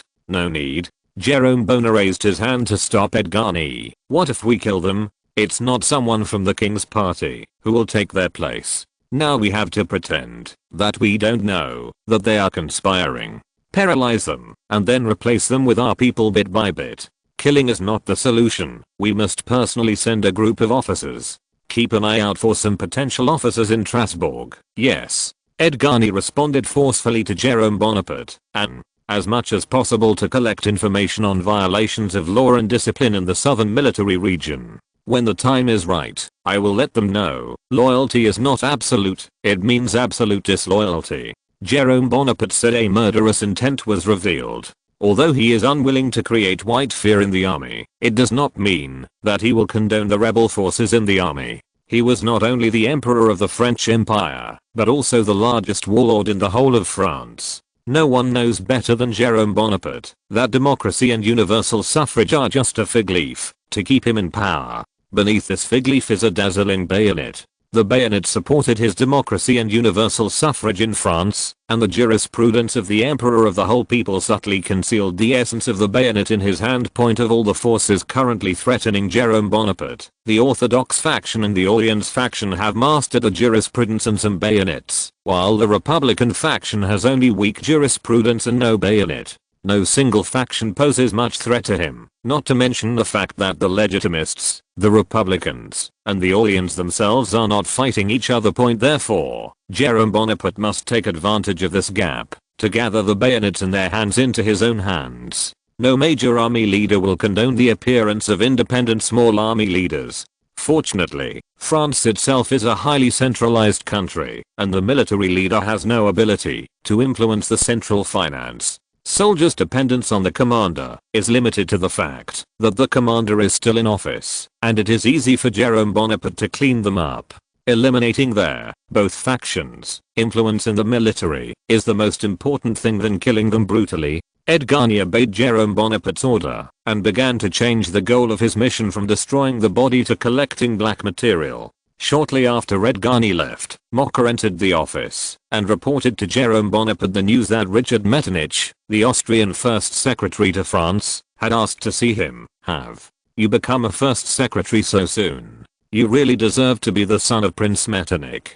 Jerome Bonaparte whispered, and then ordered Mocker to. After Mocker left, Jerome Bonaparte took out a document called French War Plan for Austria from the drawer. After opening the document, there were blank sheets of paper. After a while, Mocker brought Richard Metternich to the study. Your Majesty, Secretary Richard Metternich is here. Mocker reported in a low voice to Jerome Bonaparte, who pretended to correct documents. Jerome Bonaparte raised his head and looked at Richard Metternich, while he stretched out his hand to invite Richard Metternich to sit down opposite him. He quickly closed the blank document. Under Jerome Bonaparte's desire to reveal, Richard Metternich naturally turned his attention to the document. Your Majesty. Richard Metternich bowed to Jerome Bonaparte and said, Reading www.urkanshu.com, please sit down. Jerome Bonaparte once again invited Richard Metternich to sit down. When Richard Metternich raised his head, Jerome Bonaparte deliberately put the blank document into the drawer with a movement that Richard Metternich could see. Things were just as Jerome Bonaparte thought. When Richard Metternich focused his attention on the blank document in the hands of Jerome Bonaparte's not every movement escaped Richard Metternich's attention. When Richard Metternich raised his head, he just happened to see the name of the blank document in Jerome Bonaparte's hand. French War Plan for Austria. https://genius remembers the address of this site in 1 second. Lewin Novel Network Mobile Version Reading Website. Chapter 497. Deadline.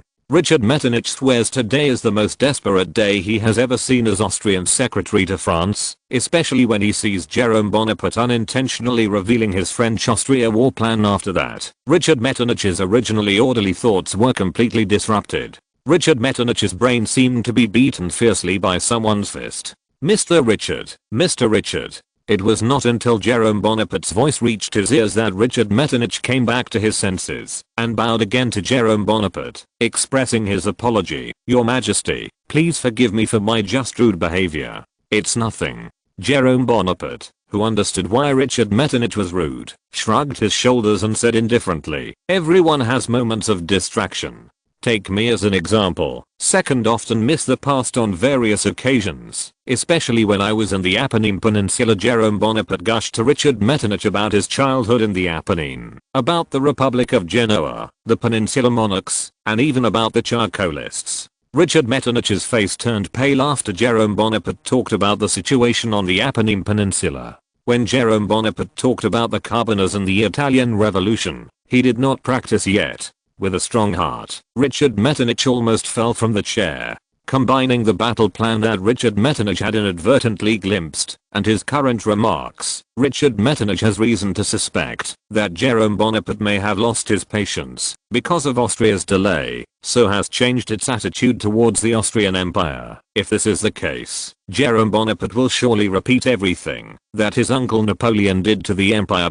Next, Jerome Bonaparte's words further confirmed Richard Metternich's speculation. My deceased brother and my cousin were both members of the charcoal burning party. Although I myself did not join this party, but under the influence of my deceased brother, this party is still quite popular. I have a good impression. Jerome Bonaparte's words revealed his nostalgia for the past, and then shook his head and added, "But that is the past. Your Majesty, please forgive my offense first, because what I say next may involve the late Prince Napoleon." Richard Metternich said to Jerome Bonaparte, "First, Mr. Richard, we are friends. If you have anything to say, I forgive you." Jerome Bonaparte responded sternly, "I personally think that your favorable impression of the charcoal burning party is only due to the nostalgia of the past, so you have a certain subjective goodwill towards the charcoal burning party. In fact, the charcoal burning party itself is not a good party.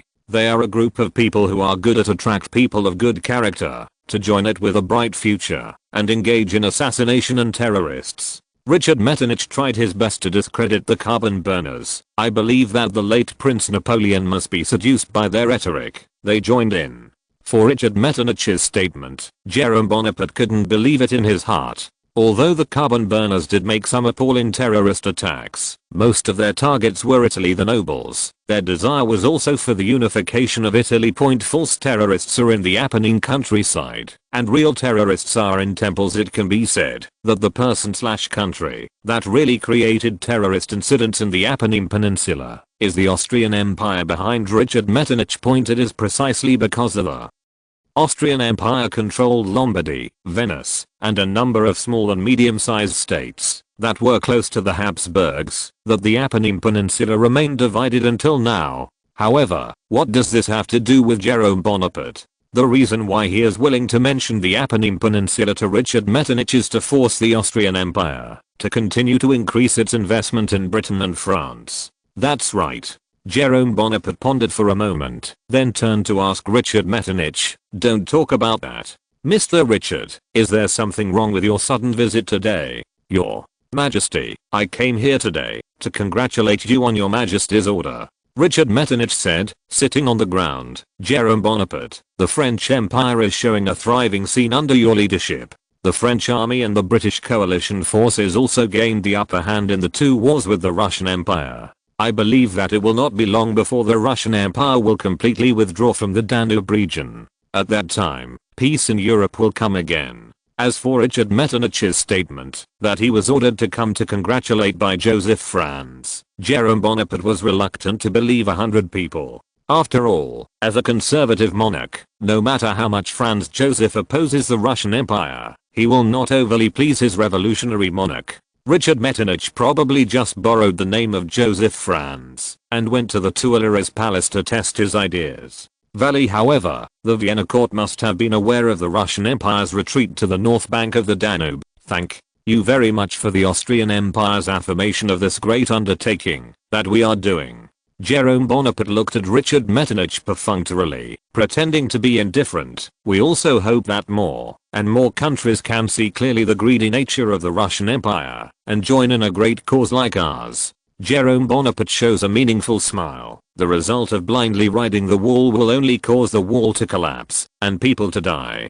Jerome Bonaparte blamed the Austrian Empire for betting on both sides, which made Richard Metternich feel a burst of shame. Yes, The Austrian Empire has been wrangling on this issue for too long, let alone Jerome Bonaparte can't stand this kind of swaying diplomacy, and even Richard Metternich himself can't continue to wait for Vienna. The government wrangling is over. That's why Richard Metternich came to the Tuileries Palace to congratulate Jerome Bonaparte without receiving the latest instructions from Vienna. Facts have proved that Richard Metternich's approach is correct, and the French Empire is likely to have been unable to bear the swaying policy of the Austrian Empire, and thus attack the Austrian Empire. Richard Metternich suddenly remembered that Prince Metternich sent him a letter about a week ago. The German Confederation was able to temporarily extend the law of war from the German regions, Austria, Bohemia, to the entire empire. However, Prince Metternich's efforts failed, and the South German Confederation headed by Bavaria and Prussia united in rare effect against the actions of the Austrian Empire. The scope of the law of war temporarily added by Prince Metternich was not passed. After that, Prince Metternich sought out the new Prussian ambassador of the German Confederation, Bismarck, and asked him if the Kingdom of Prussia was willing to deal with the Austrian Empire. Ambassador Bismarck rejected Prince Metternich on behalf of Prussia.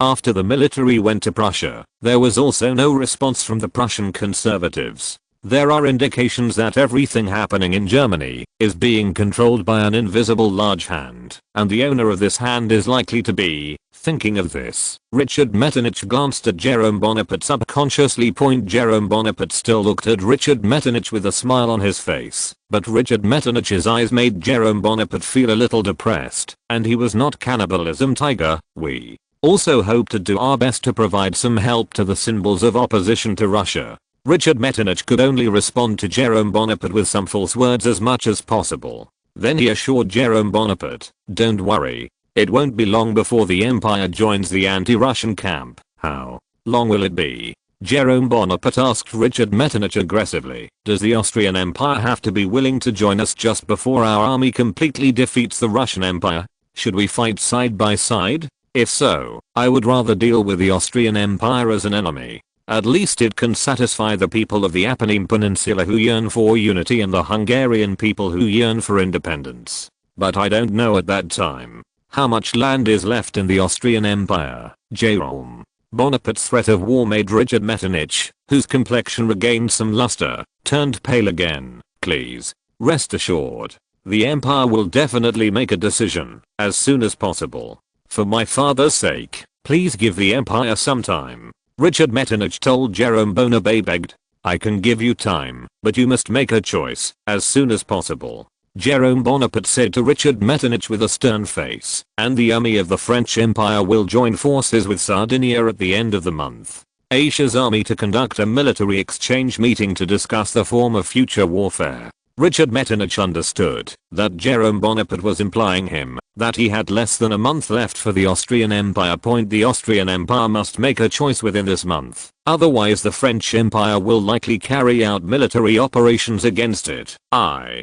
will report to Vienna as soon as possible," Richard Metternich assured Jerome Bonaparte. https://genius remembers the address of this site in 1 second. Lewin Novel Network Mobile Version Reading Website, Chapter 498. Last lesson. "I will definitely report your request to our government, Richard," Metternich assured Jerome Bonaparte sincerely. "Then, I'll wait for your news, Mr. Richard."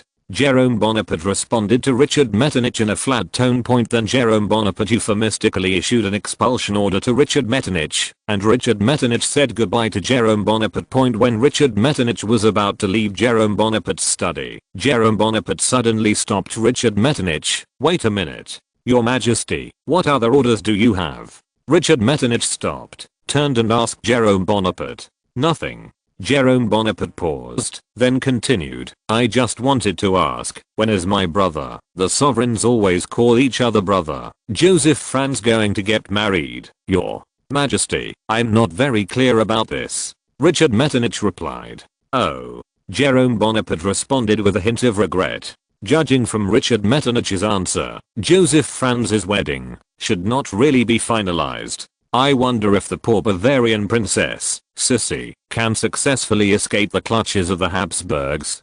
P.S. Here, Jerome Bonaparte's memory is deviated. In history, Emperor Franz married Princess Sissy in August. Your Majesty, if you have no other orders, I will retire first. Richard Metternich replied cautiously to Jerome Bonaparte. He did not understand why Jerome Bonaparte would. There is this question. Poor Richard Metternich would never have thought that the emperor who controlled the entire empire was still a gossip collector at heart.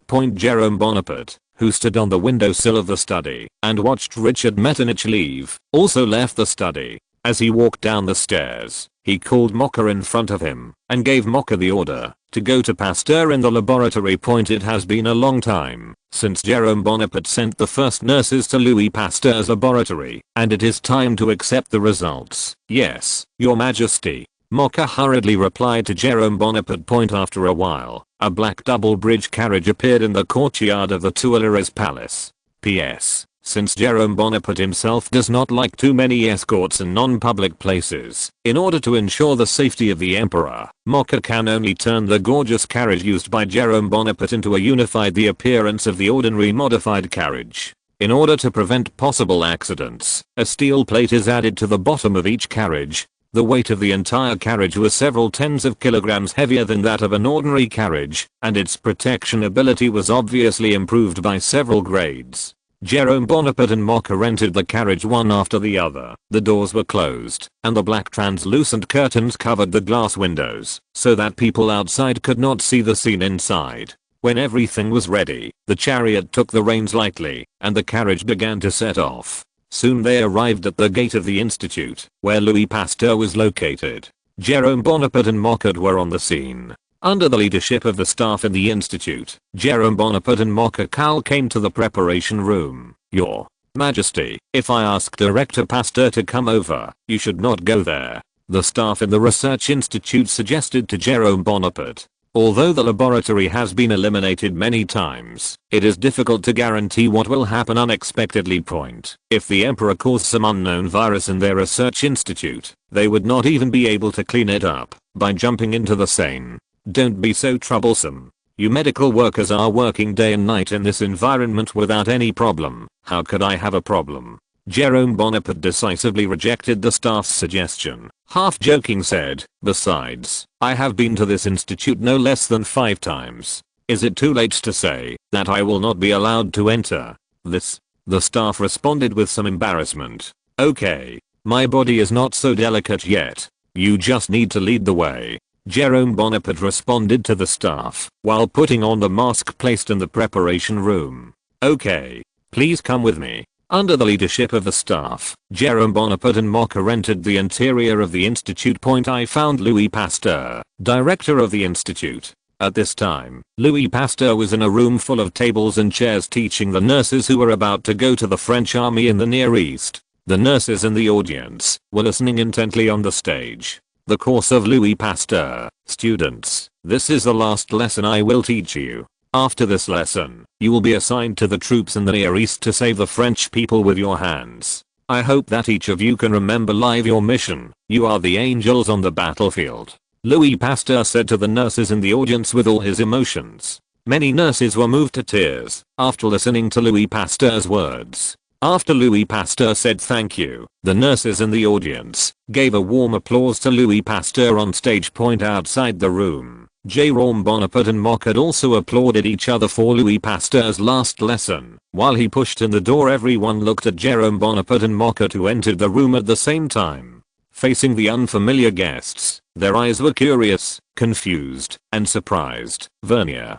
Mr. Pasteur, you speak very well. Jerome Bonaparte praised Louis Pasteur. I haven't heard such an emotional speech for a long time. Your Majesty, you are overrated. Louis Pasteur humbly responded to Jerome Bonaparte, and then invited Jerome Bonaparte to the stage. Jerome Bonaparte walked up to the stage, and looked at the faces under the stage. He cleared his throat and said, Mr. Pasteur is right. You are like angels descending from the sky. When I go to the mortal world, I will go to a place called the battlefield. Here, as a person who has been fortunate enough to be on the battlefield, in the video of my previous life, the first piece of advice that a senior will give you is, please be sure to guarantee your own safety in the end. If there is absolutely no way you can surrender to the enemy, This is the special right I have given you, these lovely angels, and no one will see you clearly, because of your surrender. Your ability to come back alive is the greatest contribution to France, and your parents and teachers will be proud of you.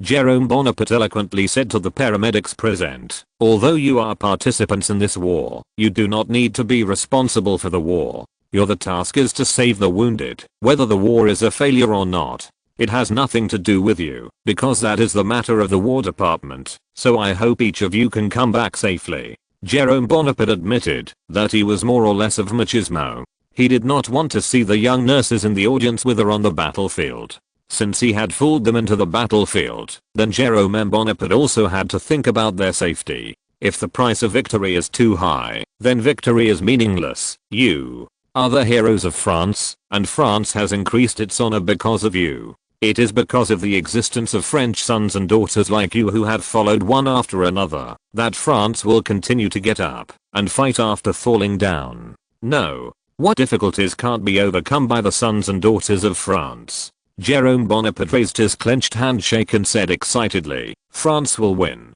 Justice will win. Infected by Jerome Bonaparte, the girls off the stage shouted, France will win. Justice will win. At this moment, everyone except Jerome Bonaparte thought France was doing a righteous act. Only Jerome Bonaparte knew that the main purpose of this war was to make his throne more stable, and the second was to break up the Holy Alliance. Jerome Bonaparte's speech ended with a round of applause, and both Jerome Bonaparte and Louis Pasteur left the classroom. Walking in the corridor, Jerome Bonaparte and Louis Pasteur began to discuss about this batch of nursing staff, and Jerome Bonaparte asked, Mr. Pasteur, they are really competent. Has this work been done?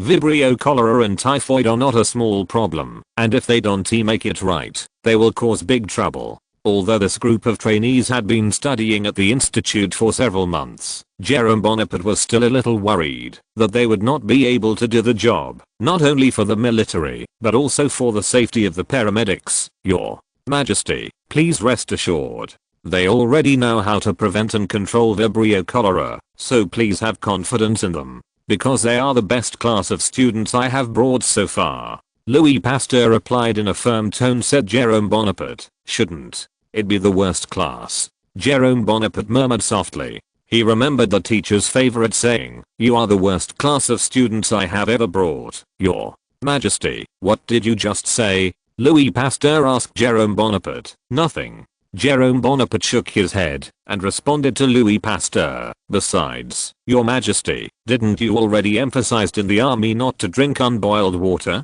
Louis Pasteur asked Jerome Bonaparte. That's right. Is there any question? Jerome Bonaparte nodded. According to the research, the production of Vibrio cholera mostly starts from the water source. As long as the army is prevented from drinking and clean water, the possibility of the army's sudden disease can be curbed. Louis Pasteur told Jerome Bonaparte explained. Yeah, this is already known. Jerome Bonaparte nodded in response to Louis Pasteur. Your Majesty, please come with me. Louis Pasteur took Jerome Bonaparte to a room. Inside the room were rows of glass test tubes filled with colorless and transparent liquids. Are these vaccines? Jerome Bonaparte asked Louis Pasteur doubtfully, pointing to the rows of test tubes in front of him. Riyadh1.com Your Majesty, as you can see, these are the, well, fluids we've extracted from those cholera patients. Louis Pasteur euphemistically refers to saliva as a liquid, and then there's something you get after several rounds of dilution and inactivation. Now available in bulk. What is the effect? What is the price of each vaccine? Jerome Bonaparte asked Louis Pasteur. Louis Pasteur shook his head and responded to Jerome Bonaparte. According to clinical data, although these vaccines can treat cholera, they are not 100% preventive, and there is still a certain risk. Only those with patients with severe cholera can use it. As for the price, each one costs about 6 francs. Mr. Pasteur, you did a great job. Jerome Bonaparte held Louis Pasteur's watch in praise. https://genius remembers the address of this site in 1 second. Lewin Novel Network mobile version reading website, chapter 499, layout West Africa. Mr. Louis Pasteur, you are doing well. For Jérôme Bonaparte, the cholera vaccine made by Louis Pasteur is not just a vaccine, but also a considerable amount of contacts. If Jérôme Bonaparte's memory is not wrong, a new wave of cholera will begin to hit the spring and summer this year. At that time, the French army fighting far in the Near East will inevitably be attacked by the cholera virus, and the vaccine in the hands of Louis Pasteur will become a sharp blade for Jérôme Bonaparte to buy the hearts of the army. Imagine that an officer who was unfortunately infected with cholera during the battle could only lie in a hospital bed in a field hospital waiting to die in despair, and suddenly received a vaccine gifted to them by the emperor far away in Paris. Desperate, they must beg the paramedics to administer such a vaccine to him, that for every dying life saved, Jérôme Bonaparte himself would gain the loyalty of an officer with little added up. Jérôme Bonaparte's position in the army will become more and more stable. The 1st, 2nd, and 3rd divisions will be more loyal to Jérôme Bonaparte than before, and those hidden careerists will have to continue to show their loyalty to Jérôme Bonaparte. Thinking of this, Jérôme Bonaparte felt that he had to take the naming rights of the vaccine in his hands. He wanted to let the soldiers who got cholera live after being injected with the vaccine, and instinctively thought of him Jérôme Bonaparte. If it doesn't work, at least add a Bonaparte surname to the name of the vaccine. For example, Bonaparte Pasteur vaccine, or Napoleon Pasteur vaccine. For this reason, Jérôme Bonaparte, who was able to add his last name to the front, asked Louis Pasteur with a sincere expression, "Mr. Pasteur, I think that, since this vaccine was developed by you yourself, the vaccine that comes out is called Pasteur vaccine." Jérôme Bonaparte understood that, as a Louis Pasteur, who had extremely high moral requirements, the treatment and protection of cholera was a stain that could not be erased from his scientific research career. If possible, Louis Pasteur would like to let the world know that he developed the cholera vaccine. When it was too late to hide, how could Louis Pasteur let Jérôme Bonaparte add his name to the cholera vaccine? "Your Majesty, absolutely. You promised me to keep it a secret for me." Louis Pasteur decisively rejected Jérôme Bonaparte's proposal. He pleaded with Jérôme Bonaparte, "Then what do you think we should name this vaccine?" Jérôme Bonaparte asked Louis Pasteur hard to get together. An invention like this is enough to shock the world, enough to make the name of the vaccine go down in history. "I really can't think of anyone other than you who can deserve this honor." After being silent for a moment, Louis Pasteur said to Jérôme Bonaparte, "Your Majesty, since you said that it is something that can be remembered in history, then I want to name it after your surname. Only in this way, only the surname Bonaparte can go with it." Things didn't turn out as Jérôme Bonaparte had expected, and Louis Pasteur pleaded for the surname of Jérôme Bonaparte to be added to the vaccine. "I'll just forget it," Jérôme Bonaparte said to Louis Pasteur with an expression of tenacity. "This is the result of the joint efforts of your entire institute. I did not participate in it. If I rashly add my surname to it, I'm afraid that people will argue that I'm coveting the credit of my subordinates. Please, don't say that. If it weren't for you, the vaccine would not have been developed. Your help with the vaccine is obvious to everyone in our institute, and you are completely worthy of it. It should not be said that the vaccine can be used with Bonaparte's naming it by its surname is its greatest honor. I don't know when Louis Pasteur also learned to flatter," he said to Jérôme Bonaparte in a humble tone. However, there is generally no problem with what Louis Pasteur said. From the establishment of the institute to its development, Jérôme Bonaparte himself strictly controlled it, and the funds given to the institute were doubled. It can be said that the development of the institute and the cholera vaccine is inseparable from the help of Jérôme Bonaparte himself. "Hey, since you said so, then I reluctantly accepted it," Jérôme Bonaparte responded reservedly. As the price for snatching the name of the Louis Pasteur Institute, Jérôme Bonaparte added a bonus of 2,000 francs to everyone in the institute. "I thank you for your generosity on behalf of all my colleagues at the institute." Louis Pasteur thanked Jérôme Bonaparte. "It's nothing. This is the reward you gave me." Jérôme Bonaparte reiterated what he said a few months ago: "No matter how poor you are, you can't be poor in education, and no matter how hard you are, you can't be scientific research." In this way, a cholera vaccine called Bonaparte vaccine was officially released, and it will be shipped to the Near East in the midsummer season in a few months. to be used by the coalition forces under the instructions of Jerome Bonaparte. The institute worked overtime to rush the vaccine so that every French soldier could use it. Then, Jerome Bonaparte explained to Louis Pasteur the next task, to study several common diseases that spread throughout West Africa. Because it won't be long before Jerome Bonaparte will expand France's sphere of influence in Africa, it is better to prepare in advance for some things. Yes, Your Majesty. Louis Pasteur responded to Jerome Bonaparte. The poor scholar, Jew, Ren, did not know that each of his inventions would become an accomplice to the French aggression. This is what Jerome Bonaparte said to him: I have received reports from the Senegalese army that they are suffering from the disease of the African land. The liberation movement for the African people has not progressed. They are oppressed by their slave tyrants. As a member of the Progressive Force, Louis Pasteur subconsciously regarded the members of the kingdoms in Africa as the feudal dynasty before the Great Revolution after hearing the word slavery. Actually, the level of the land dynasty in West Africa belongs to the era of the real slavery dynasty. Louis Pasteur, who upheld the spirit of national liberation, could not ignore it. He assured Jerome Bonaparte that he would develop a protection plan for several common diseases in West Africa as soon as possible, so that our army would be able to treat the French. The ideas of democracy, freedom, and liberation spread to the land of West Africa. I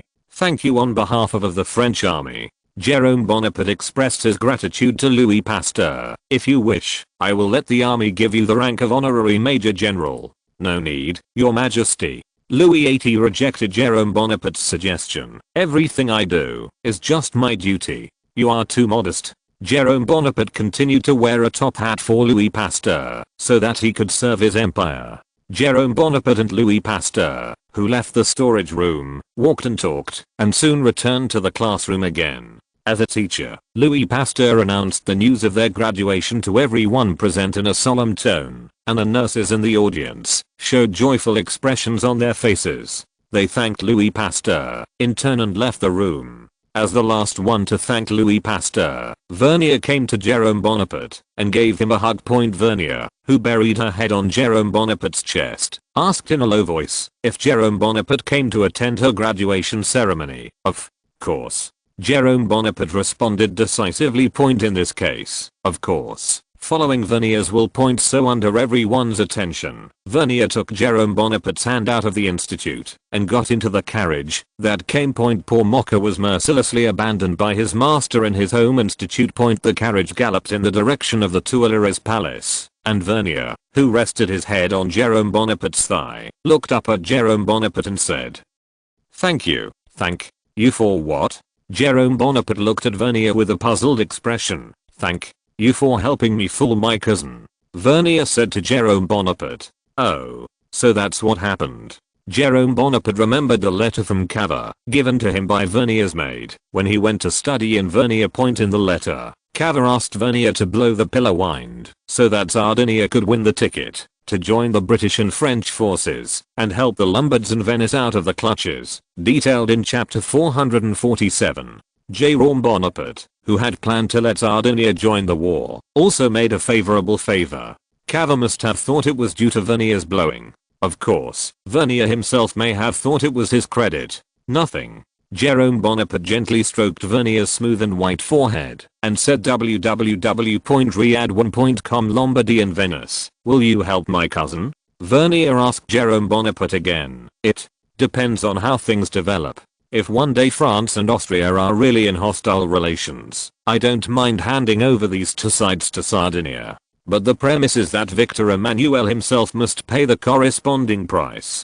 Jerome Bonaparte responded vaguely to Vernier. What price? Vernier asked subconsciously. I haven't thought about this yet. Of course, this is just a white lie by Jerome Bonaparte to Vernier. https://genius remembers the address of this site in 1 second. Lewin Novel Network mobile version reading website, chapter 500. Of course I forgive her.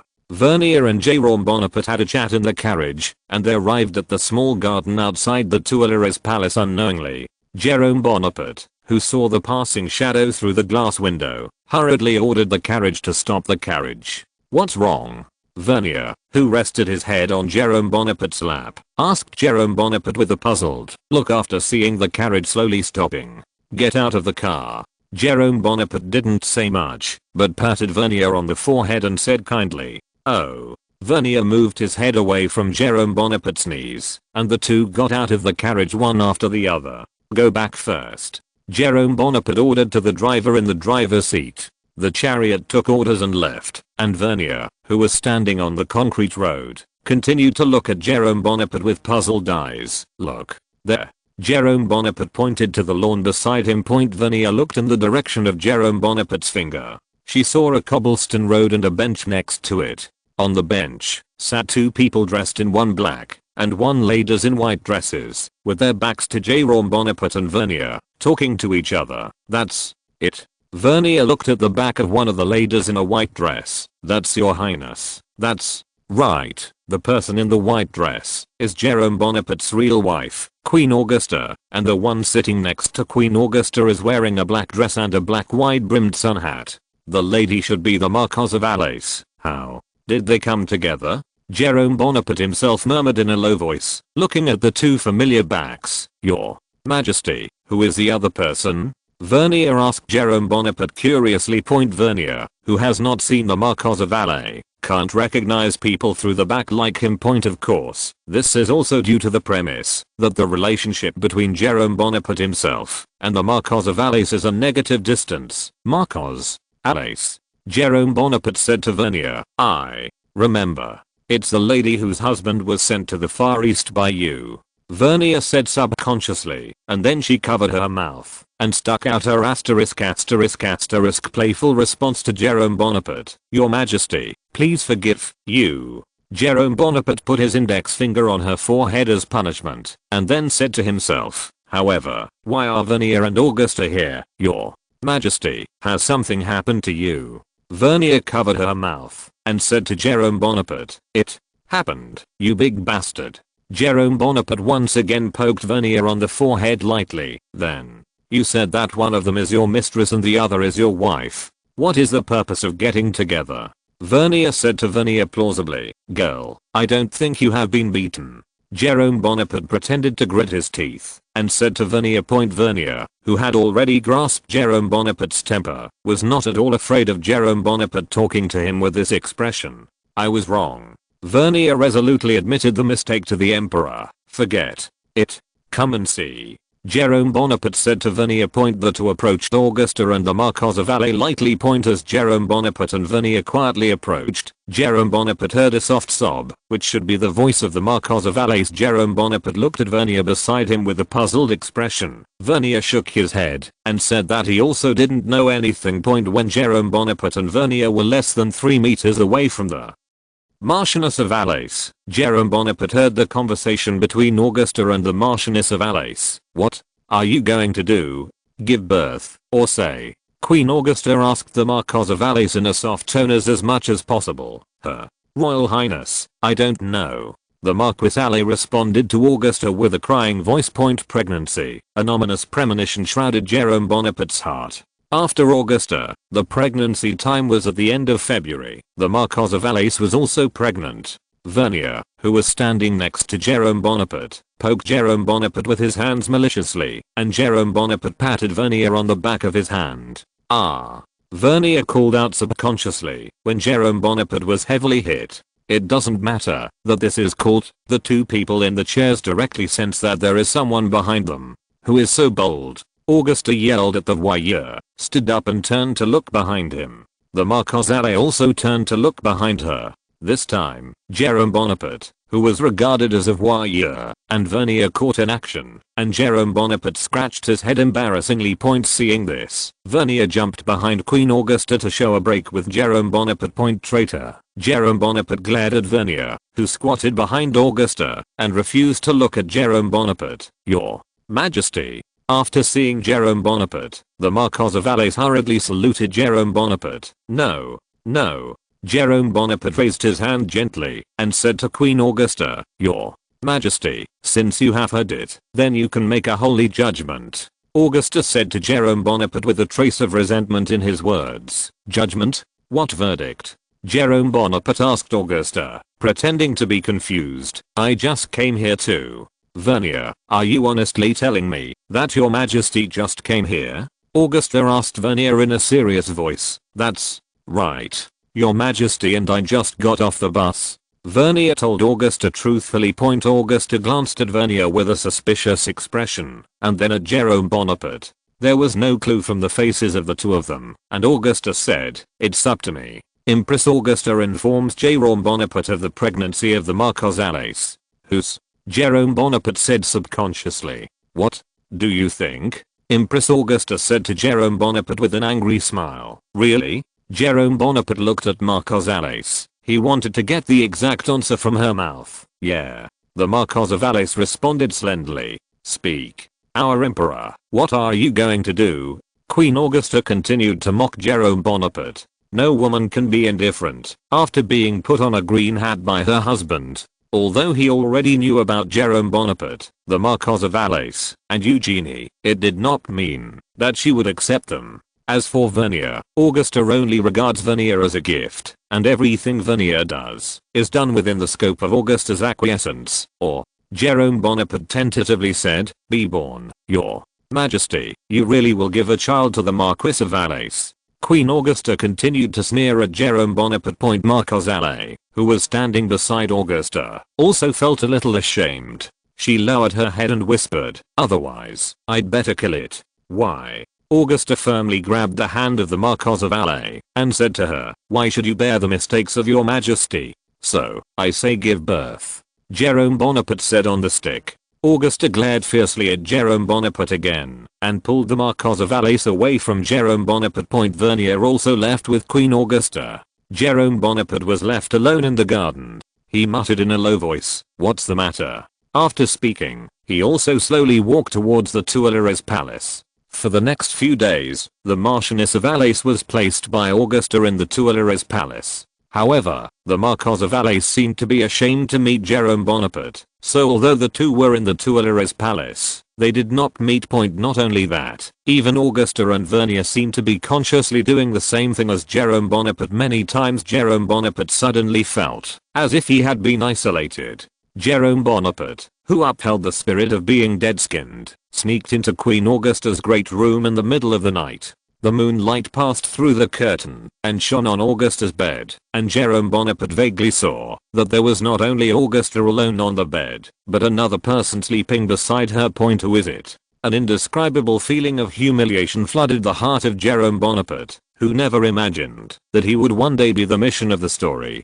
Damn mocker, how on earth did he manage the Tuileries? Why didn't he report this to me? Thinking of this, Jerome Bonaparte walked quickly to the bedside of Queen Augusta, lifted the quilt covering Augusta's body, and let Augusta and the abominable rapist husband was disgraced. When Jerome Bonaparte lifted the quilt, two graceful bodies appeared in front of Jerome Bonaparte. The adulterer lying beside Queen Augusta was none other than the Marquise of Alice. Oops. Jerome Bonaparte secretly regretted why he had been so impulsive just now. Just when Jerome Bonaparte regretted his reckless behavior, the Queen Augusta and the Marquise of Alice, who were lying on the bed, also opened their eyes. Looking at the tall figure standing beside the bed in front of her, the Marquise of Alice screamed subconsciously, ah. Don't scream. Don't scream. It's me. Jerome Bonaparte hurriedly shouted to the Marquise of Alice. The Marquise of Alice, who heard the voice of Jerome Bonaparte, stopped screaming. Riyadh1.com looked at Jerome Bonaparte suspiciously. Your Majesty, it's so late. Why don't you stay in your bedroom? Well, what are you doing here? Augusta said to Jerome Bonaparte in a cold tone. I don't want to deepen the relationship between our husband and wife. Who knows about you? Jerome Bonaparte pointed to the Marquis of Alice beside Queen Augusta and said nothing. Off topic at the sight of short sleeves, white arms, full nudity, genitalia, intercourse, interbreeding, bastards. The imagination of auditing can only make such a leap at this level. https://genius remembers the address of this site in 1 second. Lewin Novel Network mobile version reading website. End of this chapter. Thank you very much for reaching the end. Don't forget to like. Looking for more exclusive content and immediate access? Subscribe to our Patreon. Remember, every like, subscription, or donation encourages us to continue. Thanks to everyone. See you in the next video.